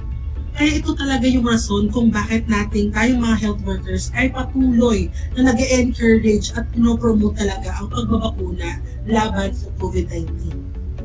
Ayan, so Nurse Jen, no, and also dun sa ating mga tagapakinig at tagapanood po, no, araw-araw po, no, thank you very much, Nurse Jen, for reminding us na talaga namang patuloy na nag-i-increase yung ating mga kaso, no, patuloy. So ibig sabihin po, hindi pa po tayo talagang lubos o talagang lumalaban pa din po tayo dun sa ating COVID-19. Tama ba ako, Nurse Jen? Tama ka dyan, Nurse Arthur. So, hindi pa tapos ang ating laban. At syempre, gusto ko rin i-take yung opportunity na ito na sabihin na ang COVID-19 vaccine, katulad ng ibang bakuna, ay nagbibigay ng additional protection. Pero ang COVID-19 vaccine ay nagbibigay ng additional protection against COVID-19 infection. Ito napatunay na po sa ating mga pag-aaral, sa ating mga ebidensya na nakalap po sa iba-ibang panig ng mundo, na pag ikaw ay nabakunahan, at unfortunately nagkaroon ka ng COVID-19 infection, na naka-acquire ka, it's either wala kang mararamdaman or mild symptoms lang, at nape-prevent talaga ang severe infection na pwedeng mag-cause ng kamatayan. And syempre, dahil din sa COVID-19 vaccine, hindi naman talaga natin makakailan na nakatulong to para unti-unti ay bumalik tayo sa normal activities. Gusto ko lang sabihin pala na alam niyo ba na 100% na po yung implementation natin ng limited face-to-face sa ating mga public schools. Alam mo ba yun, Nurse Arthur? Oo, Nurse Jen nga, no, na parang since last month ay nagkaroon na tayo ng mga validations dun sa different perspective or dun sa ating different district ng mga public schools. And I guess by next week, magsisimula naman po ang ating mga nasa higher ups na kung saan i-validate naman yung mga private schools for the eventual expansion for face-to-face in preparation for next school year. Tama ka dyan, Nurse Arthur. Kaya nga, dahil din sa COVID-19 vaccine, matutulungan natin talagang ma-reduce yung transmission talaga ng COVID-19 infection. And of course, gusto ko lang syempre maalis yung agam-agam ng ating mga viewers and ating mga tagapagpakinig na ang COVID-19 vaccine ay safe and effective. Bakit ko nasabing safe and effective siya? Dahil meron po tayong grupo ng mga eksperto na meron pong pag-aaral na ginagawa bago nagbibigay ng recommendation sa ating pamahalaan kung pwede po bang i-go or implement yung pagbabakuna sa isang specific na target group, which is sila yung Vaccine Expert Panel, ang ating Philippine FDA, ang Health Technology Assessment Council, ang National Immunization Technical Advisory Group, and yung National Adverse Event Following Immunization Committee. Ayan, nung pinresent mo ngayon no, dun sa ating screen right now, Nurse Jen, bigla ko naalala yung dun sa ating orientations on pediatric vaccinations na kung saan yan, yun dun sa ating process kung paano ba nagkakaroon or paano ba ini-implement yung ating COVID-19 vaccines. No? And ngayon, dahil may bago tayong ibibigay na second booster sa ating mga target populations at ito na naman siya, no, pinakita na naman ng ating government kung paano po ba nagkakaroon ng process with regards to giving COVID-19 vaccinations or vaccines sa ating mga kapwa Pilipino. Tama ka, dahil patunay lamang ito na hindi basta-basta ang implementation ng isang sa National Vaccination Program for COVID-19. Pinag-isipan talaga itong mabuti at hindi porket na binigay agad itong bakuna ito ay hindi natin masasabi hindi siya safe and effective. Kailangan lang talaga siyang ibigay sa ngayon dahil hindi natin makapaghintay na talagang hindi maibigay sa ating kapwa Pilipino. Pero dahil meron tayong grupo ng mga eksperto, minimake sure natin na safe and effective pa rin ang pagtanggap ng bakuna sa ating mga target recipients. Ito nga pala yung mga portfolio approach natin sa ating vaccination. Dahil sa mga ekspertong yun, sa ating mga adults na 18 years old and above, ito yung mga bakuna na pwede lang ma-receive or yung mga naresita nila, which is yung Sinovac, AstraZeneca, Moderna, Novavax, J&J, ang ating Sputnik, and Pfizer. And of course, sa ating next age group is nagkaroon din tayo sa 12 to 17, which is yung mRNA-based vaccines natin, which is yung Moderna and yung Pfizer. And nag-start din po atang vaccination natin, which is yung diniscuss din natin nun, is yung ating pediatric vaccination for ages 5 to 11 years old. Pero ang binigay dito is Pfizer, pero mas smaller dosage ang binibigay sa ating mga pediatric. Naalala mo ba to? Nurse Arthur, mag-discuss natin to? Oo, Nurse Jen, no? Na kung saan yung binibigay natin na 0.2 ml having 3 weeks interval no, for 2 doses for age 5 to 11. Ayan, Nurse Jen. Tama ka. Tsaka gusto ko lang pong i-reiterate, no, patuloy pa rin po ang pagbibigay ng bakuna ng libre at safe sa ating kanya-kanyang vaccination site. Kasama na rin po dito yung booster shot, the first booster shot na open po sa 18 years old and above. And of course, nabanggit mo kanina nung introduction, no, Nurse Arthur, na yes, meron po tayong second booster na ini-implement na po currently na open po sa ating senior citizens 60 years old and above, ang ating immunocompromised population, and ang ating frontline healthcare workers age 18 years old and above.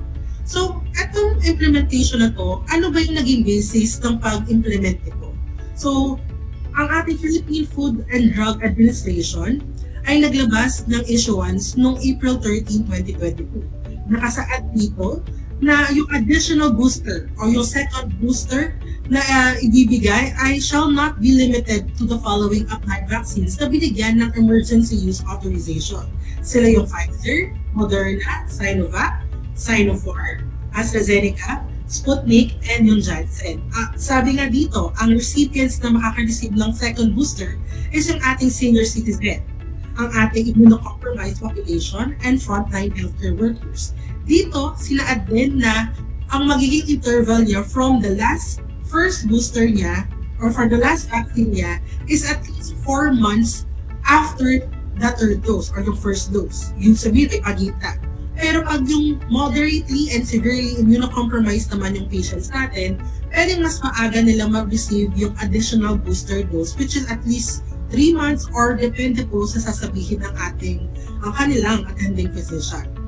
Pero kahit nagkaroon po tayo ng ganong issuance from FDA, naglabas din naman po ang ating isa sa mga grupo ng mga eksperto, ang ating Health Technology Assessment Council, noong April 21, 2022. Dito sina-add na kasi yung Health Technology Assessment Council, sila yung grupo ng mga eksperto na nagtitingin kung ano yung pinaka-cost-effective, ibig sabihin ang pinaka-epektibo, pero yung pinaka-sulit na bibilhin ng ating bansa para sa implementation ng second booster. Dito nga, nakalap nila yung mga ebidensya na sa ating mga mRNA vaccine, which is yung Pfizer and yung ating Moderna, sila yung pinaka-okay in terms of immunogenicity and yung pag-safe na pagbigay ng second booster sa ating mga immunocompromised patients. So ano ba yung immunogenicity? Baka sabihin nyo, ano ba yan, Nurse Jen? Nagbigay ka ng word na hindi namin masyadong maintindihan. So yung immunogenicity, yun po yung ating ability ng mag-provoke yung ating antigen o yung bakuna para sa ating immune response. Ibig sabihin, kung maganda ang immunogenicity ng isang bakuna, mas maganda dahil mas magiging epektibo siya kasi ang paglaban ng immune system, mas lalabas po siya. Yun po. And of course, kung tama yung pagkakaintindi mo, Nurse Arthur, no, na ngayon, doon sa lahat ng emergency use authorization na binaba ng Philippine FDA, bali 2 lamang ngayon ang nire-recommenda nila na ibigay sa ating mga target population, which is yung mRNA vaccine ng Pfizer and Moderna. Okay. Nurse Jen, no, if may I clarify, no, correct me if I'm wrong dun sa ating discussion a while ago, no, dun sa ating Food and Drug Authority, nagbigay sila ng certain vaccines na possible na pwedeng ibigay for second booster. Okay? Tama ba? And now, naglabas ng April 21, 2022 ang ating Health Technology Assessment Council na kung saan kung ano yung pinaka-sulit, kung ano yung pinaka-effective, no, yung cost-effective na tinatawag dun sa ating target population. At nabanggit mo nga, yun yung mRNA vaccines which are the Pfizer and even the Moderna. Kasi ang ating target populations would be the senior citizen, the frontliners or health workers, and even our immunocompromised. Tama ba ako, Nurse Jen? Kuha mo talaga, Nurse Arthur. Talagang nakikinig ka sa dinidiscuss ko talaga ngayon. And of course, para tama din at okay ang implementation ng ating pagbabakuna sa ating mga immunocompromised individuals, nagbaba ang issuance or guidelines ng ating Department of Health, Department Memorandum Number 2022-0154. Bali kung saan ang ating immunocompromised ay sila po ang ating mga immunodeficiency state, yung mga merong HIV, meron pong active cancer or malignancy, sila po yung naka-receive ng transplant, nung undergoing po yung steroid treatment po nila, meron po silang poor prognosis, yung mga bedridden patients, or yung mga pasyente na diniagnose po ng ating licensed physician na sila po yung considered as immunodeficient na patients. So kung nakita mo ito yung dapat na pagpipilian, at least 3 months po yung interval from the first booster po nila. Pero naglabas po dahil nga sa recommendation ng ating Health Technology Assessment Council na clarify mo kanina sa akin, ang Department of Health ay naglabas ulit ng Department Memorandum Number 2022-0205 na nagsistate na ang bibigay na second booster sa ating mga target population is para ay mRNA vaccine lamang, which is yung Pfizer and Moderna lamang. And of course, maliban doon sa guidance sa ating mga immunocompromised, nagbaba rin ang Department of Health ang Department Memorandum Number 2022-0206 para naman sa ating senior citizen and ang ating frontline healthcare workers, wherein mas binigyan diin ng ating Health Technology Assessment Council na at siguro dahil na rin sa letter of appeal ng ating Undersecretary Vergere na kailangan talagang mabigyan ng ating mga frontline healthcare workers at ang ating mga senior citizen ng ating mRNA vaccines dahil sila yung pinaka-exposed at mababa ang immune system for the senior citizens. So nakita na nga ninyo sa ating general guidelines na ang ibibigyan is yung ating mga priority group A1 in essential health services and A2 sa senior citizen. Ang ibibigay na bakuna is yung ating Pfizer and Moderna lamang. So nakita nyo din yun, no? Yung priority groups natin is A1, including yung ating subgroups, and yung A2 for senior citizen. Ulitin ko lamang, tatlo lang, no? Ang ating immunocompromised, ang ating A1, at ang ating A2, which is yung senior citizens. Ayan, so correct me if I'm wrong, and as we can see right now on our monitor, no, nabanggit mo dun sa ating A1 na isa sa mga priority for our second booster, which is the workers in essential health services, including all its subgroups. Nurse Jen, when you are referring subgroups, ilan po ba itong pinag-uusapan po natin nakabilang dun sa ating A1 workers po? Buti na lang, Nurse Arthur, na brought up mo yan kasi sigurado magtatanong sila, baka ako ba yung A1 na tinutukoy or baka naman iba? So, ito po, ang ating mga A1 is under ng subgroup is A1.1 hanggang A1.9. Pero yung mga pasok para po sa ating second booster is yung mga A1.1 hanggang A1.7. Sino-sino ba sila? Sila yung mga health workers na nagkikater sa ating COVID-19 referral hospitals, sa ating hospitals catering to COVID-19, quarantine facilities, remaining hospitals, government-owned community-based primary care facilities, ang ating remaining healthcare facilities, and yung closed healthcare institution. Kung tatanungin mo ako kung ano yung 1.8 and 1.9, noon kasi merong 1.8 na tinatawag, which is sila po yung mga OFWs natin. And 1.9 naman, sila naman po yung mga kasama sa bahay ng ating mga healthcare workers. Yung dalawang yon, hindi po sila kasama sa ngayon for the second booster para po sa ating COVID-19 vaccination. Ayan, no? So sa ating mga tagapakinig at tagapanood po, no, yun sa ating 1.8 and also 1.9 ay hindi mo nakabilang for our second booster. Our priority would be 1.1 to 1.7. Okay po? Ayan. Thank you po, Sir Arthur. And of course, gusto ko po ulit i-reiterate na at least 4 months po yung interval after the first booster dose para po sa senior citizen and sa ating mga A1 or essential healthcare workers. Sa ating mga immunocompromised po, depende po sa advice ng doctor, pwede po mas earlier, especially sa mga moderate and severe. Okay po? So, ang ibibigay po, di ba, mRNA vaccine, yung Pfizer and Moderna. For Pfizer po, both po pala na bakuna is itutusok po sa ating braso kasi yun ang pinaka-convenient po na matutusukan. So, ito po is intramuscular po itutusok, 0.3 ml for Pfizer and half dose lamang po ang ibibigay naman sa Moderna, which is 0.25 ml para po sa ating mga second booster doses. Ayan, so very clear po tayo doon, no? Doon sa ating Moderna for second booster, ang ibibigay lang po natin ay 0.25 ml per dose. Okay? Sige yes, po. At kaparehas din po siya na dosage doon sa ating first booster. Kung yun ang na-receive yung first booster, Moderna, half dose din po siya, hindi po siya nalalayo. So ito naman po yung recommended, ulitin ko lang po na for the first and second booster dose combination and interval for senior citizen and frontline health workers. So kung sakaling Moderna, pwedeng Moderna din yung piliin mo, or Moderna or Pfizer. Or Pfizer and Pfizer Moderna. And ganun din po sa ibang mga primary doses and sa mga unang booster. Basta po pasok po tayo dun sa mga tatlong groups na para po sa second booster. Immunocompromised, ang ating essential healthcare workers, and ating senior citizen. So sa part na to, Nurse Arthur, na-discuss na natin kung ano yung mga tungkol sa second booster. Kung ano yung, sino yung mga target groups, ano yung mga dapat na interval, ganun po. Pero sa ngayon, dapat syempre natin bigyan ng refresher yung ating mga viewers at tagapakinig ano yung mga dapat gawin bago, habang at pagkatapos ng pagbabakuna laban sa COVID-19. Syempre dapat ulitin natin, kailangan physically and mentally prepared po tayo. Kailangan natin kumain ng tama, ng masustansya, may sapat na tulog po tayo, at dapat po nakainom din po tayo ng sapat. Kasi huwag po tayo masyadong excited na pupunta po na hindi naman po tayo prepared kasi baka po ma-aksidente po tayo, mahimatay po tayo. Yun po yung mag-cause pa po ng commotions doon sa mismong vaccination site. Pangalawa naman po, sa araw ng pagbabakuna. Ano yung mga dapat natin dalhin sa araw ng pagbabakuna? Unang-una, syempre dapat nakasuot po tayo ng face mask kasi nga nasa current pandemic pa rin po tayo. Pwede po tayo magdala ng hand sanitizer or alcohol, magdala ng sariling ballpen.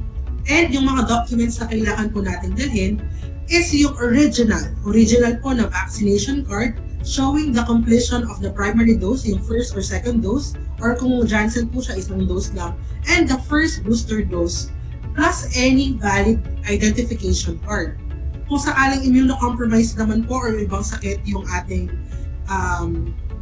mga target population, kailangan lang po magdala ng medical certificate galing po sa lisensyadong doktor. Ayan, so pakitake down notes po, no, kung ano po yung mga documents na dapat po natin dalhin para so that we can prevent wasting of time, effort, and energy na pupunta tayo sa mga site and then all of a sudden kulang po yung ating mga documents. Okay, doon sa ating mga immunocompromised, please pakidala po yung mga medical certificate na kung saan ay galing sa ating mga respective attending physician po. Okay? Thank you, Sir Nurse Arthur. And of course, ulitin po natin, no, ano po yung mga maaaring maramdaman pagkatapos mabakunahan. So may dalawang scenario kasi yan. Meron pong nabakunahan ka, tapos wala kang naramdaman. Or nabakunahan ka, meron kayong mga common signs and symptoms na nararamdaman. Pero gusto ko lang linawin, no, katulad sa nakaraan na discussion natin, Nurse Arthur, na hindi porket na nabakunahan na ito at walang naramdaman at isa itabak na may naramdaman pong sintomas or side effects, yung isa po is epektibo, yung isa hindi. Depende po kasi yun sa katawan ng isang tao kung paano niya tatanggapin yung bakuna. Pero parehas po siya, basta na-receive mo yung bakuna, kung ano yung ino-offer ng bakuna na protection, yun po yung marireceive natin. At yung common signs and symptoms po, huwag po tayo mag-alala kasi usually po, tumatagal lang naman siya ng 1 to 2 days at ang usually is sakit ng ulo, medyo napapagod po tayo, nanigas, pamumula kung saan nabakunahan at nilalagkan. Ang gagawin lang po natin is uminom po ng paracetamol every 4 hours. And if ever po na nanigas na mula kung saan nabakunahan, cold compress lang po dun sa injection site. Then after a while is warm compress po. And if ever po na mas sa tingin niyo po is iba po yung nararamdaman po ninyo, pwede po tayong pumunta sa pinakamalapit na health facility sa ating lugar. At sabihin lang po na nakareceive po tayo ng bakuna laban sa COVID-19. Pero sa data po na meron po tayo sa ating kaibigan from the Department of Health, masaya po akong sabihin na simula na start po yung ating second booster, wala naman po tayong mga ganong scenario na kung saan kailangan pa po pumunta ng hospital ng ating mga naka-receive dahil lang po naka-receive sila ng second. Yung mga mild symptoms lang po yung usually nararamdaman nila kung sakali po na nagkaroon po sila ng symptoms after mabakunahan. And of course, gusto ko rin i-reiterate, Nurse Arthur, no, meron po tayong mga ebidensya na nakalap sa ating mga studies na kung ang isang recipient ay naka-receive ng same na bakuna, usually wala siya talagang mararamdaman ng mga side effects. Pero may current evidence din po tayo na nag-show na kung iba yung klaseng bakuna na yung i-receive po niya, mas effective daw po at mas recommended po, lalo na po sa ating mga immunocompromised individuals. Ayan, Nurse Jen, no? So, naibigay na po ni Nurse Jen lahat ng mga informations na dapat nating i-note, no, for our second booster. Ngayon, Ma'am Jen, no, we already experienced dun sa ating first dose, second dose, and even our first booster na kung saan napakadaming mga site, no, na ginawa for our vaccination. And ang tanong ko lang, Nurse Jen, no, yung process po ba na nangyari noong sa ating first dose, second dose, and even our first booster, ay ganun din po ba yung process na tatahakin ng ating mga target populations? Regarding sa tanong mo, no, Nurse Arthur, actually parehas lang siya. Pero syempre ngayon, mas aware na yung mga tao na during pre-health screening, kasi yun ang pinakaunang stage, may dalawang option yun. May self-assessment. Yung una naman is through our vaccination team or yung LGU na members po ng ating health workforce. Yung self-assessment, kasi alam naman natin na kung nilalagnat ka, kung meron kang naka-receive ka kunyari ng flu vaccine na wala pang 14 days, pupunta ka pa ba sa vaccination site? Hindi na. Kasi dapat meron ka pang, baka ma-reschedule po yung inyong pagpunta para ma-receive ang inyong second dose. Pero kung hindi ka sigurado, kung sakaling nabakunahan ka ng ibang bakuna, pwede ka namang punta sa vaccination site at doon po sa pre-health screening, ang ating vaccination team ay i-explain po sa inyo kung pwede po tayong mag-proceed doon sa next step or ma-reschedule po tayo. Kung sakaling okay po, ang next step po natin is yung triage and registration. Dito po, usually, mga 5 minutes lang po. Depende po sa dami ng tao. Siyempre, unang-una po ang mangyayari dyan is i-check po nila yung dokumentong dala nyo, kung kompleto po ba. And i-encode din po nila sa system nila yung details po ninyo. Kasi may reporting system po tayo sa national level. And of course, after po nun, pagkatapos nun, magkakaroon po tayo ng health education, informed consent, and vaccine administration. Dito po sa stage na to, ituturo po or bibigyan po kayo ng information regarding po sa benefits, yung possible risk, and kung ano po yung usual reaction na marireceive ng isang recipient kung sakaling nabakunahan po siya. Dito rin po ipapakita yung papel and explain po yung tungkol sa informed consent. And if ever po okay po tayo, mababakunahan na po tayo ng for the second booster. Again, ulitin ko po yung mRNA vaccines lang po yung maibibigay. It's either Pfizer and Moderna. And minsan po, depende rin po kung ano po yung available na inaibaba sa ating vaccination site. After po nun, after nyo pong mabakunahan, magmuna po tayo uuwi. Katulad po ng mga nauna, pupunta po tayo sa next stage, which is yung post-vaccination monitoring. Kung wala po tayong mga ibang sakit, wala po tayong history ng asthma or allergy, 15 minutes lang po yung monitoring na gagawin sa ating post-monitoring team or yung ating vaccination team sa mismong area. Pero if ever po na meron po tayong mga ibang sakit, may history of asthma, pwede po tayong magtagal hanggang 30 minutes. And of course, ang pagbabakuna po, syempre, dapat isipin po natin at kailangan po natin maging ready. And dapat lahat po tayong mga Pilipino is magtulungan para po ma-stop din po yung spread ng COVID-19 infection. Kailangan po maging prepare po tayo lagi. Kaya kailangan, pag magsusuot po tayo ng mask, yung isuot po natin is yung pinaka-best fitted na face mask sa ating mukha. Kailangan po natin i-follow yung mga minimum public health standard katulad po ng paghuhugas ng kamay.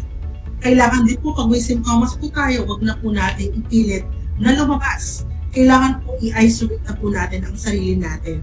And if ever po talaga na nirecommend na kailangan po natin ma-swab, i-choose na po natin yung gold standard, which is yung RT-PCR po. And if ever po napasok naman po tayo sa target population for the first dose, second dose, first booster, and of course sa ating pinakabago na second booster po natin, please get vaccinated. Tulong-tulong po tayo kasi isa lang naman po yung goal natin, which is ma-stop po yung ating pandemic. So, this is not the time to be complacent po. Kailangan po natin mabakunahan. Because vaccination can prevent us having serious COVID-19 diseases or even deaths. So, tandaan po natin, ang vaccines are free, effective, and safe. So, yun lamang po sa araw na ito at maraming salamat. Alright, so once again, thank you very much, Nurse Jennifer Ong, one of our school nurse here at SDO Tarlac Province. It was a pleasure to have you with us this health hour. Once again, this has been your host, Nurse Arthur, your broadcaster. Marami pong salamat. Mag-ingat po tayong lahat. God bless everyone. Bye!